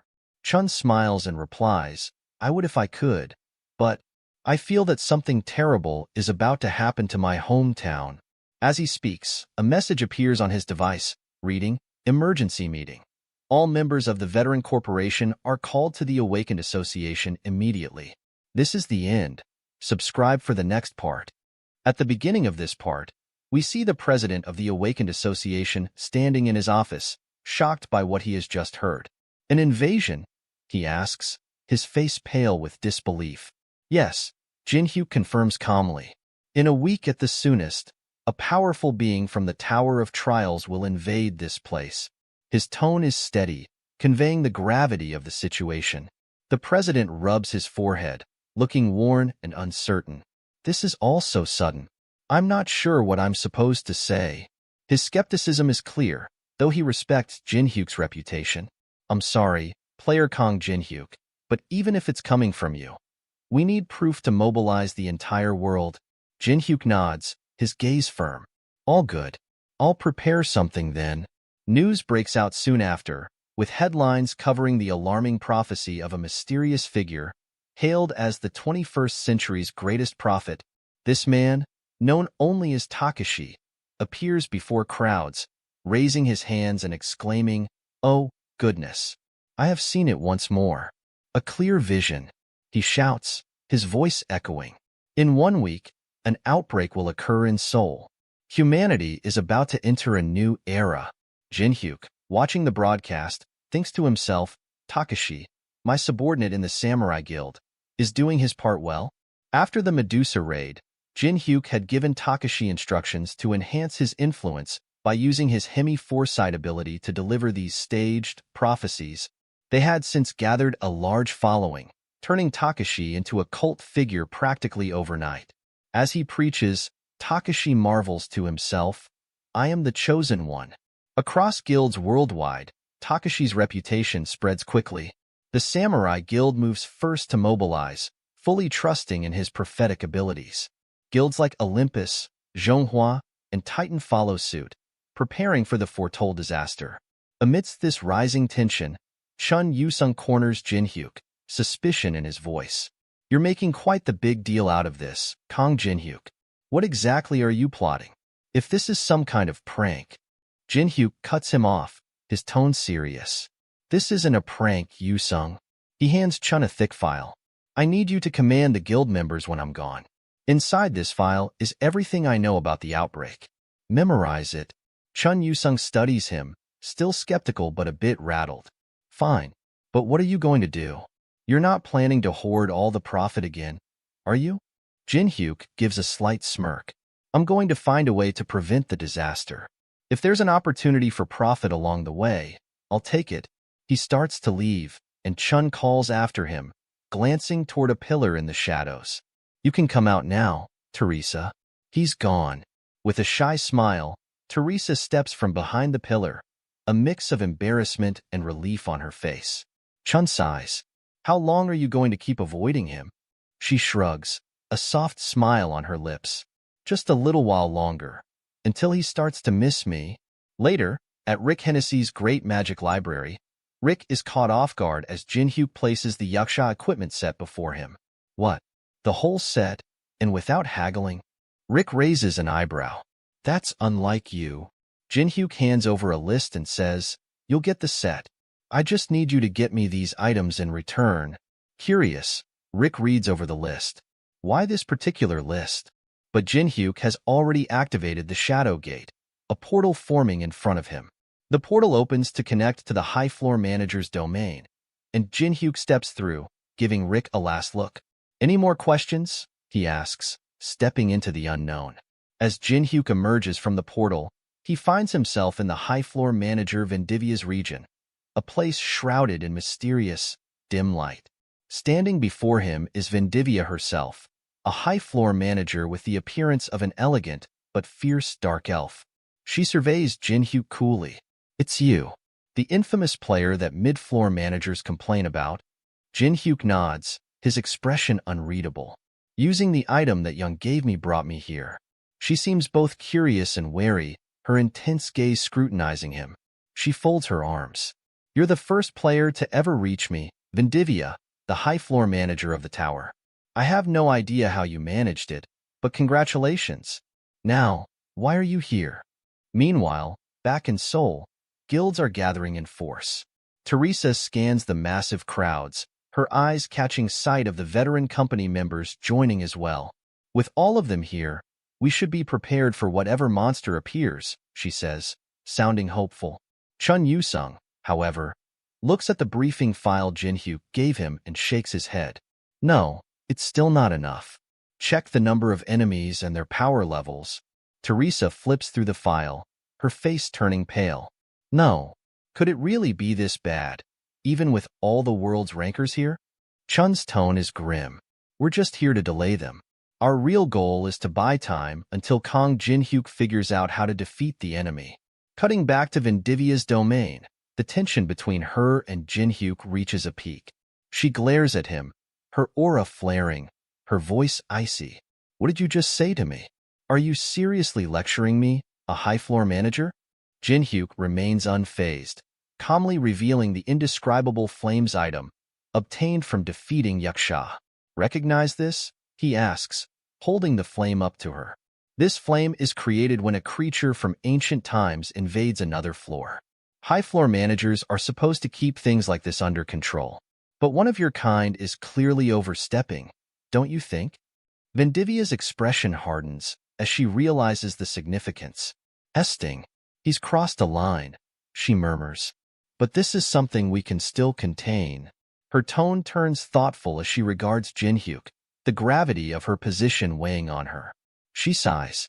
Yes, we've failed to properly maintain the balance within the Tower of Trials. But as high floor managers, we are prohibited from helping players directly.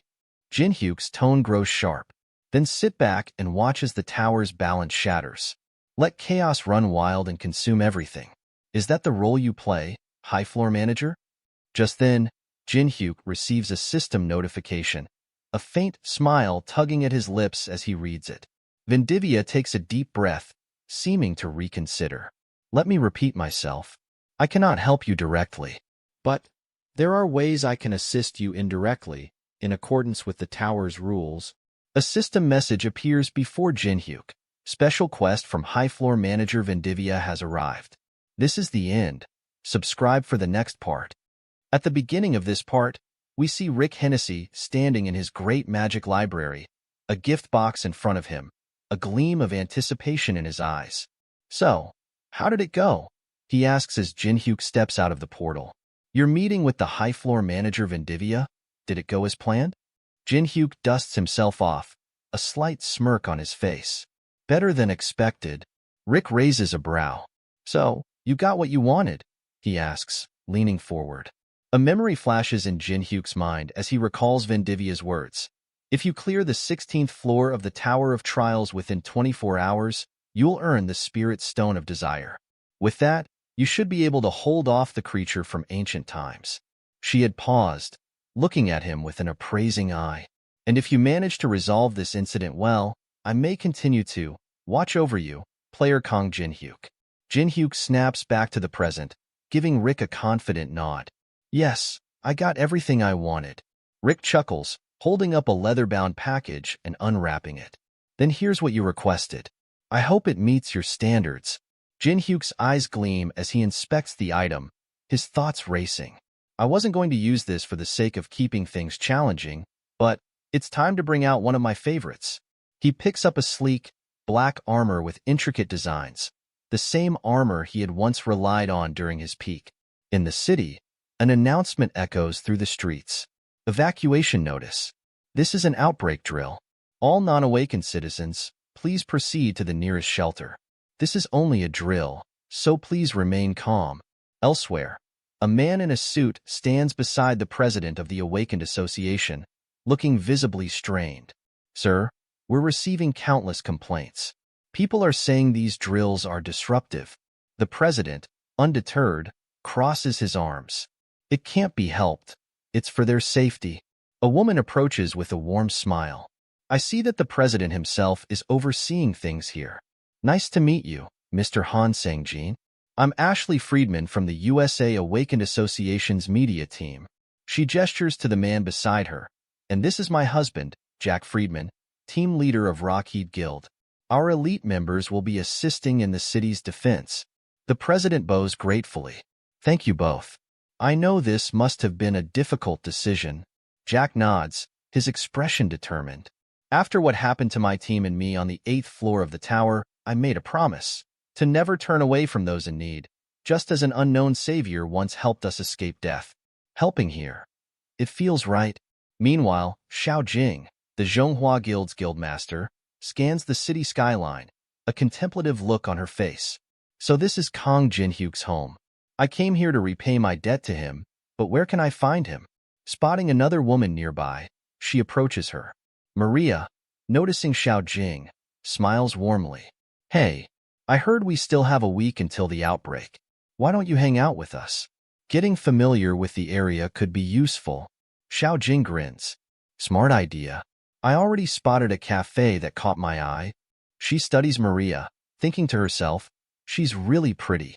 I'd love to be friends with her. On a nearby rooftop, Chun Yusung observes the scene, his expression stoic. Teresa joins him, glancing over the bustling city streets. Everyone's here. Even the veteran company is on standby. Yusung nods. Good. Then get to your positions. A fellow guild member raises his hand in protest. What? That's it? Aren't you going to give us a motivational speech or something? You know, like a pep talk? Yusung sighs. Fine. Here it goes. I abhor Kong Jinhyuk. Some of you might like him, others might just be here because there's no one better. But we all have one thing in common. He pauses, letting his words sink in. He changed each of our lives. This is our chance to make sure he owes us a debt in return. Teresa chuckles, smiling playfully. That was actually pretty cool, Yusung. No wonder Jinhyuk likes you so much. Yusung shakes his head, groaning. Please don't say things like that. It's terrifying. He glances out over the city, resolved. Now we wait.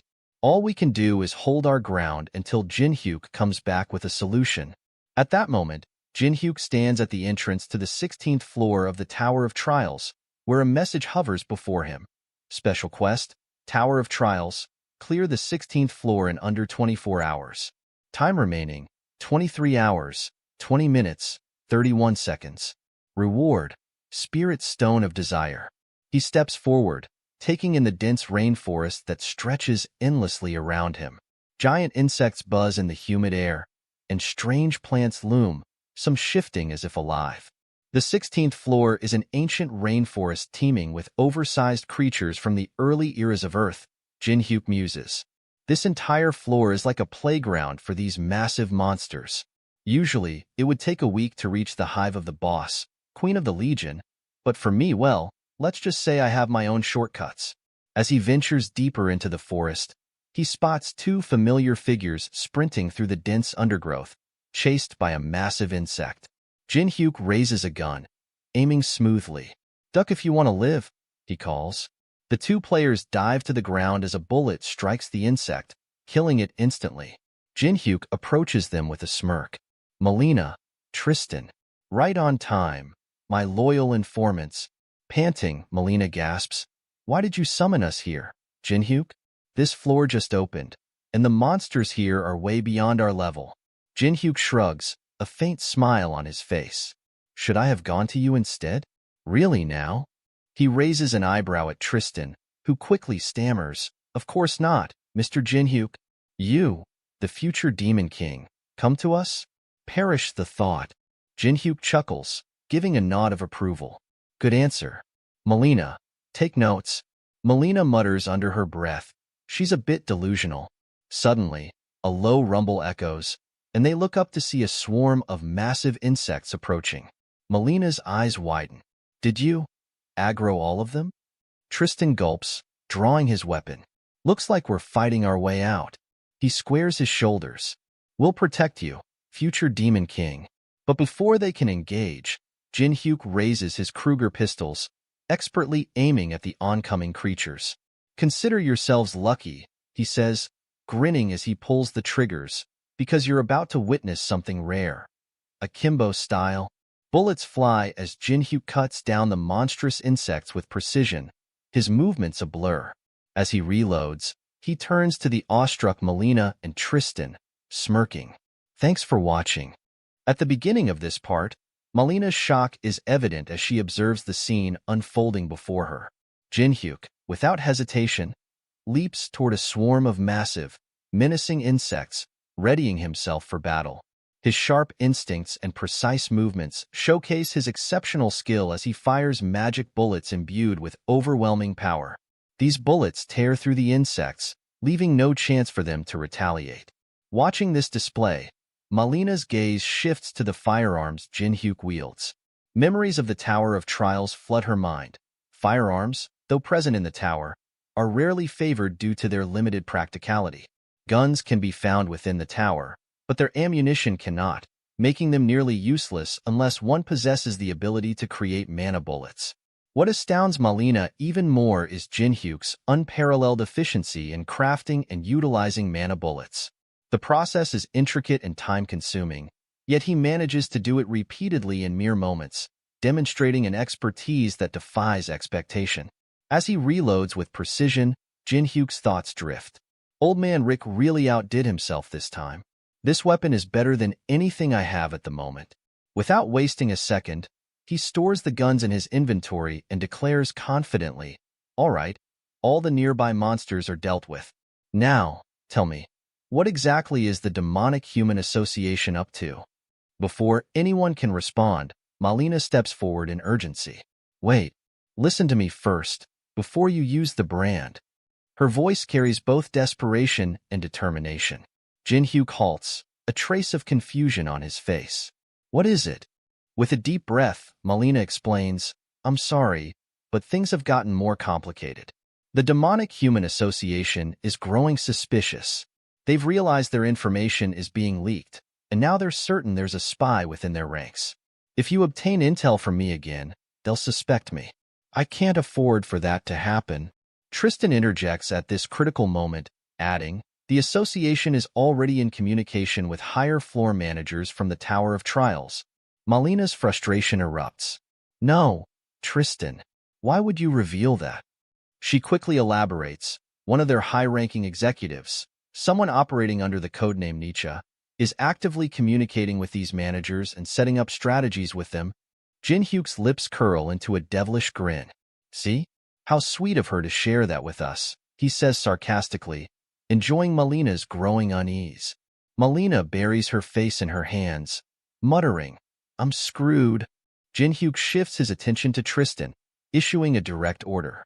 Find out exactly which high-floor manager they're working with and what their plans entail. Tristan shakes his head apologetically. "I'm sorry, but we're not ranked high enough to uncover details beyond what I've already told you." Jinhyuk pauses, his mind racing.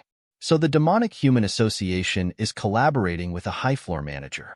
They must be offering information about the world outside the tower in exchange for something substantial. If that's the case, the manager they're conspiring with must be. His expression hardens as he pieces the puzzle together. Turning to his team, he says, "Infiltrate the association more deeply." "That's all for now." Melina hesitates, her voice tinged with worry. "Where are you going?" Jinhyuk smiles faintly. "Where do you think? I've got work to do." Without another word, he sprints away, his speed almost supernatural. As he races forward, He reflects, the first high-floor manager I ever made a contract with in the Tower of Trials. Hasting. He's the only one who could be targeting me like this. He's also the one who wouldn't stop preaching about the importance of maintaining balance within the tower. I'll make him regret it.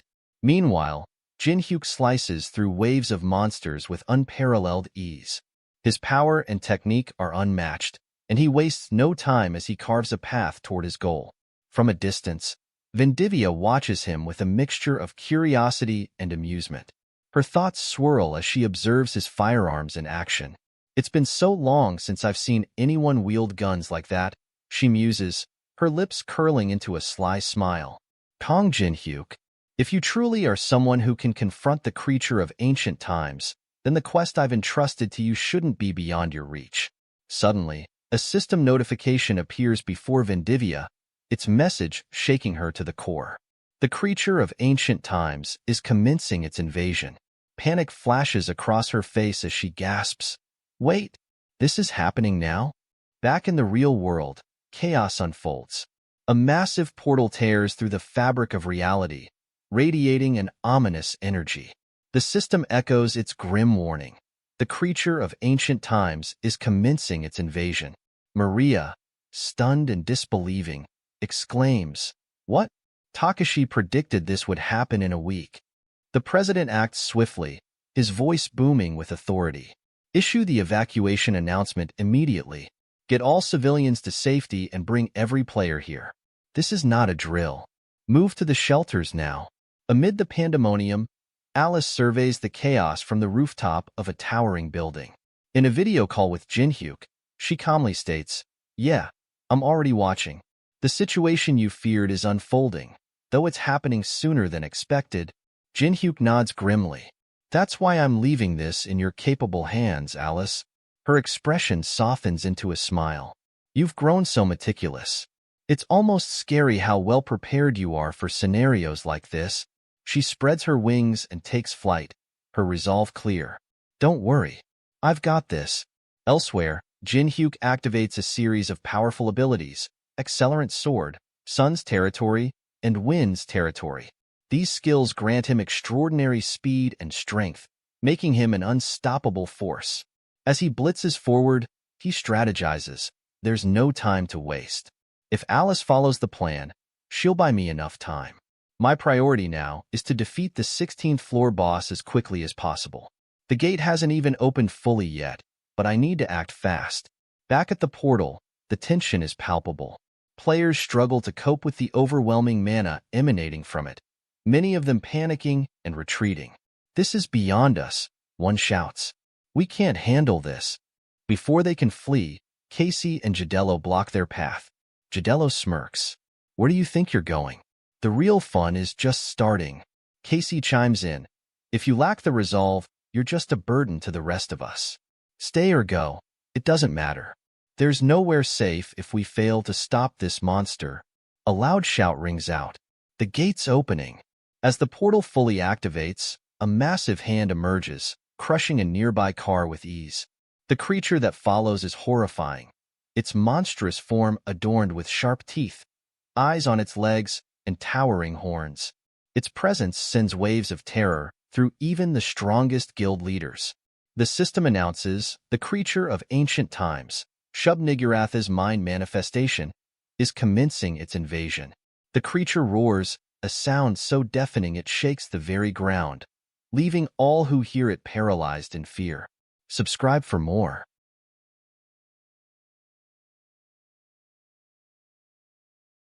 At the beginning of this scene, chaos has engulfed the city. Buildings are ablaze, their fiery destruction casting a grim light over the battlefield. Amidst the carnage, Maria and 3 other hunters brace themselves behind a triple-layered shield. Shub, the monstrous invader, slams against the barrier with relentless force. Maria shouts, "Now? Group 3, attack!" Group 3 leaps into action, launching a coordinated assault against the monstrosities. One of the hunters steps forward, activating a powerful ability. The system announces, "Warcry." The damage output of all nearby allies is increased by 15% for 20 seconds. Another hunter nods to the twins and says, I'm leaving it to you too. The twins grin in unison and execute their signature move. Double slash. They cry, their blades cutting in perfect synchronization. One of them hesitates, a look of concern crossing his face. Wait, this might be really bad. Meanwhile, high above the city, a vampire watches the chaos unfold. Her crimson eyes glint as she surveys the burning metropolis. So, this is the world outside of the tower, she muses, disdain evident in her tone. These human cities lack any sense of artistry. She turns her attention to her companion, Hastings. Where is the prisoner we're searching for? You assured me they would appear once the invasion began. Don't tell me you've forgotten your guarantee. Hastings, ever composed, responds, everything is progressing according to plan. Please, have a bit more patience. Kang Jin-hyuk is not someone who will allow anything he values to be destroyed. I'm certain of it. He will show himself soon enough. Below, the battlefield continues to deteriorate. Shub's monsters pour into the city in endless waves. A veteran company fighter grimly remarks, "Goodness, they just keep coming." Even the S-rankers are struggling to hold their ground, and for players like us, we don't stand a chance against that thing. Chun Yusung steps in, his voice firm. Hey, you four. Stop doubting yourselves. I'll tell you what you can do in this situation. He points toward the fleeing citizens. Help evacuate anyone who hasn't made it out yet. They'll be relieved to see players coming to their aid. You can make a difference here. The system chimes in ominously. Anubis incarnation replicas are rising. Chun commands the group. Search for anyone left behind. You know where the shelters are, right? Get them there safely. Suddenly, a massive monster appears before Chun, blocking his path. Without flinching, Chun draws his blade. I'll handle you myself, he declares. Activating his skill, soul-chasing sword arts. 12th movement, one with the sword. He unsheathes his weapon in a blur. The monster doesn't stand a chance. Chun slices it cleanly in two with a single, decisive strike. Watching from a distance, Teresa observes Chun's growing strength. Yusung has gotten so much stronger, she comments. Her alter ego, Black Teresa, grins. But we can't just sit back and watch, can we? Are you ready? Teresa nods, determination in her eyes. Let's do it. It's time to test the power we earned after all those one-on-one battles. Teresa steps forward and activates her ultimate ability, Saintess of a Fallen Nation, Jeanne d'Arc's Grudge. Her aura flares brilliantly, a testament to her newfound power. Elsewhere, Kang Jin-hyuk observes the battlefield, his thoughts filled with admiration. In the past, you walked a lonely path, Chun, but now, you've surrounded yourself with dependable allies. It's incredible to see. His focus sharpens as he approaches his objective. I can see it. The 16th floor boss, the queen of the army. The boss, a towering and regal figure, notices his presence. An invader. Protect me, my army, she commands, summoning a horde of minions to her defense. Jin-hyuk wastes no time, activating his skill Daylight, which grants him enhanced speed. He mutters to himself, move faster, Kang Jin-hyuk. The friends you have now won't be able to stop the creature of ancient times invasion on their own. He knows the stakes. Chun Yusung, Teresa, and the other S-rank players might hold off the Black Goats for a while, but they're vastly outnumbered. That's why I made preparations in advance. As the scene shifts, we see a building with advanced security systems. The screen flashes, retina scan complete. Inside, a vault containing countless magic crystals glows with energy. The voice of Kang Byung-chan, the SWB broadcast station president, rings out. I worked so hard to meet your requirements. I'm probably the only person in the entire world with this many magic crystals. Alice appears nearby, smiling confidently. Yes, this will do. This should be enough to draw them all in. Jin-hyuk smirks. Sometimes, you need more than just brute force to win a war. Subscribe for more. At the beginning of this part, the system announces, String that connects faith has been created. String that connects faith is reacting to boundary-bending mirror. Across the battlefield, the veteran company sends out an urgent request for reinforcements. The cost for summoning aid from outside the tower is steep. 5,746 basic magic crystals and 3,901 intermediate magic crystals are set as the required payment. Moments later, yellow, glowing portals begin to appear all over the battlefield, their sheer number captivating the onlookers. One of the players points and shouts, "Look over there!" From the portals emerge members of various tribes and armies, ready to respond to the summons. Calical, the Frost Blade tribe chief, steps forward, his presence commanding respect. "I, Calical, the Frost Blade tribe chief, am responding to your call," he declares. However, some players are alarmed by his monstrous appearance. "Damn it!" one of them exclaims. "There are monsters behind us too. Prepare for battle." But one of Jinhyuk's allies steps in, raising a hand to stop the confusion. "Wait, it might be hard to believe, but there are allies." Calical notices the ally and nods. "Nice to meet you, comrade." As the tension settles, another portal opens, and Andrea emerges with her army. She introduces herself with authority. Andrea, master of the 5th floor of the Tower of Trials, is responding to the call. Then, another enormous figure steps forth. Agrichan II, leader of the Giant's Fortress on the 25th floor. His deep voice echoes across the battlefield. Agrichan II, from the 25th floor's Giant Fortress, is responding to the call. Perched on Agrichan's shoulder, T-Bone, his master's right hand, adds enthusiastically, "T-Bone is responding to the call." The assembled forces erupt in unison, shouting, "For our master!" The battlefield transforms into an epic clash as the summoned allies charge against the invading Shub monsters.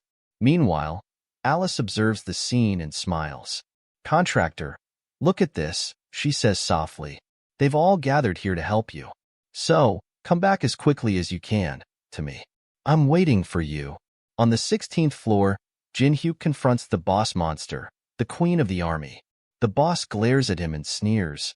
"What a pity. My entire elite army has been massacred by a single human." Without responding, Jinhyuk activates Red Magic Bullet. The system window flashes. "You have defeated the 16th floor's boss monster, Queen of the Army.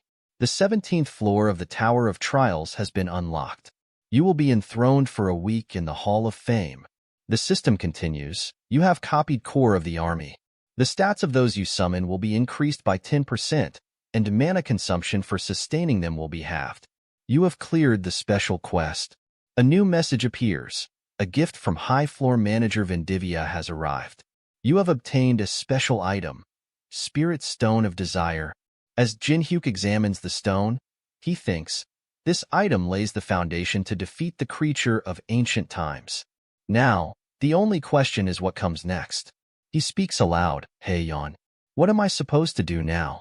Though there's no answer, he deduces, "I guess they can't intervene directly. That must be why they left me clues. The moon imprint I received after clearing the Gray Temple on the 3rd floor, and the painting I acquired after defeating Decasus. Their intentions are clear now." Jinhyuk activates Moon Imprint and 3-star barrier mana synchronization with the Spirit Stone of Desire. The system reveals a hidden location, Ancient Mosque. Standing within a circle of glowing runes, Jinhyuk recognizes the symbols. This is the Lost Language. The system announces, "You have found a part of the Lost Language. The conditions to learn Lost Barrier have been fulfilled." Suddenly, a beam of light appears before him. The system declares, "Sudden event, 2nd class choice test. A barrier spell must bind Belther to one spot for more than 1 second. Belther D. Lonemarsk, level 294, materializes in the light." The system adds, "Copy condition. Pass Belther's exam for the 2nd class choice to copy one of his skills." Meanwhile, back on the battlefield, the army from the 5th floor climbs atop the monstrous Shub creatures, shouting, "For Kong Jinhyuk." The twins, witnessing the scene, exclaim with excitement, "What? Why are they all dressed in the same yellow outfit? I like it." The president of the association, watching the cooperation between players and tower residents, is stunned. "I can't believe this is happening," he thinks. Calical, wielding his hammer, attempts to strike a Shub monster but is met with a powerful punch to the face. A second shub monster fires a thought cannon, a purple beam of energy, directly at Calico. Startled, Calico braces for impact, but Jinhyuk's friend from earlier intervenes, activating Faith Strike to block the attack. Calico, impressed, says, "You blocked such a strong attack. Are you trying to take yourself out of battle, friend?" The ally grins. "Of course not. I'm just different from who I used to be." Elsewhere, Alice wields her blood spear. Spear of Judgment with deadly precision. She orders nearby players, "Fall back with the injured. I'll handle things here." However, she notices the dwindling number of humans on the front lines. She grimly acknowledges, if the front line falls, it's over. She calls out, "Bellis?" Bellis responds immediately, "Yes, master. I cannot draw mana from the contractor at the moment, but I am ready to use my powers." Alice commands, "Defend the magic crystals at all costs. They're my resources. Without them, we'll lose the front lines." Bellis bows. "Understood, my dignified master." Alice reflects on the dire situation. The next body of thought is already emerging. A voice suddenly interrupts her. "You've fallen further than I imagined." Alice von Ataraxia, disguised as a human, aiding these humans. Alice turns to see a high-level vampire step through a portal. The vampire, exuding authority, introduces herself. "Greetings. I am Abigail von Levisita, matriarch of the Levisita household. Subscribe for more."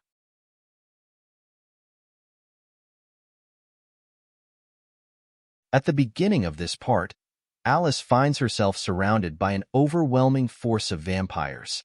At the center stands Abigail von Levisita, the powerful matriarch of the Levisita household. With an air of cold superiority, Abigail declares, "We can't have any interference. Not when hunting someone so noble." Raising her hand, she activates 4-star barrier, space division. The system announces, creating a space isolated from the outside world, public execution site. Abigail's eyes glimmer with malicious intent as she orders. The current head of the Ataraxias, Exensian, has requested the live capture of Miss Alice. "Do not kill her." With a resounding war cry, the vampire soldiers surge forward, shouting, "For the Levisitas." Alice narrows her eyes, venom lacing her voice. "You filthy traitors." A dangerous smile creeps across her face. "All right, if you're that eager to die." She activates Blood Road, her aura surging with lethal power. "I'll kill every last one of you." Meanwhile, in the isolated test realm, Belther D. Lonemarsk, the legendary barrier sorcerer from the ancient kingdom, watches Jinhyuk carefully. As the creator of all barrier spells in the Tower of Trials, he knows no equal. Jinhyuk is locked in a relentless struggle, activating one barrier after another as the system declares. Second-class choice condition. Use a barrier spell to bind Belther to one spot for more than 1 second. Jinhyuk casts 3-star confinement barrier, 3-star coordinate target barrier. With a flick of his hand, Belther activates spell analysis. Analysis complete. Spell destruction. Jinhyuk watches in shock as all 10 of his barriers are shattered at once. He destroyed all 10 at the same time. He thinks, "This guy really is the creator of barrier spells." Belther observes him and asks calmly, "Hey, student, why did you choose this path?" His voice deepens with curiosity. "Out of all the classes you could have chosen, why did you pick Barrier Master? You're walking a path filled with hardship." Jinhyuk's mind races. Is this part of the test? He's asking about my reason? I can't tell him I chose this class just to mess with Chun Yusung. What reason would satisfy him? After a moment, Jinhyuk answers honestly, "Well, it was charming. Creating a world of your own through barriers. That was appealing to me." Belther repeats the word. "Charming, huh?" Jinhyuk, determined, activates Sword Demon King's steps, pushing his speed and agility to the limit. The system announces, activating 4-star barrier, multi-dimensional isolation. Belther echoes his earlier words, creating a world of your own. Charming indeed. Jinhyuk slams his fist against the barrier, refusing to give up. He activates 8-star space isolation barrier. Belther's voice turns bitter. then you must be as foolish as I am. Even if you pour your entire life into this garbage field, it's meaningless. Jinhyuk narrows his eyes. He doesn't intend to let anyone pass his test. This guy's completely disillusioned. Back in the real world, the battlefield is in chaos. The shub monsters unleash devastating attacks, pushing Jinhyuk's friends to their limits. Chun Yusung, battered but defiant, exclaims, "This invasion, it's endless." From within the test realm, Jinhyuk clenches his fists, thinking, "I'm leaving it to you, Yusung." Chun Yusung wipes the blood from his mouth and curses, "That son of a... He always leaves me with the impossible." His eyes burn with determination. "I'll make you pay for this double, Kong Jinhyuk." Suddenly, Soul Chasing appears nearby and remarks playfully, "My cute little disciple. You're doing well." Yusung, still focused on the battle, growls, "Why are you here?" "You know leaving the tower puts a toll on the liege." Unbothered, Soul Chasing smirks. "Don't ask me. I simply answered the call, because I'm your master. Isn't that right, Dark Emperor?" Soul Chasing's face grows serious. He's barely holding on by circulating his chi. Why did they summon him in this condition? Suddenly, a vehicle speeds toward them. An old man leans out the window and shouts, "Get in! Jinhyuk sent me." A flashback reveals Jinhyuk's earlier preparations. "After the outbreak, the residents of the tower who are loyal to me will come to assist in the real world." The man had reacted with disbelief. The residents of the tower? Jinhyuk had reassured him. Not every resident is hostile toward humans. But I need one favor. Protect my master. As the old man looks toward the frail figure of the Dark Emperor, he resolves, "So, this is Jinhyuk's master. He's in rough shape. I don't know what happened, but for Jinhyuk, I'll do what he asked." Back at the vampire execution site, Alice struggles against Abigail's relentless forces. Abigail watches the battle with amusement. "You seem exhausted," she taunts. "I assume you're not receiving enough mana. Were you just bluffing earlier? Why don't you surrender?" Alice stumbles, breathing heavily. "Damn it, I'm running out of mana.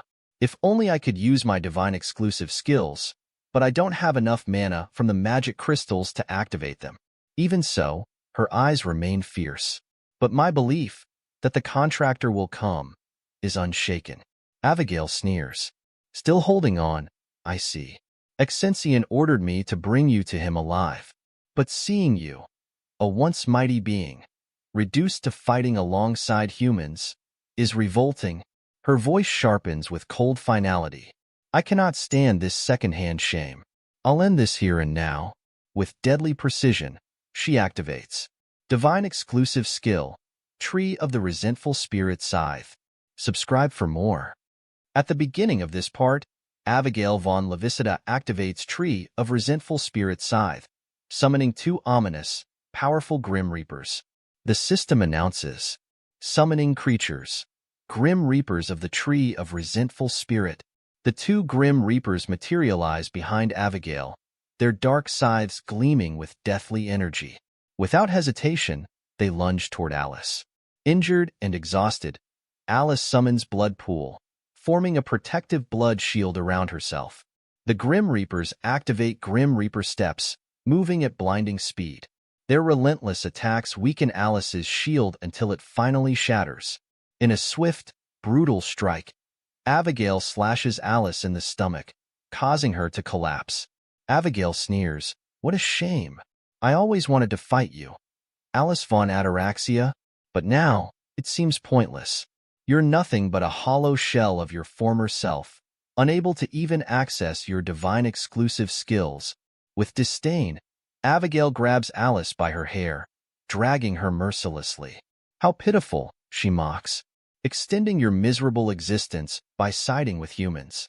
At least allow me the mercy of ending this disgrace." Blood dripping, Alice gasps in pain, her thoughts clouded with regret. "I can't bear this humiliation. I don't even care if I die here. I was already rotting in that prison." Suddenly, defiance flickers in her eyes. "But if this is how I die, I want to see my contractor." Summoning the last of her strength, Alice cuts her own hair, breaking free from Abigail's grasp. Rising weakly, she thinks with fierce resolve, I'm not done yet. I will keep fighting. Abigail smirks darkly. Oh, still resisting? Fine. Let's continue. Meanwhile, in the test realm, Jinhyuk struggles against Belther D. Lonemarsk. He uses multi-layer barrier, Zodiac Scorpion, summoning an intricate magical construct. Belther observes with faint nostalgia. The barriers you're using? I created them long ago. Even the Zodiac. How nice to see it again. With a single gesture, he destroys the Zodiac construct. I put so much effort into that one. It's beautiful. Jinhyuk grits his teeth, watching the magical construct disintegrate into glowing butterflies. He destroyed it so easily. There's no way I can beat him like this. Suddenly, Jinhyuk asks, why do you call barrier arts useless when you clearly love them? Belther pauses. Yes, I love them enough to pour my entire life into perfecting them. I worked endlessly at my desk, researching, experimenting, until I died. His voice hardens. And only after I became a spirit bound by the system did I realize the truth. No matter how much time passed, no one ever cared about barrier arts. His gaze sharpens. You cannot win using something I created. Change your class while you still can. Jinhyuk clenches his fists. Barrier Master, the least popular class in the Tower of Trials. He's bitter that no one recognized his life's work. A flashback emerges. Someone had once told Jinhyuk, why are you so obsessed with that VR game, Tower of Trials? It doesn't even make you money, and barely anyone plays it anymore. Jinhyuk had simply smiled. He looks Belther in the eye and says, just because others don't acknowledge your efforts doesn't mean they lack value. You had fun, improving, creating, discovering something no one else ever worked on before, right? Belther is visibly stunned. His mind drifts back to a long-forgotten memory, the day he finally perfected a new barrier spell after countless failures. I've done it. I've finally made something new. Jinhyuk steps forward, activating one-star region-restricted barrier. Belther gasps. The first barrier spell I ever created. Jinhyuk declares firmly, right now, I need the barrier spell you poured your entire life into. Not for recognition, but to protect the people I care about. His voice resonates with conviction. So let me use it. Creator of barrier arts. Belther D. Lonemarsk. Back at the execution site, Abigail and her soldiers drag a weakened, blood-soaked Alice to a towering wooden platform. Below, vampire onlookers scream. Traitor! Die! Shame of our kind! Servant of humanity! With cold composure, Abigail addresses Alice. You really won't give up, will you? You're nothing more than a fallen legend. She sneers, so many of our kind have perished because of your resistance. Can't you hear their cries? The soldiers shout louder. Kill her, Miss Abigail. End this disgrace. Abigail steps forward, pressing Alice's head down. Her blade gleams wickedly as she readies the final blow. Don't worry. I'll end this humiliation for you myself. Bloodied and barely conscious, Alice lets out a weak, bittersweet smile as memories of Jinhyuk flash through her mind.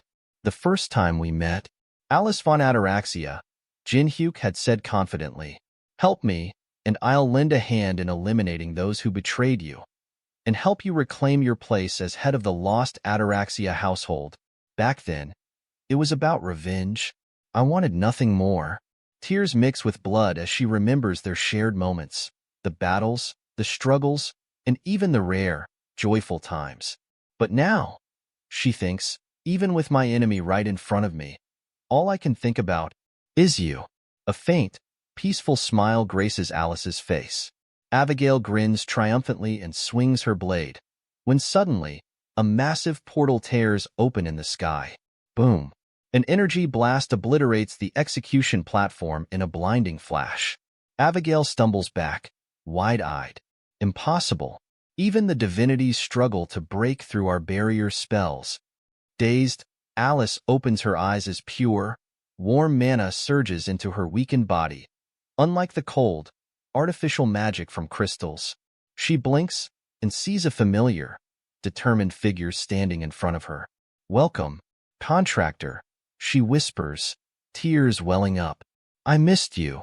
Jin-hyuk holds Alice protectively, his gaze fierce and unyielding.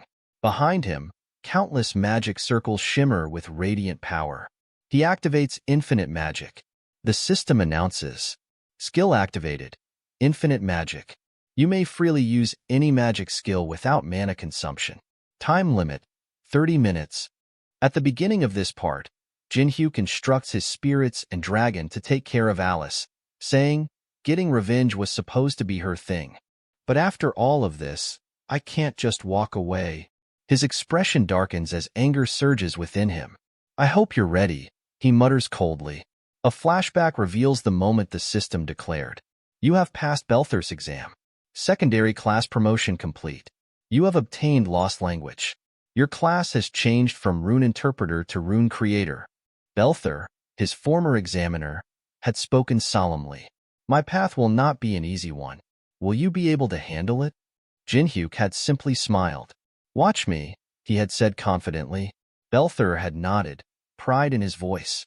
Go achieve whatever it is you desire, young barrier master.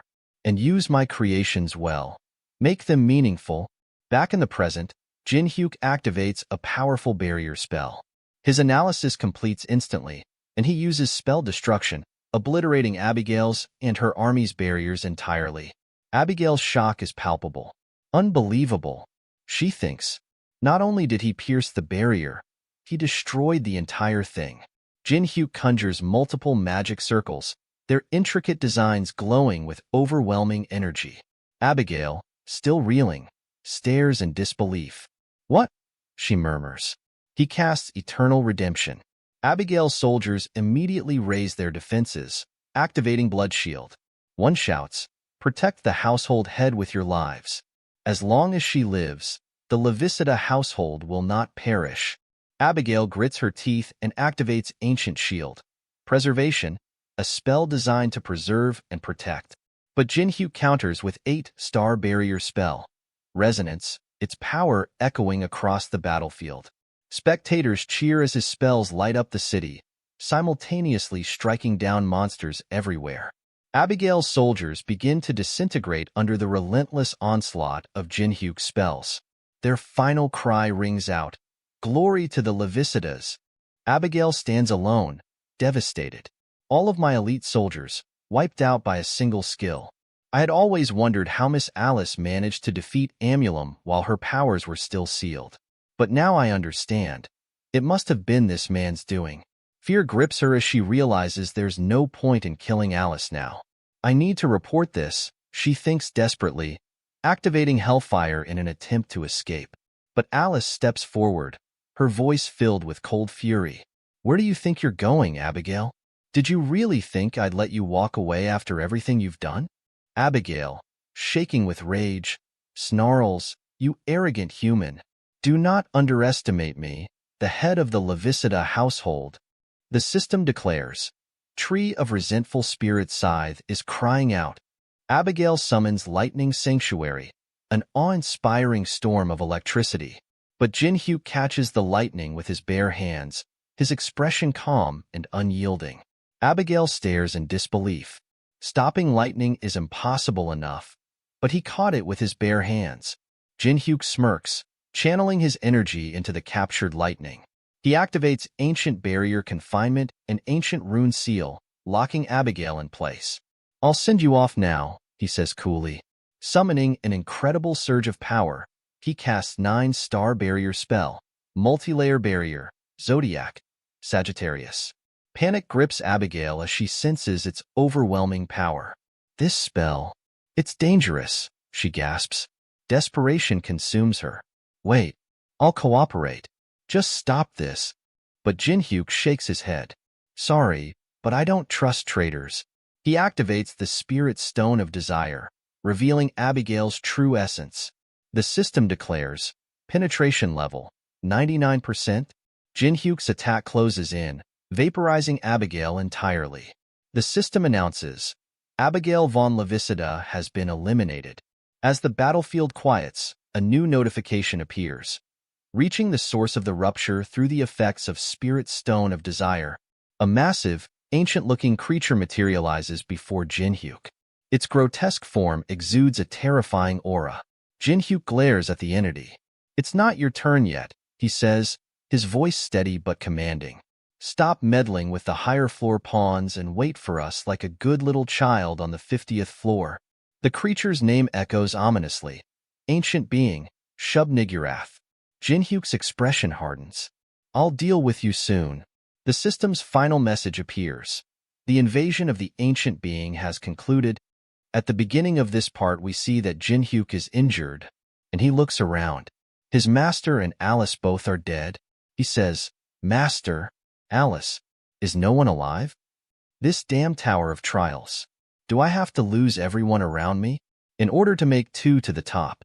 After that, we see that Gaguma is licking Jinhyuk's face. Jinhyuk wakes up. Alice and his other friends are really happy to see him wake up. Lee says, "You were passed out for a whole week because you overused your mana pass. Why did you use your mana up like that? I was worried that you might not wake up. Do you know how hard Alice had it nursing you this entire time?" Jinhyuk smiles and says, "Thank you, everyone." After that, we see everyone is the graves of the hunters who passed away while fighting the monster outbreak. Jinhyuk thinks, on a snowy winter morning, the Awakened Association held a funeral for all those who were killed in the biggest outbreak on Earth. Countless people crowded the area in order to take a look at the rankers from all over the world who gathered to attend the funeral. Because of all the preparations beforehand, only a few were killed. Most of the people who passed away were players who had volunteered to help. President of the Hunter Association gives a speech. He says, "Thanks to the sacrifice of the 121 players, we were able to protect our home from the invasion. The Awakened Association and all those here will remember their sacrifice." After that, we see a lot of people are surprised. On this day, humanity realized that there were residents of the tower who were willing to protect the world of humans. Trolls and the giants and 5th-floor boss are all standing on the stage. Calical says, "I am the chief of the Frostblade tribe. I am a resistant of Tower of Trials who used to consider all of you my enemies. However, I got to know a human. He protected us from our oppressors. I realized then, there we need not make enemies out of humans. The day we rose up against our oppressors, I met a human named Jang Yunseok in my hometown. That human did not know what path in life he should walk, but we simply depended on each other, fighting the endless horde of enemies in glory. That is when I realized, there we can be friends with human. Rest easy, comrade." After that, all the report starts to take pictures. Teresa thinks, today became the turning point in which the world was divided into two. Those who were even more afraid of the residents of the tower, and those who considered their presence as an opportunity. I am worried what effect this change might have on the fate of humanity, but I will pray that the light will guide our path. Jinhyuk is standing right beside her. He says, "Well done fending off the outbreak while I was gone." She says, "I just did what I had to." She thinks, "I wanted to meet him again as a new me. We just ended up meeting each other without me showing him anything." Jinhyuk says, "You were pretty cool. The new you. I saw you healing me. You must have trained really hard. Thank you for not giving up, Teresa." Black Teresa in her head says, "Well, it looks like it wasn't for nothing then." Everyone is talking about if friendly residents, a trap, or an opportunity. Jinhyuk is reading the comments and thinks, this incident. It's safe to say that we were able to get through it thanks to Yon. If it was something that happened within Tower of Trials, I could have easily found a solution. But I can't control things that happen outside the tower. The intervention of Yon. Does he mean to tell me that he is willing to help with threats outside the tower? President comes in front of Jinhyuk and asks, "Are you free now?" Jinhyuk says, "Sorry, keep talking, Association President." President says, "You used Takashi to manipulate the media and called over the Tower of Residents here. I am very grateful about that, but why are those giant gates? No disappearing? I thought the outbreak was over." Jinhyuk says, "What we fought off wasn't the creature of ancient times, but rather a squad that it sent." President asks, "What do you mean?" Jinhyuk tells him, "The creature of the 50th floor starts of invasion by creating chaos in the territory of the enemy with a squad first, is what a person FO the tower told me." President asks, "But they were so strong. Does that mean that Jinhyuk says, yes, the invasion is not over yet. President says, then the way to close the gate is. Jinhyuk says, I have to look for it. There are always solutions to everything. After that we see at Yu Qianyong's mansion. Jinhyuk is really happy to see something. Qianyong says, it'll be really hard to find another place like this. This is the secret weapon my grandfather used every time he needed to treat the aftereffects of overusing mana. A fusion of modern industrialization and the tower. The world's first every mana hot springs. Someone stands up and says, it's nice to see you again. It's his master demonic emperor. At the beginning of this part we see that. Wu Liang tells Jinhyuk that, imbuing hot spring water with mana. What an impressive technique. He was able to recover a lot thanks to it. Soul-chasing Seong is also there and she says, the world outside the tower is really nice. Especially this soft drink that you all have. I would stay here forever if it weren't for the responsibilities I uphold as a person of Murim. Jinhyuk says, soul-chasing Seong. What are you doing in there? She says, don't you think it's unfair for this old man to monopolize something as nice as this? Let me use it too. Alice and Andrea comes running too, while saying, let us in on the fun too. Andrea is about to put her feet into the water. Her feet gets burned, she starts to cry and says, how are you guys not burning yourselves? Alice says, Andrea, you don't get it because you're still young. Though you will get it once you step in here fully. They drag her in the hot spring. Dark Emperor is getting angry because all the noises. He says, be quiet so that I can circulate my chi in peace. Get out, all of you. Jinhyuk sees all this and smiles. He thinks, I'm glad. He seems to be doing all right.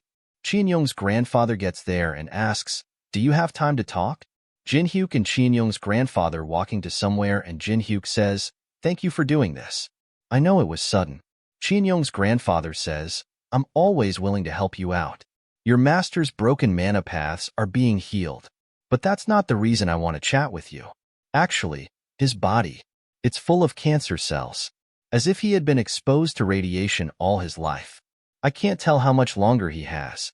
After that we see at the Tower of Trials, 25th floor underground paths of the Heavenly Mountain. Two people are walking down the stairs. Left Guardian says to Mind Demon, have you yet to figure out where the right Guardian is? Mind Demon? Mind Demon tells him, we've looked everywhere on the 21st floor, but we've only found traces of him. I think he may have left the tower. He is Heavenly Demon Divine Cult 4th in Power Mind Demon. Left Guardian thinks, the Dragon of Heavenly Authority, Dark Emperor. Did he make it to his disciple even after taking a hit of my killing technique? I have exposed him to a poisonous rock FO a while, but he only coughed a few times from it. It didn't seem like it was killing him at all. Now that I'm trying to assassinate him, he's disappeared. I do admit, you're very determined to live. Mind Demon says, sir, I am aware that you intend to take over Zhongyuan. However, the Heavenly Demon Divine Cult does not have the forces to fight the Murim Alliance. How do you intend on defeating all of those expert martial artists? Mind Demon is really surprised to see something. Left Guardian says, look, did you think that I brought you here for no reason? I wanted to show you the power that will help us take over Zhongyuan. We see there is a really big army standing in front of them. And Goblin Manager is there. He says, you're here. I have gathered them all in one place as promised. Mind Demon looks like he is ready to fight. Left Guardian says, let your guard down. He is a manager of Tower of Trails, who helped me get a hand on the very thing needed to take over Zhongyuan. He says, impressive. How many of these did the creature of ancient times send? About 3,000 as the first batch. Mind Demon says, this strange aura. What are these things? Manager says, I guess they don't have a name. Let's see what would be good. Since we're in Murim, how about Jiangshi? Left Guardian says, Mind Demon, become the right hand to my Heavenly Demon and lead this army of Jiangshis. To Zhongyuan, Mind Demon says, to Zongyua, let's crush the Murim Alliance and take over the middle floors. All for the new Heavenly Demon, Samaja. There are other Murim soldiers there as well. A girl called Wu Liang and tells him about everything. She says, more than 3,000 Jianshis are headed toward Zhongyuan. I mean, they're called Jiangshi, but they're monsters that I've never seen before. They seem really strong. If they were to raid Zhongyuan with these monsters, floors 21 through 25 will be thrown into turmoil. Wu Liang asks, "Why are you telling me this?" She says, "Well, your master is the very person who can prevent this kind of thing." Wu Liang tells everything to Jin Hyuk. Jin Hyuk thinks, as expected, Shub Niggurath has started the tower invasion. She must have controlled the spawn points of the monster to create an army. I am worried about Master, but I need to step in if I want to prevent the invasion of the middle floors. He tells Wu Liang to help Master recover here. I'm gonna go to the tower. Wu Liang says, "Yes, my liege, however, if you leave without saying anything, I think he may get a bit upset." Jin Hyuk says, "Tell him that I will soon need his help, so that he better be all recovered by then." Wu Liang smiles and says, "Yes, my liege." After that we see Tower of Trails 25th floors Wyong. Murim Alliance leader Ma Jaebong. He says, "Proceed." There are a lot of strong-looking people there. One of them says, "Yes, I shall begin my report." The Heavenly Demon Divine Cult's Jiangshi army is using power we have never seen before. They are on their way to Zhongyuan as we speak. The Kunlun sect's martial artists have already been defeated. Jaebong says, so they were not enough to stop them. I thought that the Heavenly Demon Divine Cult had grown weak due to the disappearance of the Heavenly Demon. I didn't expect something like this. Another Murim Alliance member says, at this rate, all of the sects and clans of Zhongyuan will fall one by one. We need to work together. Someone says, then why don't you take the front lines? What daos that have do with this? I thought you brought it up because you're confident of your skills. Beck is there, and she thinks, the damned Murim Alliance needs to work together. But they're all just concerned over their own benefits. I wish someone would take reins over this situation. The tracking scroll on her arms get activated. Someone suddenly appears there. Jaebong says, you are. They are soul-chasing Seung and Jin Hyuk. Thanks for watching, and join my Patreon to support me. Link is in the description. At the beginning of this part we see that Beck and others are surprised to see Kong Jin Hyuk. One of them says, Miss Soul Chasing Seung, do you realize who this man is? He's the disciple of the second in power of the demonic cult. He's that player who messed without plans. Everyone is surprised and says, what? This man is Kong Jin Hyuk? Seung says, calm down everyone. He does not follow the ideals of the demonic cult. I shall prove that he's not our enemy. As you said, he's the Dark Emperor's disciple, the very person who saved everyone here from that ice demon. As you're all aware, he's currently on the run because the demonic cult betrayed him. Don't you think it would be discourteous of us to decide that this man is our enemy when he's here to help us? So Yu Hyun says, I will not consider him an enemy since you say so. However, we don't need help from someone like him in the first place. Do you really believe that the martial masters of Orthodox Murim would lose to the demonic cult? Jin Hyuk sees them all and thinks, the 10 great sects, the martial households, and even the elders are all present here. However, all of them are so weak that Master would be able to defeat them within 5 moves. I ask myself a question every time. Do these guys just prattle all day instead of training? Jin Hyuk says, I get how strong your egos are. But this situation is not restricted to just Zhongyuan. This fight holds fate of all the middle floors. So just listen to what I have to offer. After that we see that the leader of the paladins is working out. She says, I can finally feel that my faith has recovered a bit. 2 Swords Master of Empire are also there working out with her. They say it feels nice. I feel like my entire body is full of faith. They take a break. Abraham asks her, Your Grace, why are you protecting us? When we're traitors, we should have been punished with labor, like Bainchtellen, according to the laws. While I appreciate how you treat us, it makes me feel guilty. She says, brother, don't let go of that guilt. The goddess of light always gives those recognizing their wrongs another chance. Soon, you will have an opportunity to make amends. The break's over. Let's be more holy for our next set. After that we see Alice and Chun Yuzong are in the Murim market. Alice sees something delicious and says, this looks so good. Chun says, do you really have to eat now of all times? She says, I don't like your tone. I will let it go since you're the contractor's subordinate. Chun gets angry and says, subordinate? Jin Hyuk gets there too. Alice asks, How did the conversation with the Murim Alliance guys go? Jinhyuk says, there's still something that needs to be taken care of, but yeah, somewhat.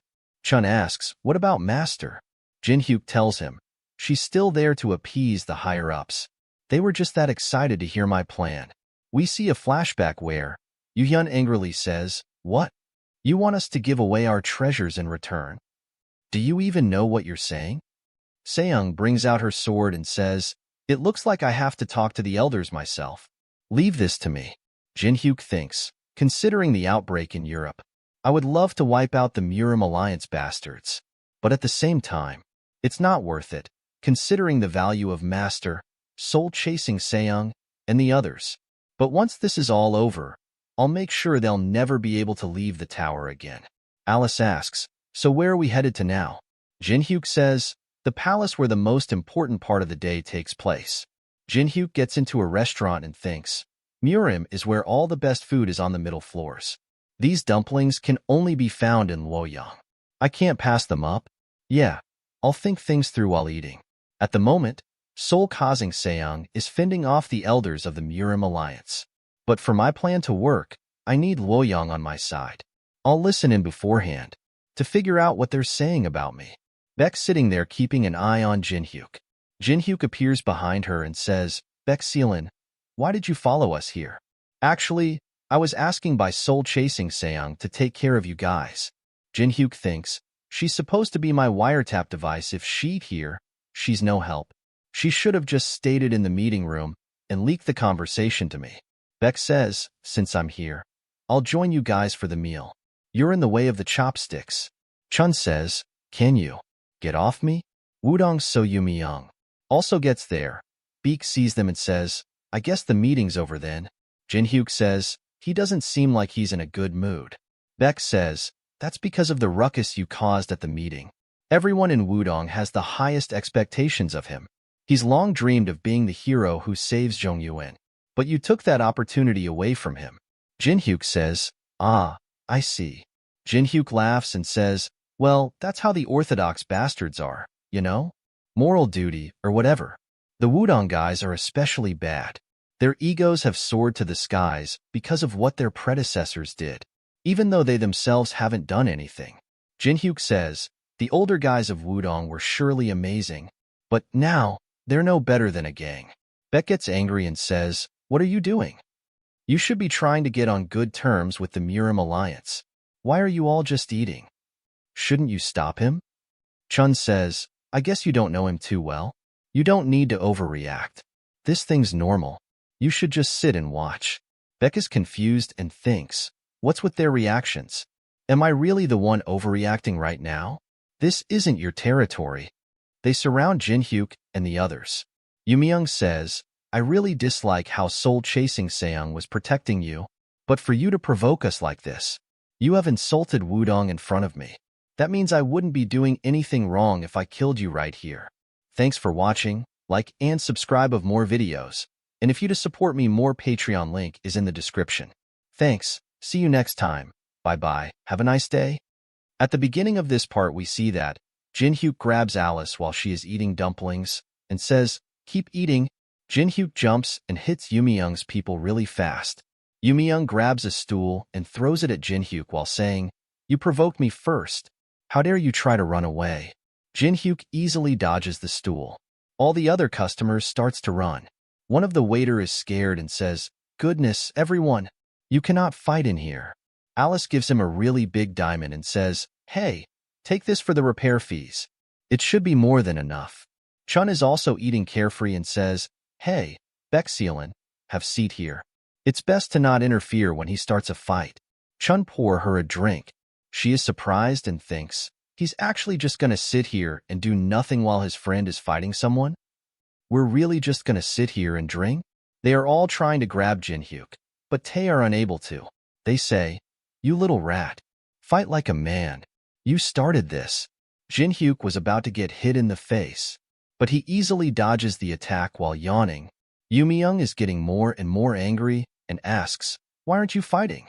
You provoked me, so let's fight. Jinhyuk thinks, Wojang sect. They have a very high status in Orthodox Murim, and they ban eating meat. The solution to this is clear.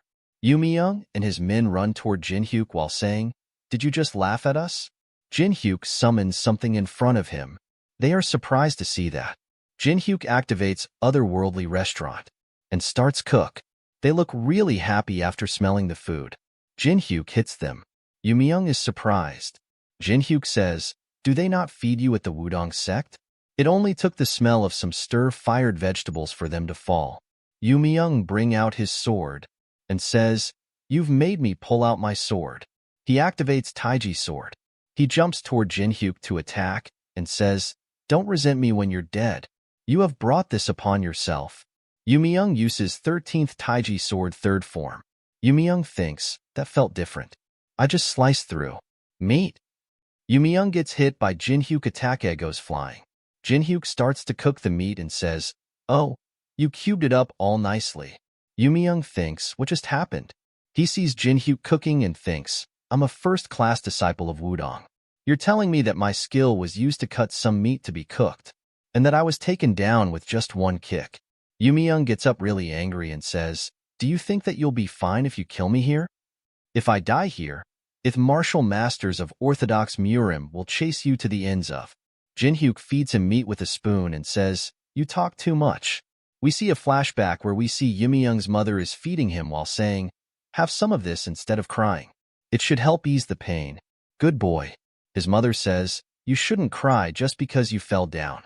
Eat lots and grow tall, so that you can make me proud." In the present, Yoon is crying like a baby and says, "Mother." Chun sees that and asks, "Is it that good?" Alice grabs the meat and says, "Let me try some too." Jin-hyuk says, "It's touching how my cooking has caused you to cry." But oh. Jin-hyuk ends the recording and tells him, "That dish was full of the meat that you cut up earlier." Goodness. A future leader of the Wudong sect eating meat? You've just broken a golden rule of you sect. Yoon is really scared and says, "Huh?" After that we see somewhere else Murim Alliance leader says, "Soul chasing Seong," and tells her, "There's no use in trying to convince us. Even your testimony is not enough. So please put down your sword." Yoon come to the meeting and open the door with a hard push and says, "Please listen to me. Kong Jin-hyuk is the only man who can take down the demonic cult. Please trust me just this once. I will vouch for this man and his skills." As the fifth-class disciple of the Wudong sect, Alliance leader asks, "What is going on?" The successor of the Wudong sect is known for being very picky with people. Soul Chasing sees them and thinks, so Yoon had been glaring at him as if he wanted to kill him until just now. How did he get him to switch sides in such a short time? Kong Jin-hyuk has a very mysterious depth to his character. Dark Emperor, you little snake. You've chosen a really talented disciple. Jin-hyuk says to Yoon, "All right, you're doing great. I won't have to spread the video if you keep this up." Beck asks Chun, "Were you blackmailed like him?" Chun doesn't reply. Alliance leader says, "Even the rising star of the Wudong sect is stepping up for you. I assume there is a reason you're so trusted. All right, I'll let you have the commanding rights over the plan. Do your best." Other sect leaders says, "Alliance leader. He's an outsider." Alliance leader says, "Who know? Maybe he will really save the Zhongyuan. If you have personal conflicts with him, resolve it after all this is over." Jin-hyuk opens the map and says, "Gather around, everyone. I'll show you how this war will play out." As the new commander of the Murim Alliance. After that we see the demon army is marching. Of them comes running and says, "Mind Demon Commander." Mind Demon asks, "What is it?" He tells him the path has been completely blocked off. We cannot pass. After that some big rocks starts to fall from the cliffs of the both sides.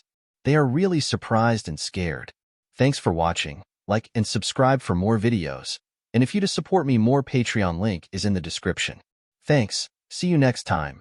Bye-bye. Have a nice day. At the beginning of this part we see that Mind Demon activates protection to block the rocks falling from the cliffs. He says, "The stones are falling, protect me." Chun and Beck are watching them the top of the cliff.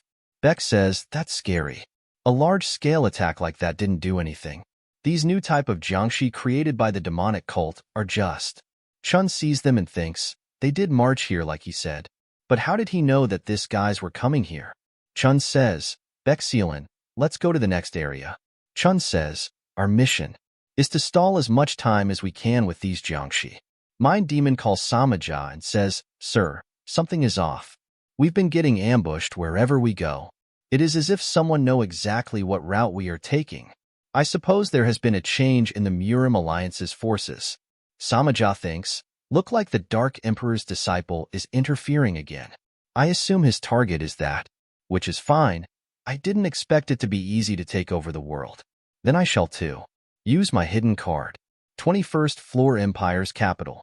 Jinhyuk video calls Oren. He asks Oren, is everything going smoothly? Oren tells him, of course. I never thought that I'd get to work on Bamong, the legendary Dragon Slayer sword. This is the first time I felt my chest fired up with passion. Ever since I reinforced your dagger. Jinhyuk says, all right, that's good. But what about the other project? Oren says, that? I've already finished it. All the materials you sent me were more than enough to get the job done. I'll send it all together with the Bamong. Jinhyuk thinks, things with Oren are going well. I guess the only preparations left is on my end. It's the same here.